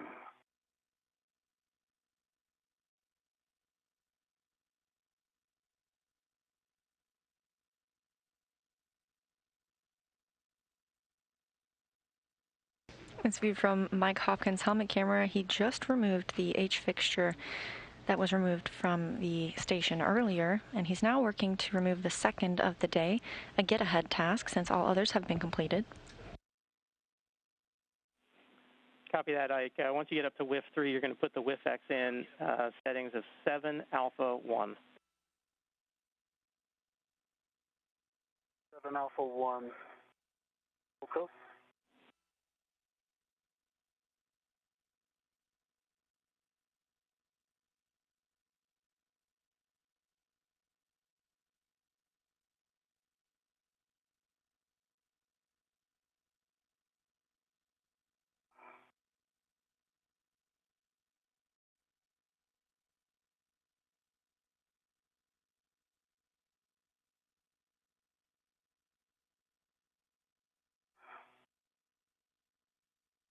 And 7, clocking to 7 would have it pointing like nadir and starboard. Is that what you have in mind? Should be nadir and port.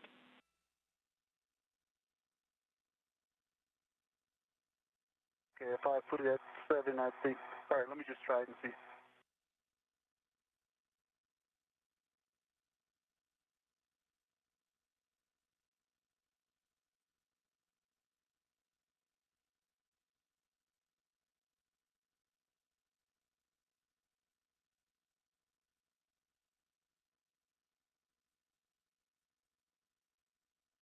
Okay, yep, you're right. Putting nadir and port out toward the Bottom center of the seated cart. Okay. 7 Alpha. Are set. Full twist test. It is locked black on black.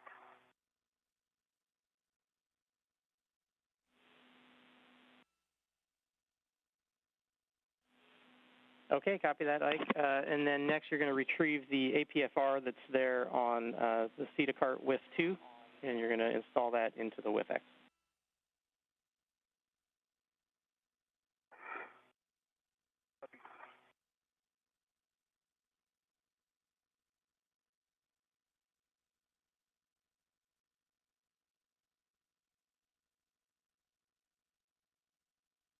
H fixtures released.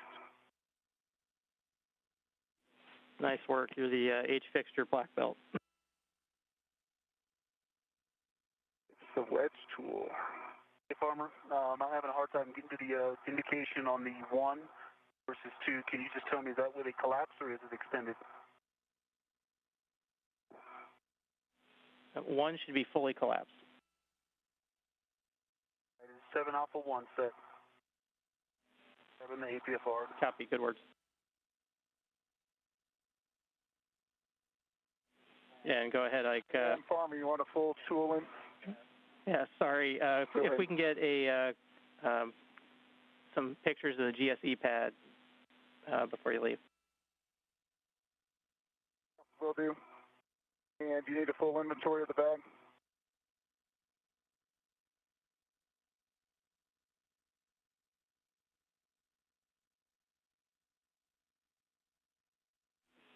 Yes, please. We would like an inventory of the bag.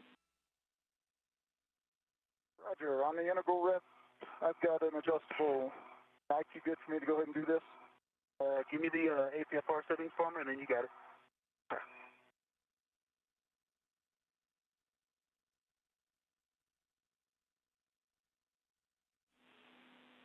Okay, Ike, your APFR settings are going to be 12 Sierra Golf 3. And Hopper, if you stand by on that inventory for a second. Cool. Copy.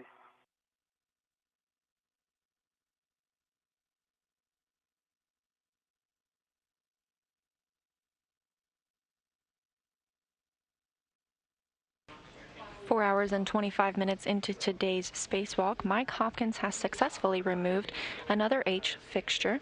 Pad, and then you can just leave that out. We're going to do the next task is a photo task, and then we'll do the inventory after that. Roger. Okay, Farmer, clock to 12. Good pull and twist test, black on black. Good words. Now we'll Sierra Golf 3. Affirm.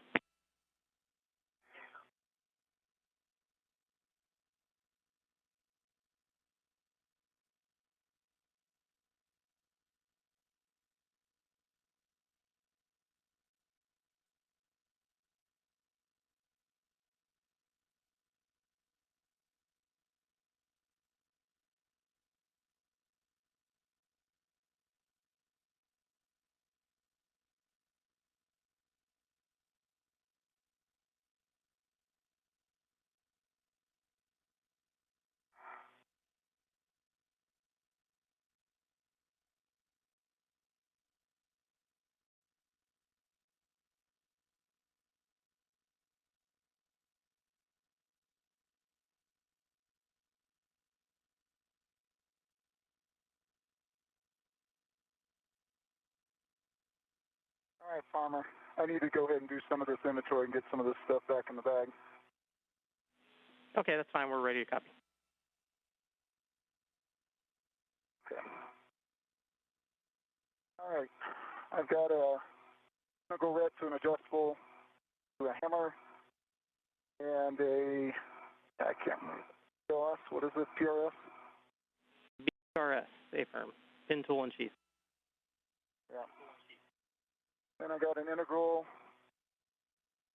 to a pry bar, and that's going. The integral's going to adjustable to the pry bar, and then the other end is empty. And that one.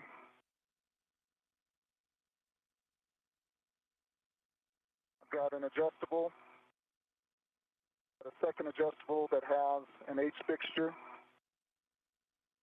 Got a small rec with the camera. Got an integral with the wedge assembly. I've got an integral with the adjustable and 2 pliers. I've got a small with an adjustable and a combo wrench and an H fixture. And I think that's it. And then on the outside, I've got an adjustable. Hey, that's a good inventory, Hopper.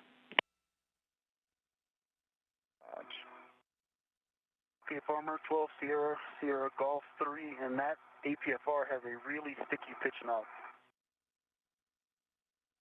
Okay, copy that. Confirm that you were able to get it to pop back out after you set. Confirm.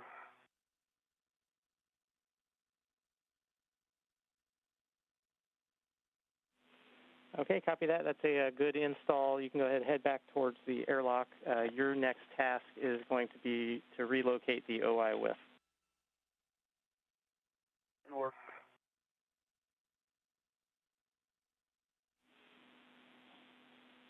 And Hopper, while you're buttoning that thing up, game plan for you is to do some of the photo ops on the mini pump module on P1.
All right, Farmer, I am tally the OI whiff.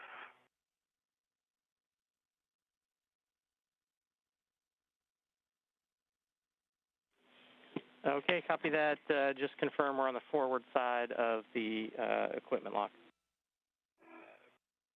Confirm at airlock with 3. Hey, good words. You can ret to the tether points and lift the 2 tabs and slide the OI whiff off. It slides away from the tether point. Copy, inward.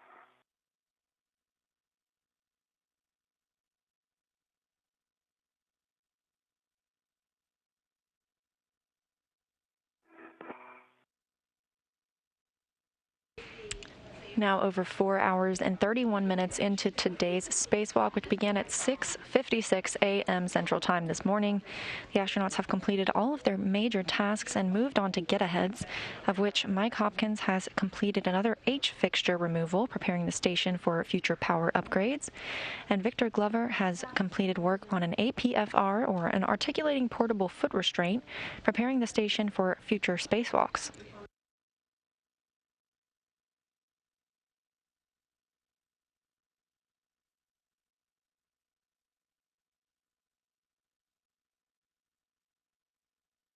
Farmer, I have the OI whiff on my workstation.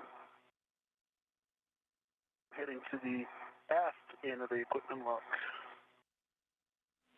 Okay, good words. Just a landmark for you as you go around the wagon wheel and come up the aft side. Handrail 0510 is when you want to start moving ports. 0510, start port. 2.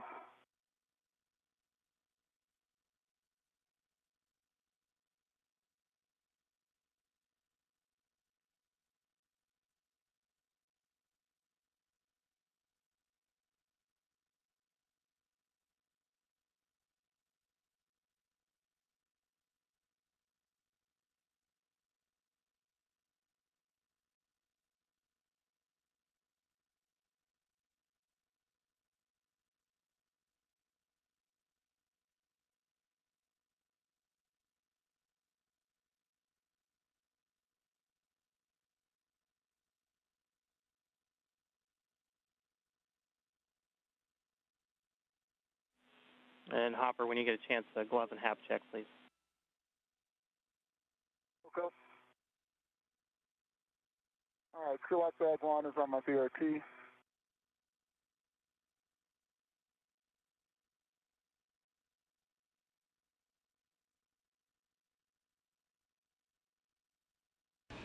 We've got another handover between the tracking data and relay satellite system, and we will regain communications and video with the crew shortly. In the meantime, a look back at all that has been accomplished in the last 4 hours and 34 minutes. NASA astronauts Mike Hopkins and Victor Glover secured the final lithium-ion battery to the International Space Station and installed the final adapter plate, completing its circuit. Copy that, and we just got good words on a good pan and tilt test for CP13, so 3 for 3 in the cameras today. Nice work. That's awesome. Thank you. Good news. Thank you. All right, Farmer, I'm in the vicinity. I see with locations 5 and 6. Okay, stand by 1 second. Hopkins then moved on to remove an H fixture, preparing the station for future power upgrades before the duo moved on to complete CP3 camera installation, an HD camera aboard the starboard truss. As you translate back, we're going to need you to check the brakes on the CETA cart, and then the next task for the MPM is going to be out at the S0P1 base 6 bulkhead. Okay. Let's do the, we'll get the CETA carts first, and then we'll the other items. Roger that. Big picture, you're just heading over towards P1. Roger. Okay, Ike, looks like you slid, I see the OI whiff on there. We're looking for whiff 6. You're going to slide it onto the fitting and then verify that the 2 tabs are down and look for a pull test. Work. The team also completed Japanese robotic arm camera replacement and installed an upgraded camera outside the U.S. lab, which Bob Hines just relayed is checked out well and performing as expected.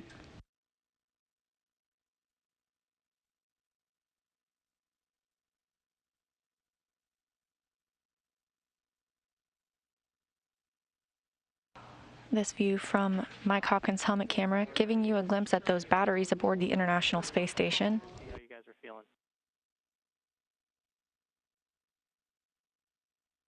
Super. Hi, Navy. That means good. Okay, Farmer, gloves still look good on my left and pinky. The RTVE, the bottom digit, a little bit of peeling, the same about an 1/8 of an inch, maybe a 1/4 of an inch, and an 1/8 of an inch worth of it peeling up. Most of it's still connected, and the fabric underneath is good to go. Other than that, no change. My hap is dry. Copy that. And that left finger, is that changed from earlier, or is that pretty much the same? The earlier one was my right pinky. Same place on my right and left pinky. The earlier one was right. This one is left. Copy that. Good words.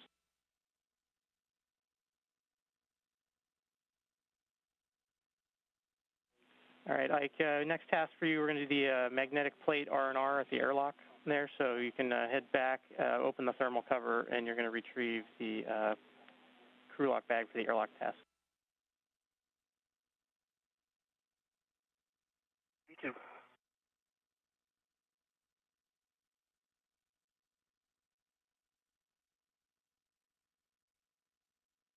Okay, Farmer, Ike, come in board of the Sarge. News. Copy that, Hopper.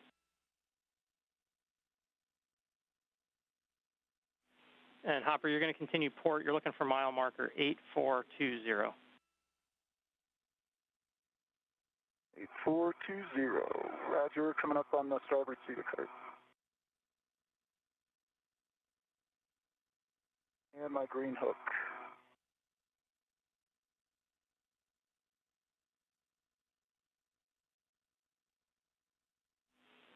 And like when you get into the airlock, it's going to be crew lock bag 3. Copy, crew lock bag 3. Thermal cover is coming open.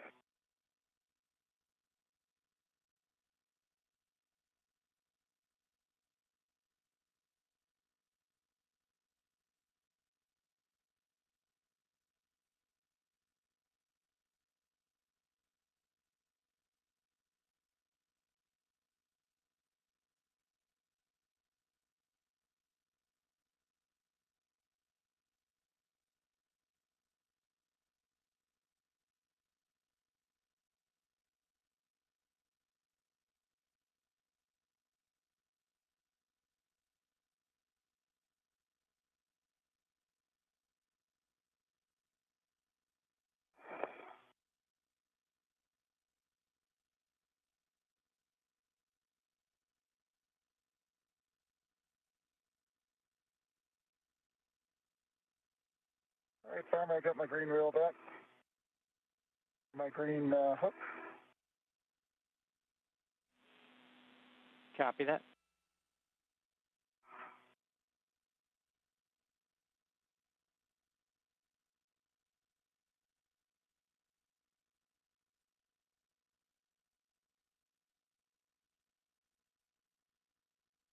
Okay, Farmer, I've got the crew lock bag number 3.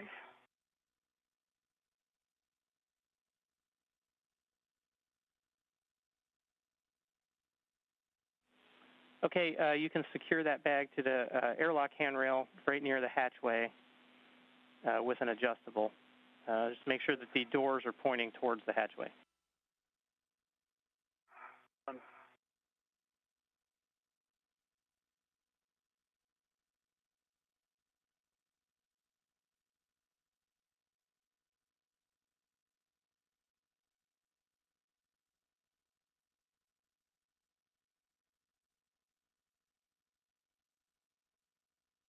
See the car brake pedal release 2 pushes.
Copy that, Hopper. I heard you. Roger. Sorry, we didn't hear anything, Hopper. Was that for us? Yep, I was just telling you, the starboard seat of cart brake handle was pushed twice. Copy that, thanks. You bet.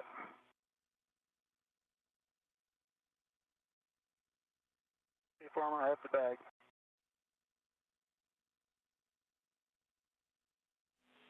Okay, out of the bag, you're going to retrieve the IV wrench and secure it to the old magnetic plate.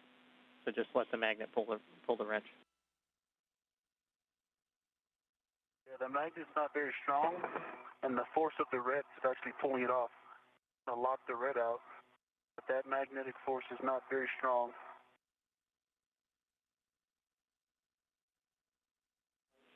Copy, standby 1.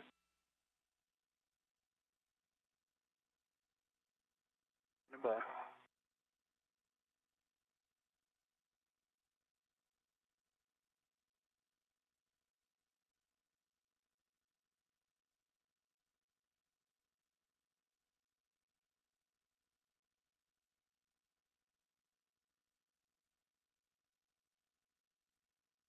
See the cart, 2 pushes on the brakes.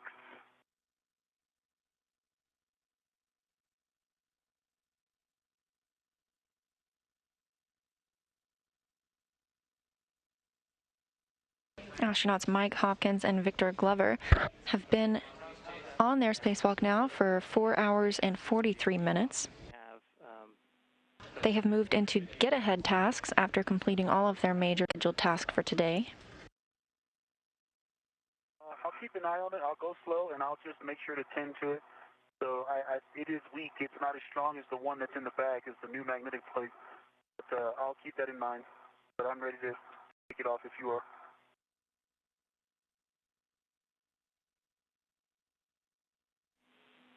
Okay, copy that. It's just a warning. Remember, the Zeus fasteners could have sharp edges.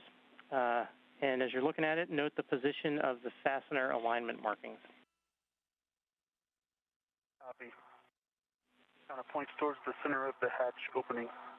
Copy, good words. Retrieve the T-handle tool, and you can release both Zeus fasteners. It's going to be counterclockwise, a quarter turn only. Copy. That's the release position I was giving you. They release point toward the center of the hatchway. Okay, I've got the plate in hand. Wrench is still held to it. They're both going in the bag.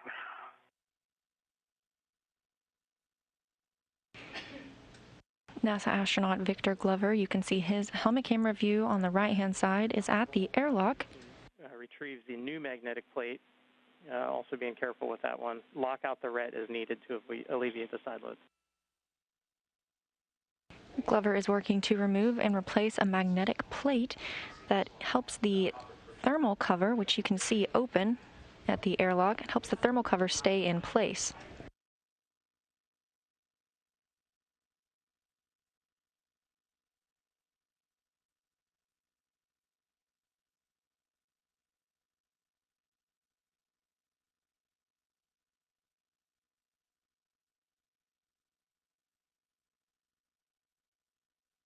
We're in a satellite handover, and we'll regain communications and video with the crew shortly. But currently, you're looking at the inside of Mission Control Houston at NASA's Johnson Space Center.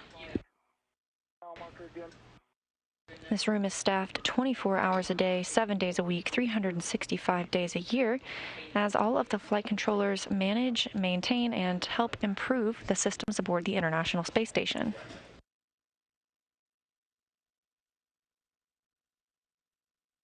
The new magnetic plate is aligned.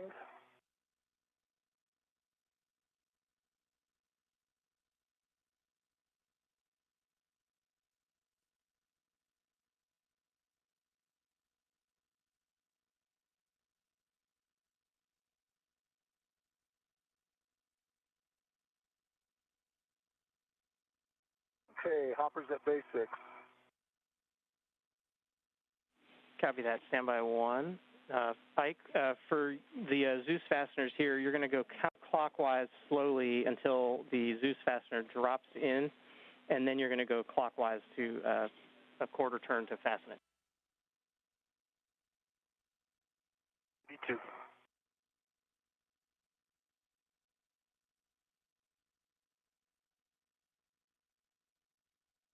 We're in another satellite handover as NASA astronaut Victor Glover, or as you'll hear him referred to as Ike, which is his call sign, is at the airlock and working to remove and replace a magnetic plate that helps the thermal cover stay closed.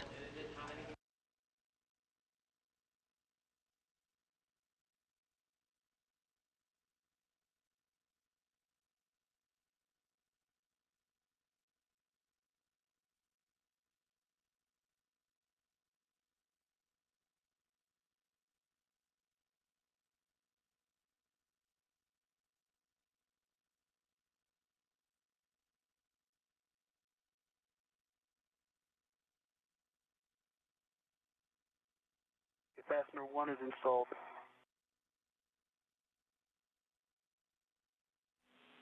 Copy that.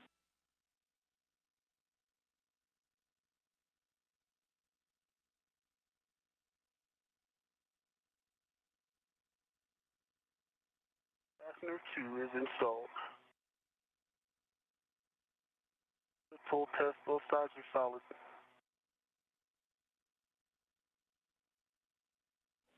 Copy that. Sounds like a good install. Nice work. And when you get a chance, give a good pull test using the tether point, and then we'll take an inventory of the crew lock bag. Good pull test using the tether point. Let me grab the red off of it, and I'll give you the inventory. Got pictures that you want, Farmer? Yeah, so confirm you're at base 6 on S0P1. Affirmative. Yep. Okay, we're going to be photographing the just zenith of the DDCU 3 Bravo. We're looking for the MBA connectors and panel and the surrounding structure. It's basically in the zenith. Zenith of DDCU. That's good words. It's the zenith port quadrant of base 6.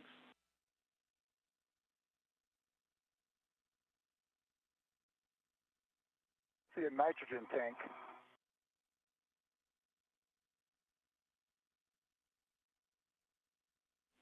Okay, you might be one bay too far. So go back to the next bulkhead further starboard, and the DDCU should be there. And the connectors we're trying to get are just above that DDCU.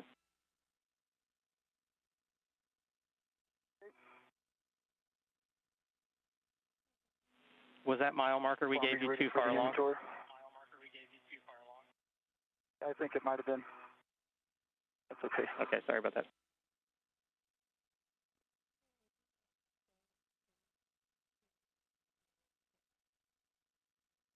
Are you ready for the inventory? Okay, copy that, Ike. We're ready, and since you only opened half of the bag, we only need the inventory on that side.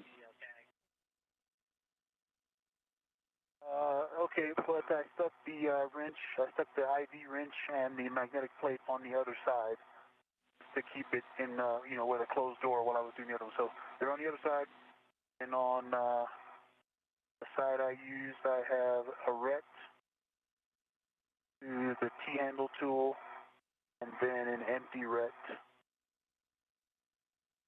and that's it. Okay, and I think you said that they may have been on the other side, but the IVA wrench and the magnetic plate are both in there too. They are on the other side, but yes. Copy that. That's a good inventory.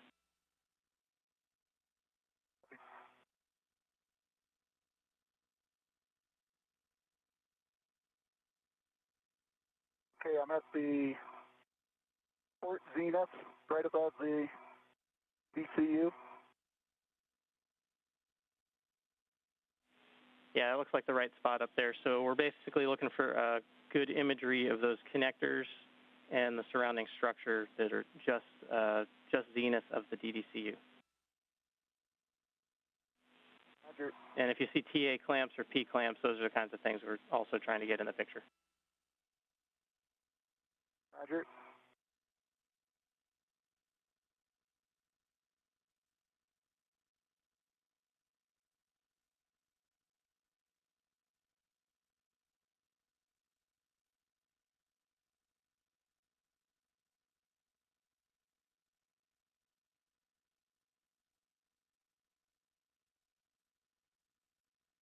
This view from helmet camera of NASA astronaut Victor Glover, who has just completed a removal and replacement of an airlock magnet.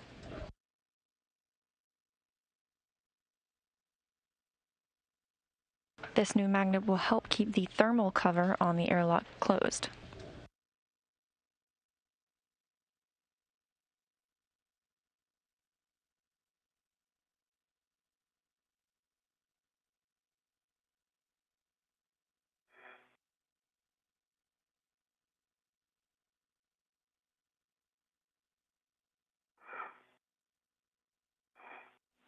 And Ike, just confirm that your PGT currently has a 6-inch wobble on it. Confirmed. That is correct. Okay, copy that. All right, Farmer, any other pictures? A-firm, Hopper, stand by 1 second. Actually, if you want to go ahead and translate one bay, I guess it might be 2 bays over, bay 10, mile marker 8820, should be right near the pump module.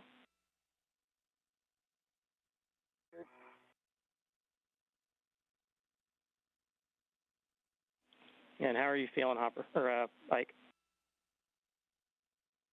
Maybe.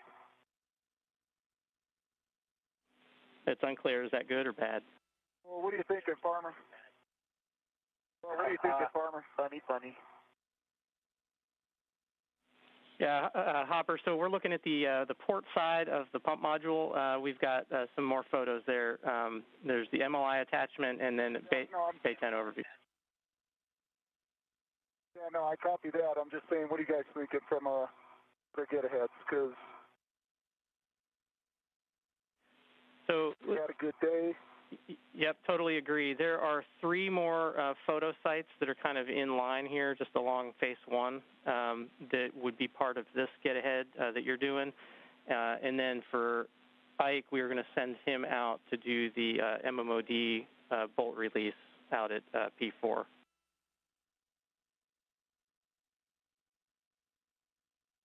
Tell you what, why don't we take these pictures and let's call it a day. Okay, that sounds like a good plan. Okay, I'm at Bay 10. Copy that, Hopper. Okay, copy that, Ike. Or sorry, Hopper, you're at Bay 10, should be around mile marker 8820.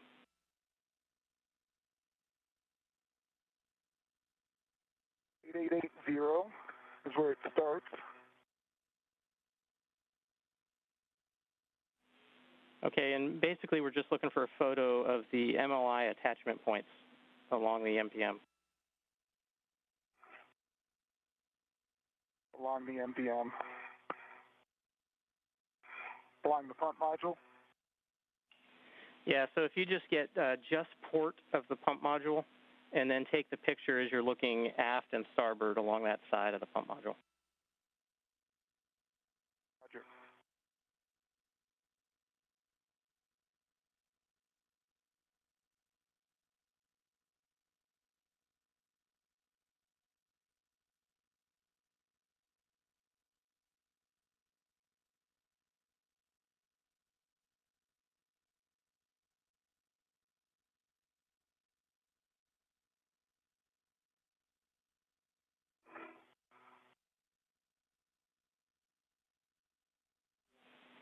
And Ike, we're just going to hold you in position if you want to maybe take a look in the airlock and make sure that things are tidied up.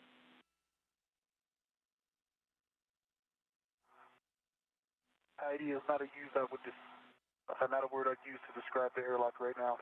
Copy that. And I'll do what I can. Copy that, and no hurry if you want to hang out and relax too. That's fine.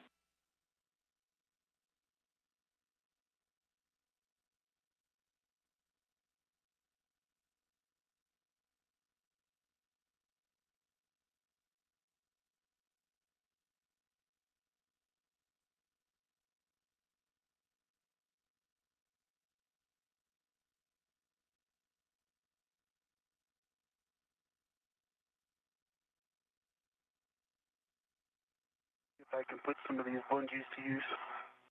Yeah, I tried with the WVE. Yeah. I don't know if it's still there.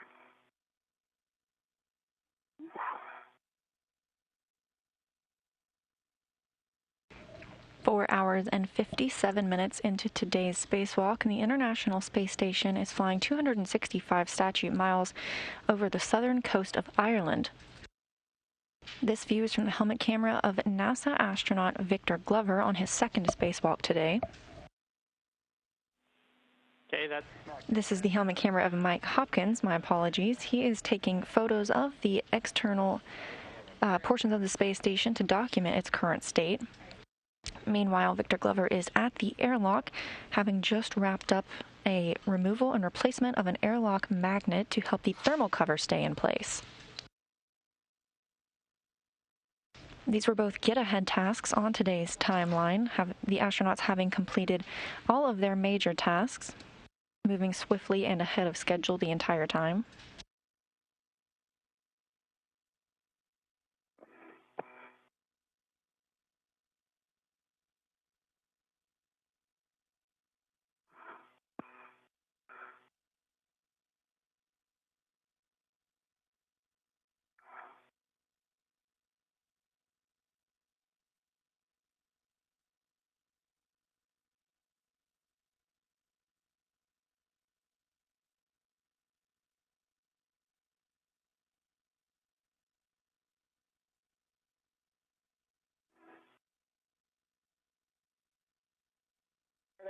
Coming your way? Okay. I've opened up the middle as much as I can. That, the medium or you guys are looking pretty good. The ETDCG is, it's gonna make it a little challenging.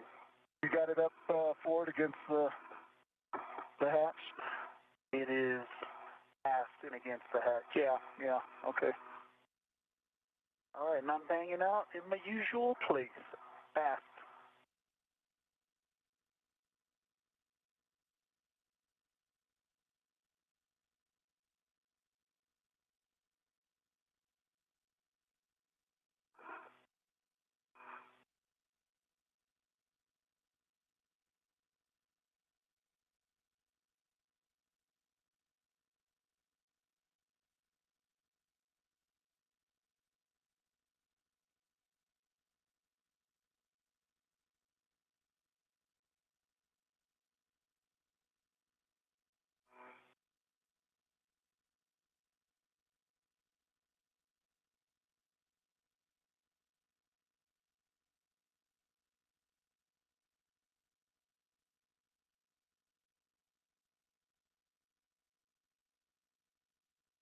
All right, top of the sphere.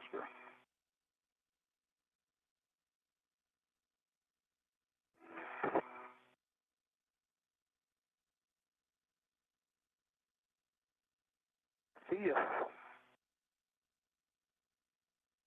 Enjoying the views? Enjoying the view.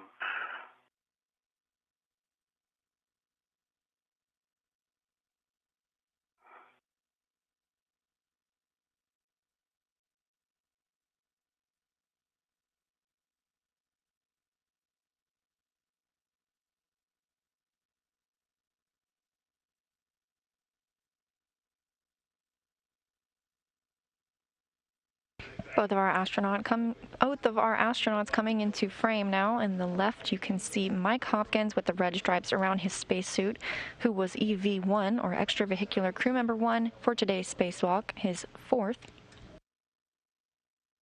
And on the right is Victor Glover on his 2nd spacewalk.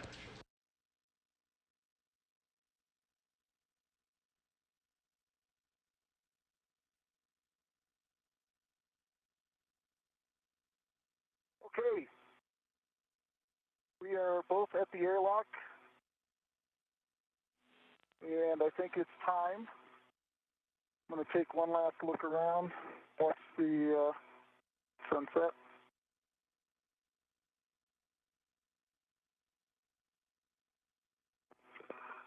Beautiful view. All right. Yeah, enjoy the view. You guys did a great job today. You guys rocked it. When you get a chance, if someone can take a look at the airlock hatch pip pin before we start ingressing. Roger. I can see him easy.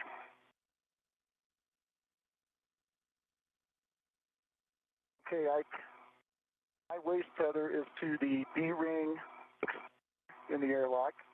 Tail closed, slider lock, black on black. Got a good pull test. And let me put my crew lock bag inside. Copy.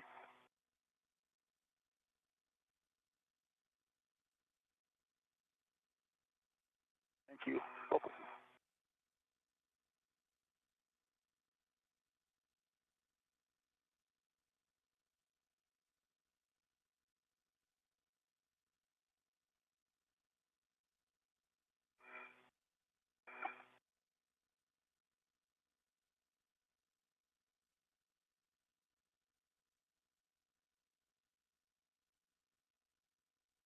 We're experiencing another satellite handover as the astronauts prepare to ingress or enter the airlock following today's spacewalk. The spacewalk itself won't be considered complete until repressurization of the airlock begins.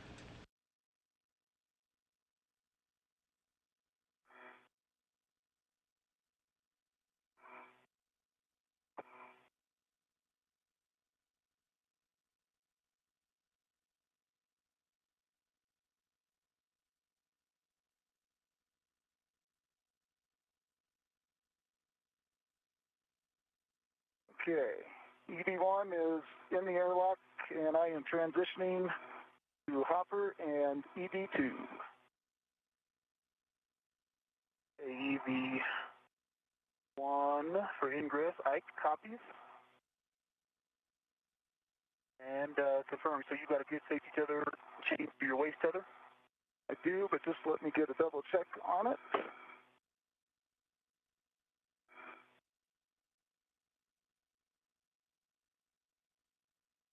That's affirmative. Airlock B-ring extender, Velcro, lock, black on black, good pull test. Copy that. My waist tether, small hook is locked to my right B-ring extender. Big hook is locked to your safety tether anchor hook. Gate closed, lock, black on black.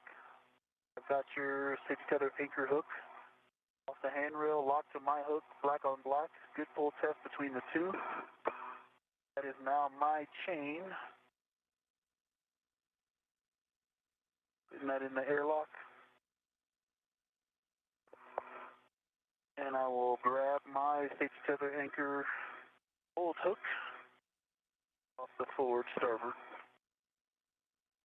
Roger. And whenever you're ready, I will come on in.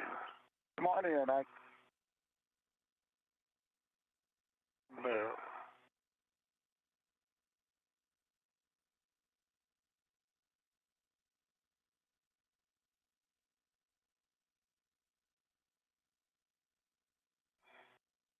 Okay.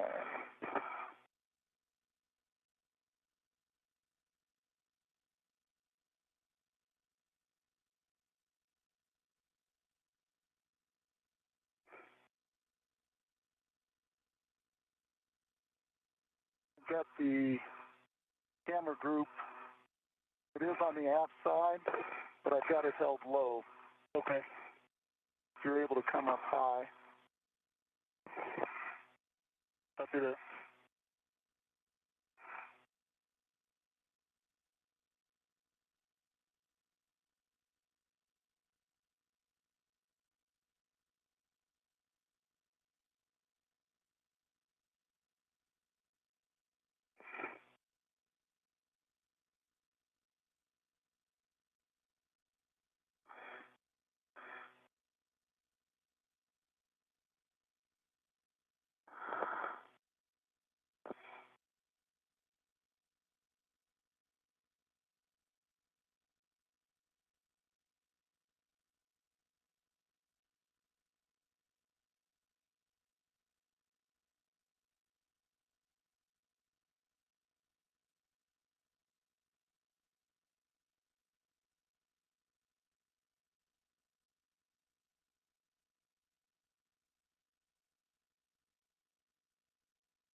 All right, nice job on the ingress. When you guys are ready, you can remove the STUs from the stowage pouches and install them on your DCM. Roger.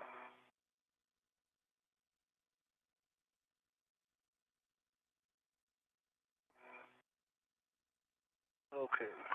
Thermal cover is closed.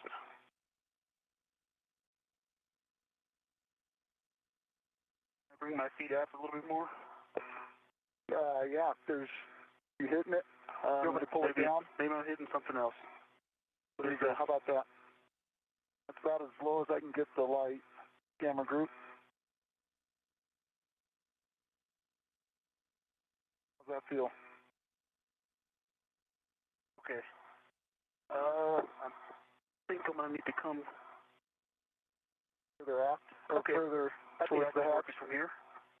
I think I can work it from here. I can probably get you a little more room. When it's time to close the hatch, I may need to go a little more port. After. Okay, right here you say put the DCM, SUs to DCM? Yes. Okay. EV1 in work. EV2 in work. NASA astronauts Mike Hopkins and Victor Glover are back inside the crew lock portion of the Quest airlock with the thermal cover closed. Any more than a 5-inch gap anywhere on the thermal cover. It looks good. I don't see any gaps from my perspective. Copy that. Thank you.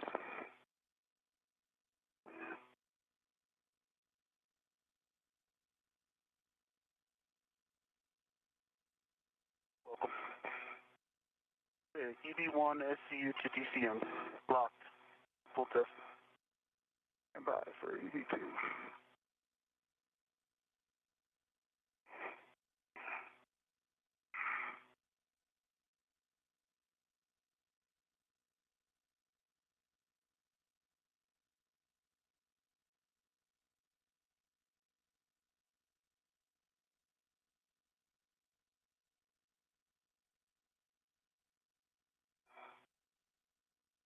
This view of JAXA astronaut, Japanese Aerospace Exploration Agency Soichi Noguchi,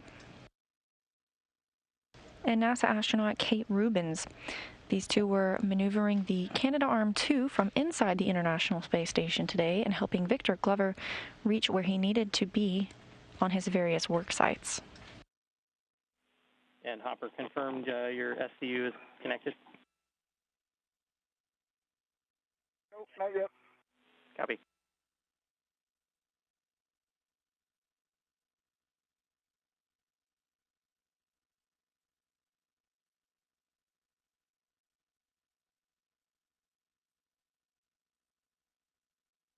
Okay, EB2. SCU is connected. Okay, copy that. Reminder, a TCV setting of 8 will minimize the SCU cooling time. And with that, you guys can switch water to off. Expect your H2O is off message.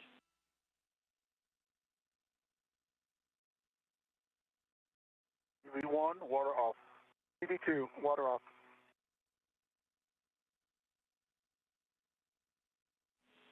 Copy that. That starts our 2-minute timer before closing the hatch. Roger.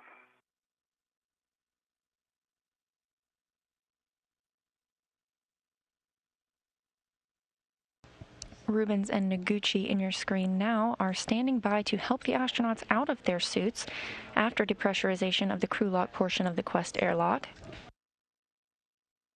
The start of depressurization will mark the end of the spacewalk, but will be on the air until the astronauts remove their helmets. Before I move the hatch, there's a lot of stuff in here. It wants to go everywhere. Copy all.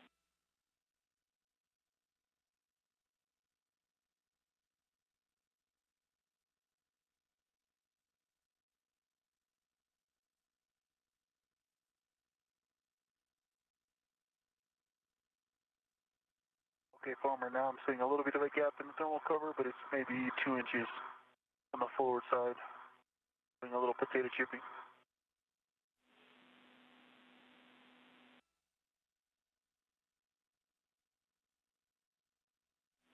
Copy that. That's a good config.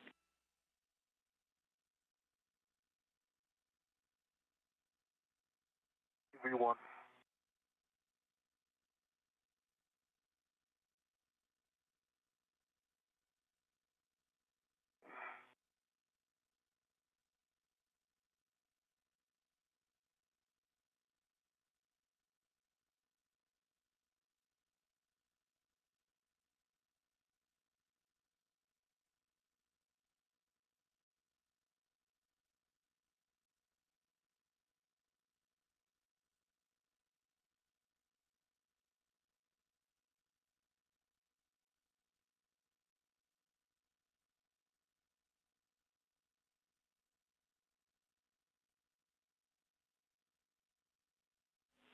Okay, that's the completion of the 2-minute timer. Again, verifying the hatchway is clear, and verify also that the handle position is per the hatch decal, then you can close the hatch.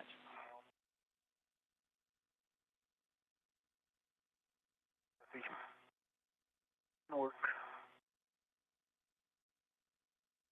All right, I'm going to need to come down your way a little bit, Roger. Yeah, I'm,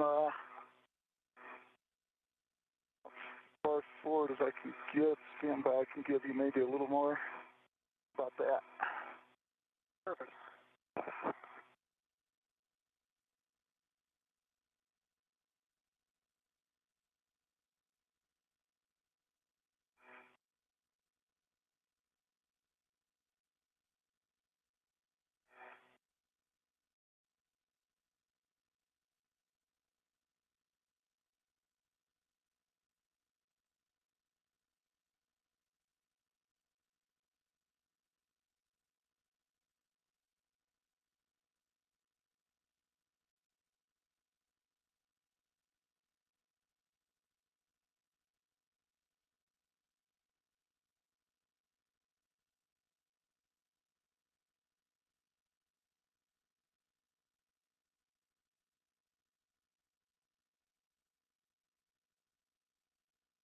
5 hours and 15 minutes into today's spacewalk, and Victor Glover working to close the hatch.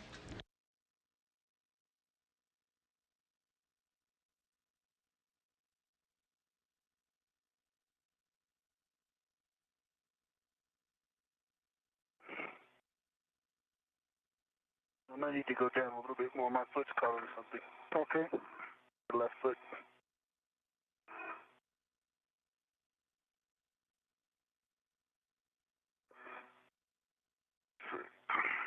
Perfect. Whatever you just did, that did it. Thank you.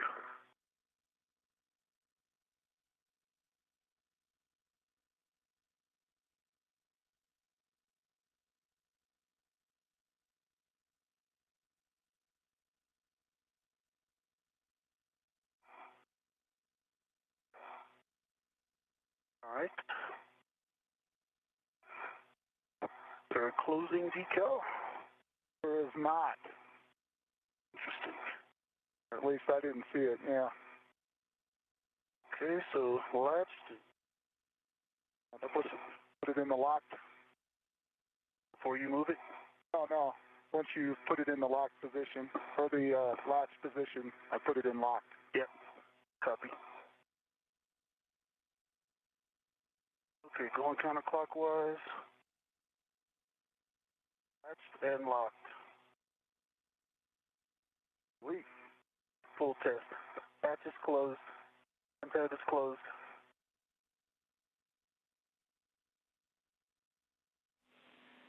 Copy that. Hatch closed and locked. With that, Hopper, you can switch on the UIA oxygen for EMU 1 and 2 to open.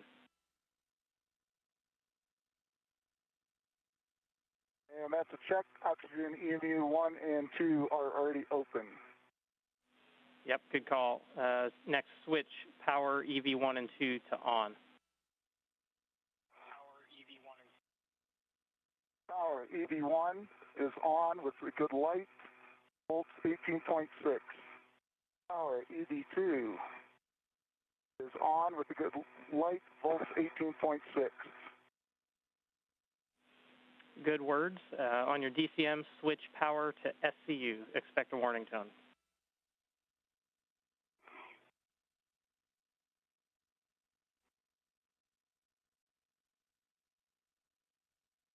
One power SCU. EV2 power SCU.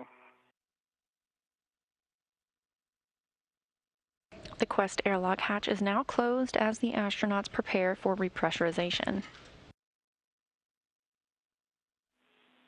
Okay, with that, over to you, Soichi, to continue with crew lock repress and the repress cue card. Copy, Farmer. Thanks for your help. And EB1, EB2 are ready for the crew lock repress. We are ready. EB1, EB2, set O2 actuator to press.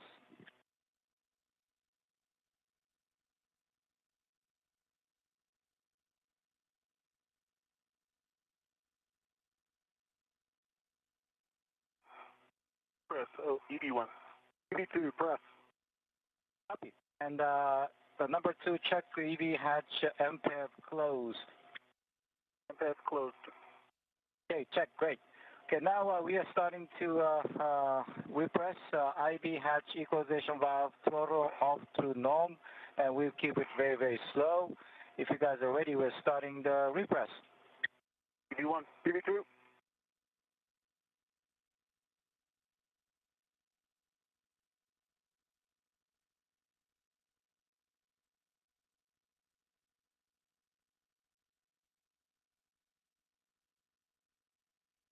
Houston Station, repress start at 0617.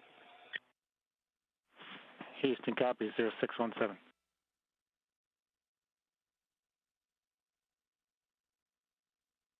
And the EV1, EV2, expect alert tone. EV1, 2. And the EV1, EV2, how do you like the rate of repress? For EV2, sorry, Ike. Good job. No worries. Copy, good rate. We'll keep it slow.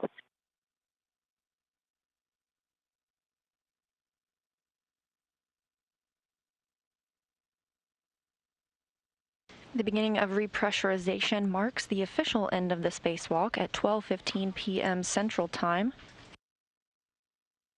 bringing today's total to a 5-hour and 19-minute spacewalk, beginning at 6:56 a.m. Central Time this morning.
Today's spacewalk, which started at 6:56 a.m. Central Time, has now completed, wrapping up at 12:16 p.m. Central Time, marking a 5-hour and 20-minute spacewalk for Mike Hopkins and Victor Glover. Repressurization continues in the crew lock portion of the Quest airlock. Meanwhile, this view from the equipment lock side, you have Soichi Noguchi and Kate Rubins stepping the astronauts through their procedures. Over to EV1. Over to Hopper. Yeah, you can increase a little bit. Okay, we'll slightly increase the rate. Okay, rate increase. How do you like the speed? EV1, EV2? EV1's good to go. EV2 good.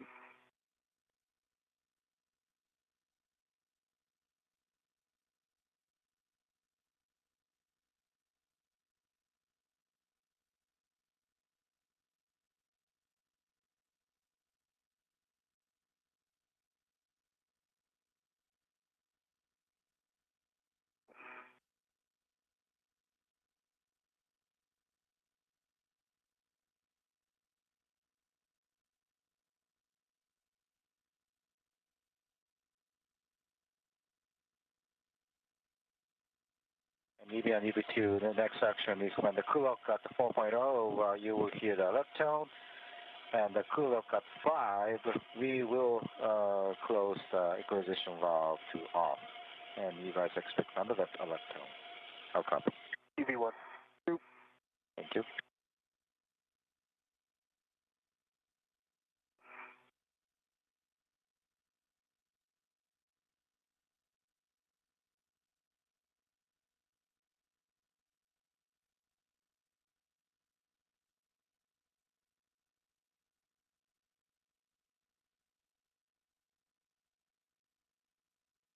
As repressurization continues, a look back at what the astronauts accomplished on today's spacewalk.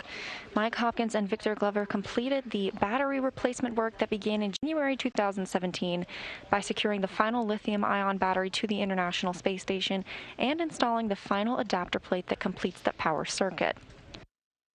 They also drilled one bolt to secure the DCSU, or the direct current switching unit, before Mike Hopkins moved to remove an H fixture, which helps prepare the space station for future power upgrades.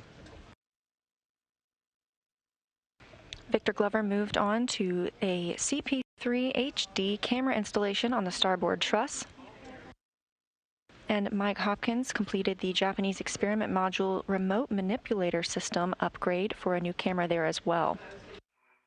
The duo worked together to complete an upgrade for a CP13 HD camera installed outside the U.S. lab, and that completed the major tasks for the day, so they moved on to get-aheads. Mike Hopkins completed an additional H fixture removal. Meanwhile, Victor Glover worked on an articulating portable foot restraint, helping configure that for a future spacewalk. Glover also removed and replaced an airlock magnet that will help the thermal cover stay in place, and Hopkins took photos of the exterior of the space station to document its current state. That brought us to a 5-hour and 20-minute spacewalk.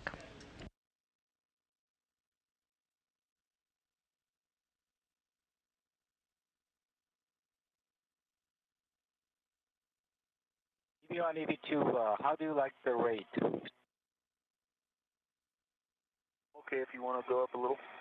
EV2, yes, too. Sorry, EV2, you're good with going up? Yep. Thank you. Increasing. And repress rate increased.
With the completion of today's spacewalk, we have a look at the updated numbers. It was the 234th spacewalk in support of space station assembly, maintenance, and upgrades.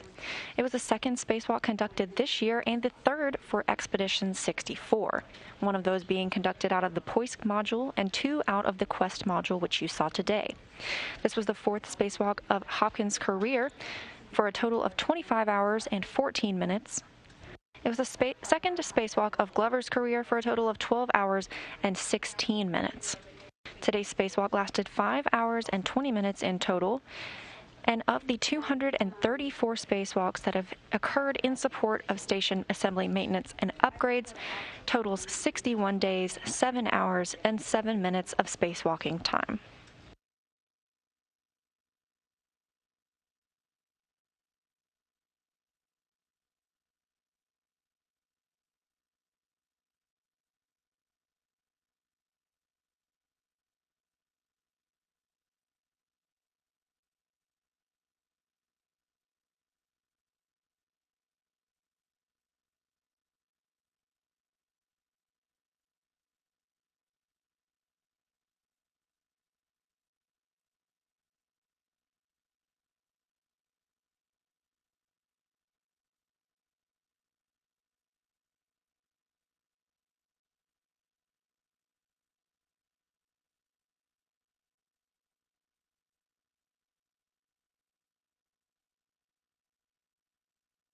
All right, EV1, EV2, how do you like the rate? EV1's good. EV2's good. If you need to go up a little bit, I'm okay, Ike, if you want. Same. Copy. Yeah, assume it'll be a 4.0, so we're looking for the 5.0. One. Do we increase the rate? Yes.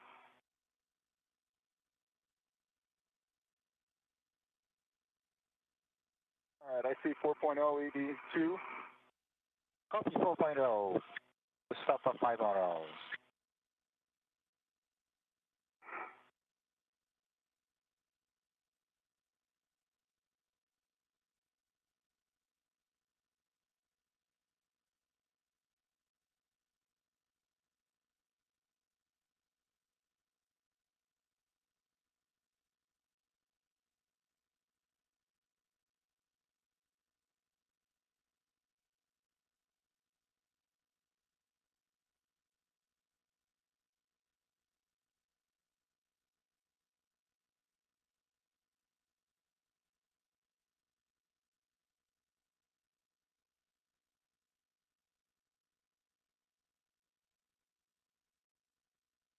We're in a satellite handover with the International Space Station. The spacewalk having wrapped up at 12:16 p.m. Central Time and lasting 5 hours and 20 minutes.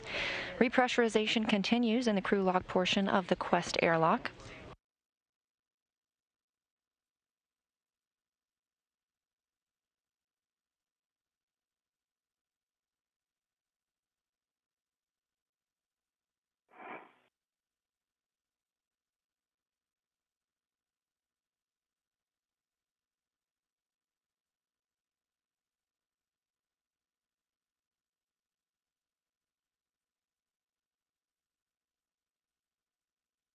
EV2, I see 5.0. Copy.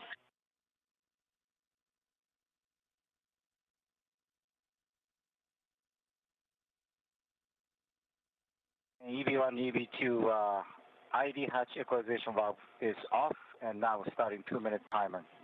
Roger that, and I show 5.1 as the final. Copy 5.1. EV1.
Soichi Noguchi of JAXA and Kate Rubins of NASA monitoring the repressurization of the crew lock portion of the Quest airlock.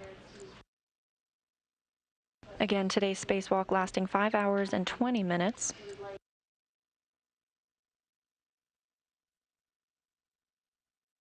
Houston Station, the P1 is 2:48. I need 1 more minute for P2.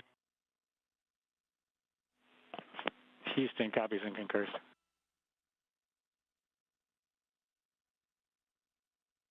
Hey, Drew, from ED1, just want to say thanks to the entire ISS Upgrades 2 team, Farmer and Vincent and everybody else that worked this one. Well done. Sorry we got out a little late, but I think we had a very, very, very good day, and really appreciate you guys had everything was solid and made it easy to execute. So thanks, everyone. Yeah, thanks, Hopper. Appreciate it. You guys did a great job today. Thanks for being flexible. We got a ton of stuff done and made Station a much more capable place today. Thanks. Great work. Thanks, Farmer. Nice job. Hey, Hopper, if you guys leave the door on time, you finish all the contents of EVA 3. The Houston Station, the P2 is 2:48, so no change.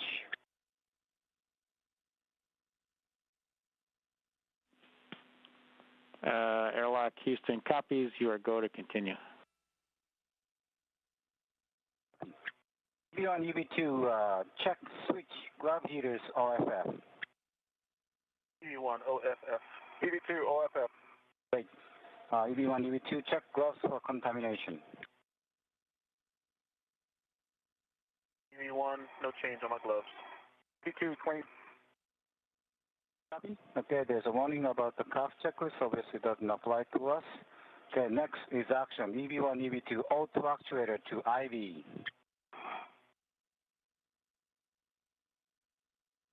EV1 IV. EV2 IV. Great. Next is we're gonna IV hatch equalization valve moving to norm. EV members expect alert tone. EV1 2.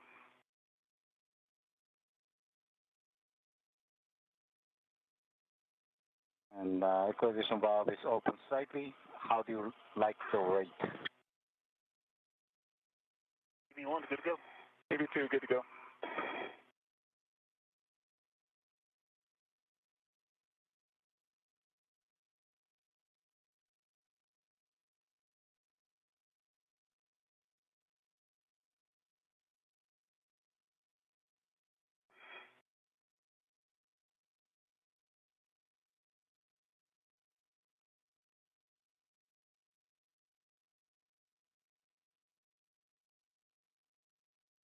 And EV1, EV2, if at any time you want to decrease the speed, say out loud. Otherwise, I'm going to slowly increase the speed of repress. EV1 2.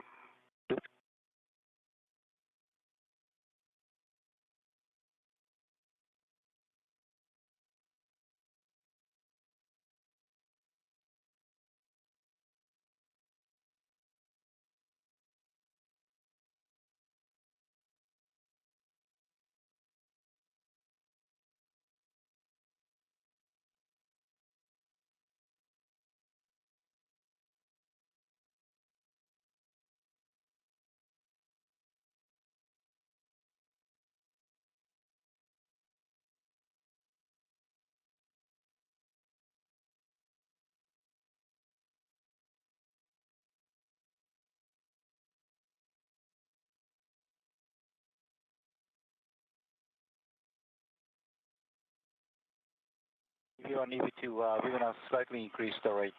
EV1 2.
Coming up on 20 minutes since completion of today's spacewalk, which is the repressurization beginning of the crew log portion of the Quest airlock.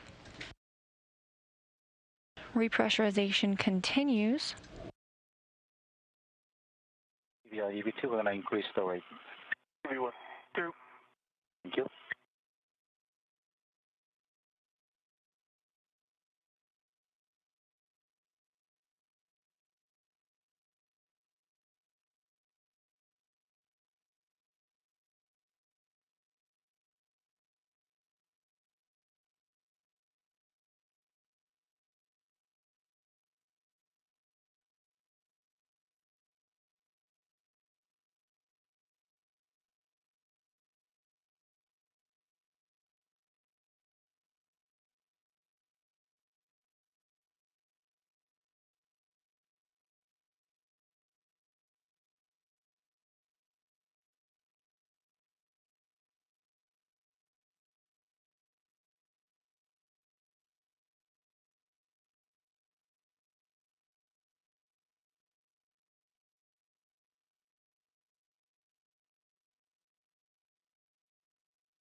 As repressurization continues in the crew log portion of the Quest airlock, another look back at all of the tasks completed today by our spacewalkers.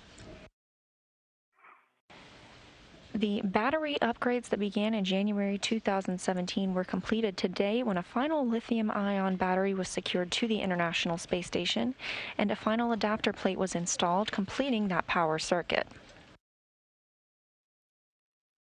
Mike Hopkins also removed an H fixture,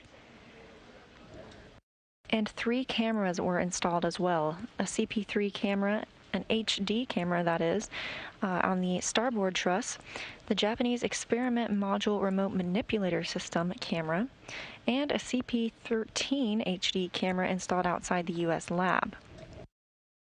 The astronauts completed all of their major tasks today, allowing them the opportunity to move into their get-ahead task, which included another H fixture removal, preparing the International Space Station for future power upgrades. And Victor Glover worked to configure an articulating portable foot restraint, or APFR, for a future spacewalk. He also removed and replaced an airlock magnet to help keep the thermal cover closed. Meanwhile, Mike Hopkins took photos of the International Space Station to document its current state. That brought today's spacewalk to 5 hours and 20 minutes.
EV1, EV2, how do you like the rate?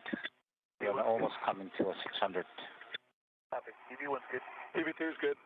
I'm going to stay this rate.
Airlock Houston, space to ground 1 for words on the next procedure, 1.240.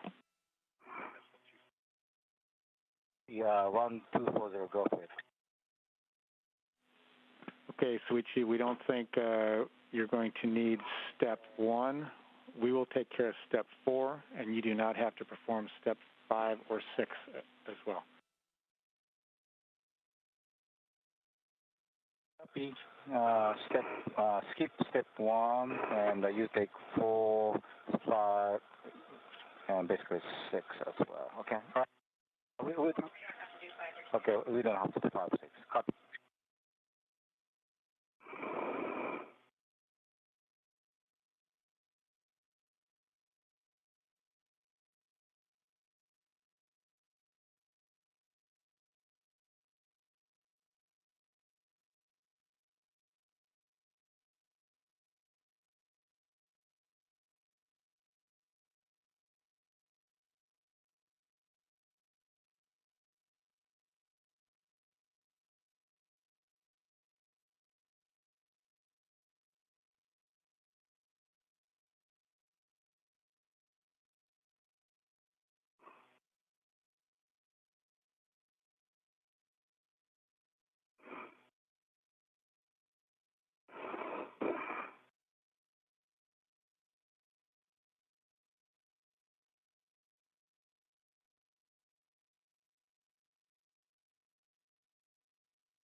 Another look back at today's numbers. This was the 234th spacewalk in support of station assembly, maintenance, and upgrades. And it was the second spacewalk of the year, but the third for Expedition 64, one having occurred out of the Poisk module and 2 out of the Quest module, as we saw today. It was the 4th spacewalk of Mike Hopkins' career, totaling 25 hours and 14 minutes in all, and the second for Victor Glover, who now has 12 hours and 16 minutes of spacewalking time. Today's spacewalk lasted 5 hours and 20 minutes, and of all of the spacewalks conducted at the International Space Station, they totaled 61 days, 7 hours, and 7 minutes of spacewalking time. Houston Station on 1. Now the crew of DPDT is almost 0, so if you guys concur, we're moving on to the 1.240 post DVA.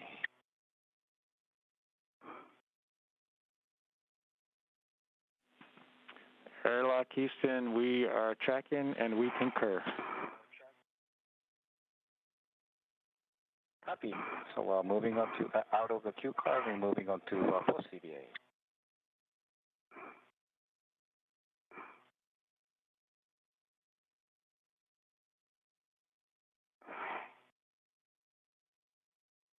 EV1, EV2, we are now officially in the post DVA, and we will now open the hatch for decals, so stand by for that. EV1. EV2.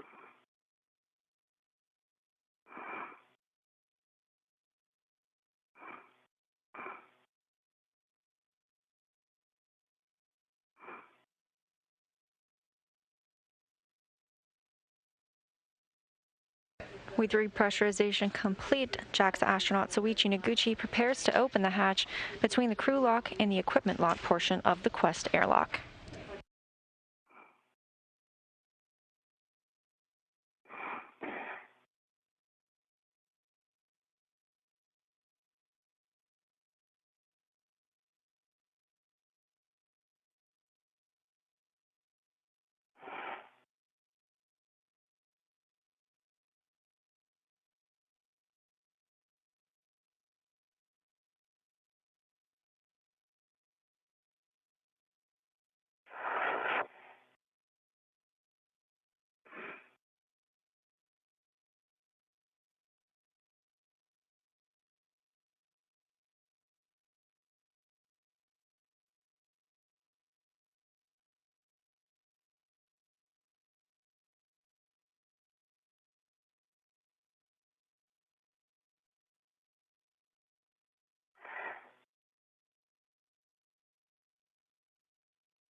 And copper, we're traveling the ETVCG. Yep, I think that's a good plan.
NASA astronaut Kate Rubins now working to move Mike Hopkins, our EV1, or extravehicular crew member 1, into the equipment lock portion of the Quest airlock, where she and Soichi Noguchi will help him doff his spacesuit.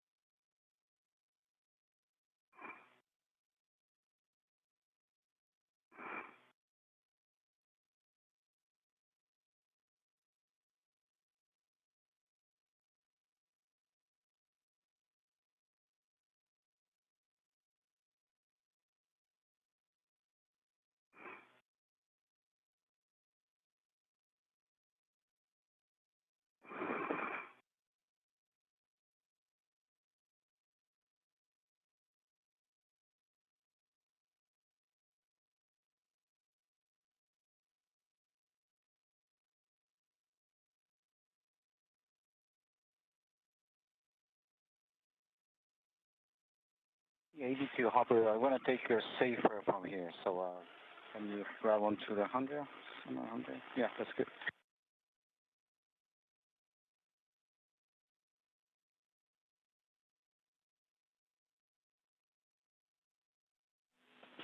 Airlock Houston, space to ground 1, crew, EV crew is no longer hot mic.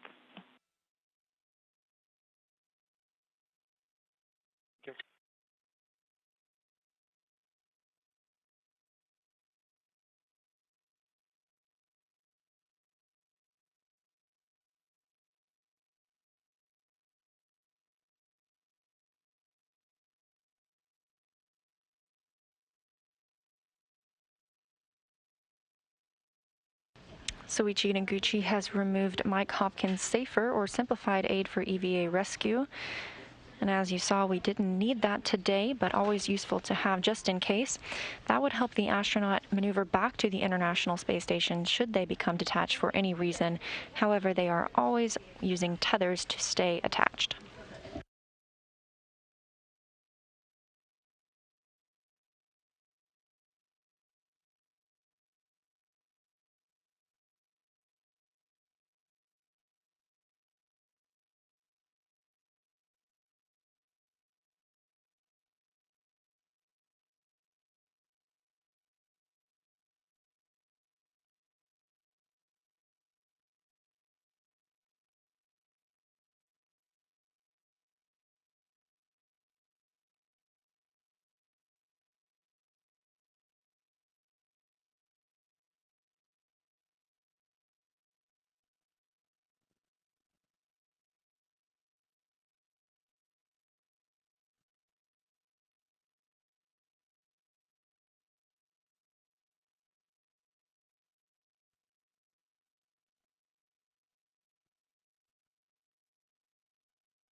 With Hopkins back inside the equipment lock portion of the Quest airlock, Rubens and Noguchi will work to maneuver Glover back into the equipment lock portion as well.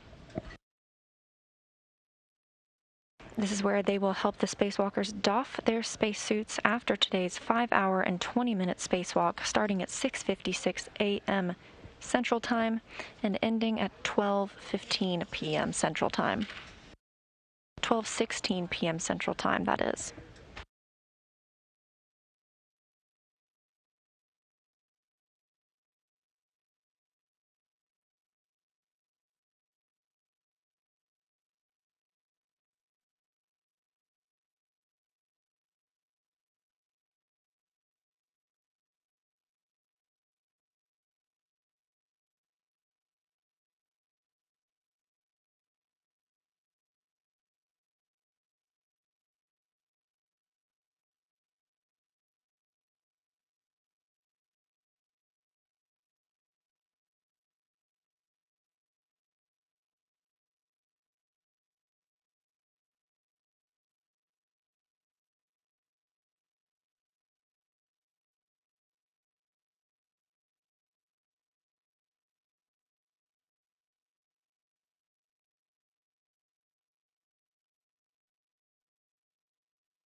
The International Space Station is currently flying 262 statute miles over the South Pacific Ocean to the west of French Polynesia.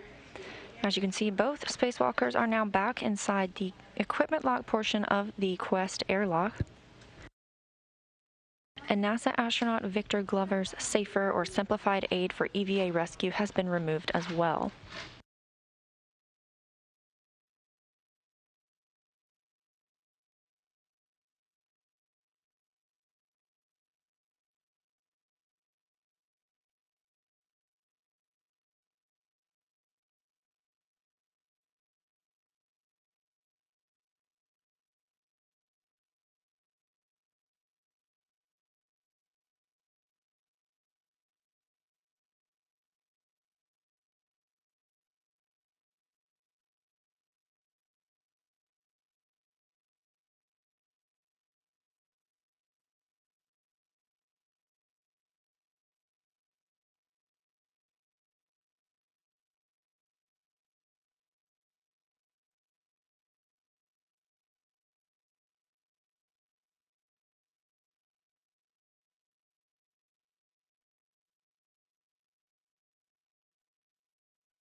You can see the workstation that allows for connections to tools and tethers has been removed from Victor Glover.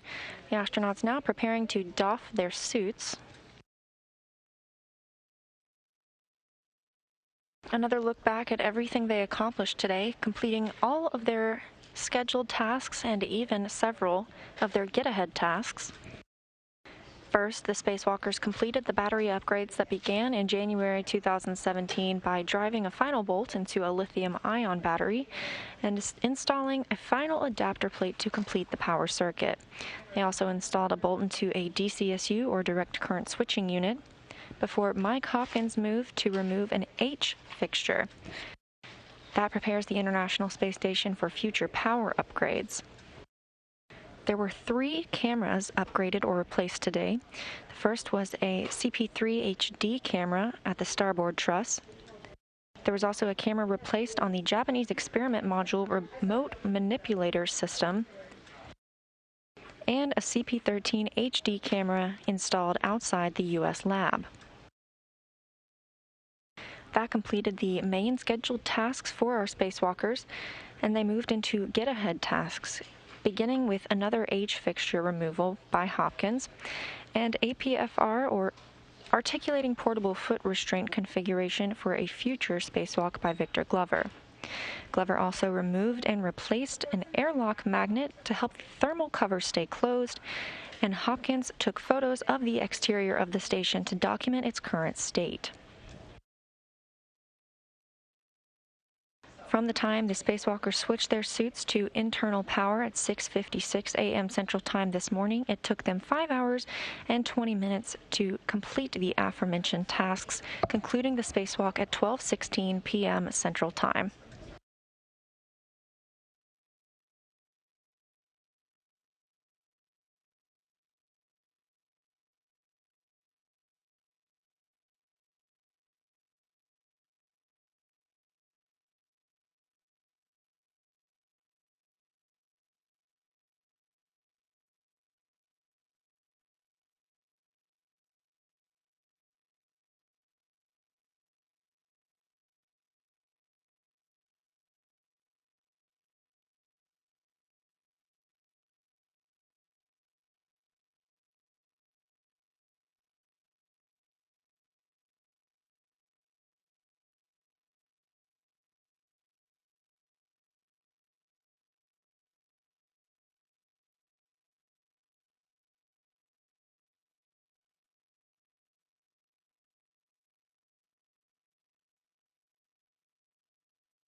The installation of the battery completed today, as well as the 3 cameras, have all been reported to be in good configuration.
Hopkins and Glover are now removing their spacewalk gloves, which can be very rigid to use in the during a spacewalk outside the International Space Station. So the suit is kept at a pressure of 4.3 psi, or pounds per square inch, to make that flexibility a little bit easier.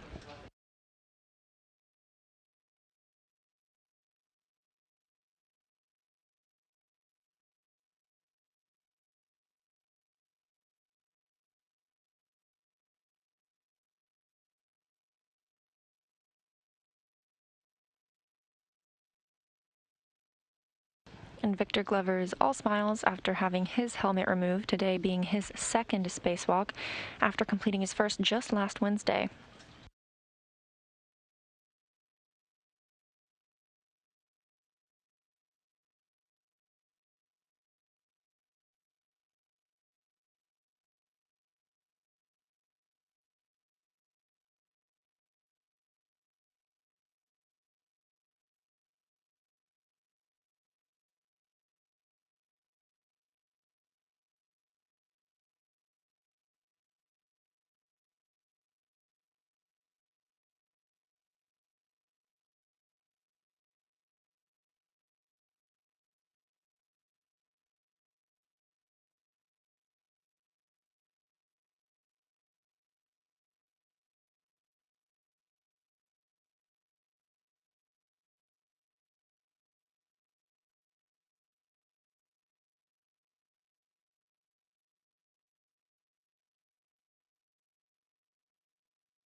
Soichi Noguchi and Kate Rubins working to remove the helmet from Mike Hopkins, today's lead spacewalker.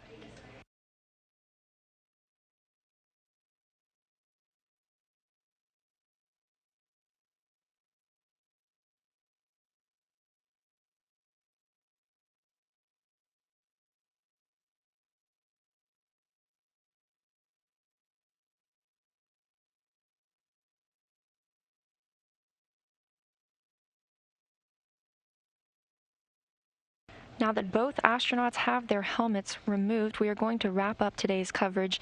Thanks so much for tuning in to the spacewalk today, where Mike Hopkins and Victor Glover completed the final upgrades of the battery power system, as well as installed 3 new cameras. We are looking forward to 2 other EVAs or spacewalks in the future, and we hope you'll join us for those as well, so stay tuned for more information. But for today, that's it for us. This is Mission Control Houston.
Introduces the Artemis team of astronauts, progress on hardware for upcoming Artemis missions, and the science priorities for our next human mission on the moon. A few of the stories to tell you about this week at NASA.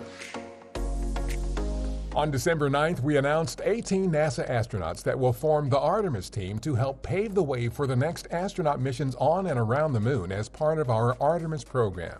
Vice President Mike Pence introduced the team and made remarks during the 8th National Space Council meeting at our Kennedy Space Center in Florida. It really is amazing to think that the next man and the first woman on the moon are among the names that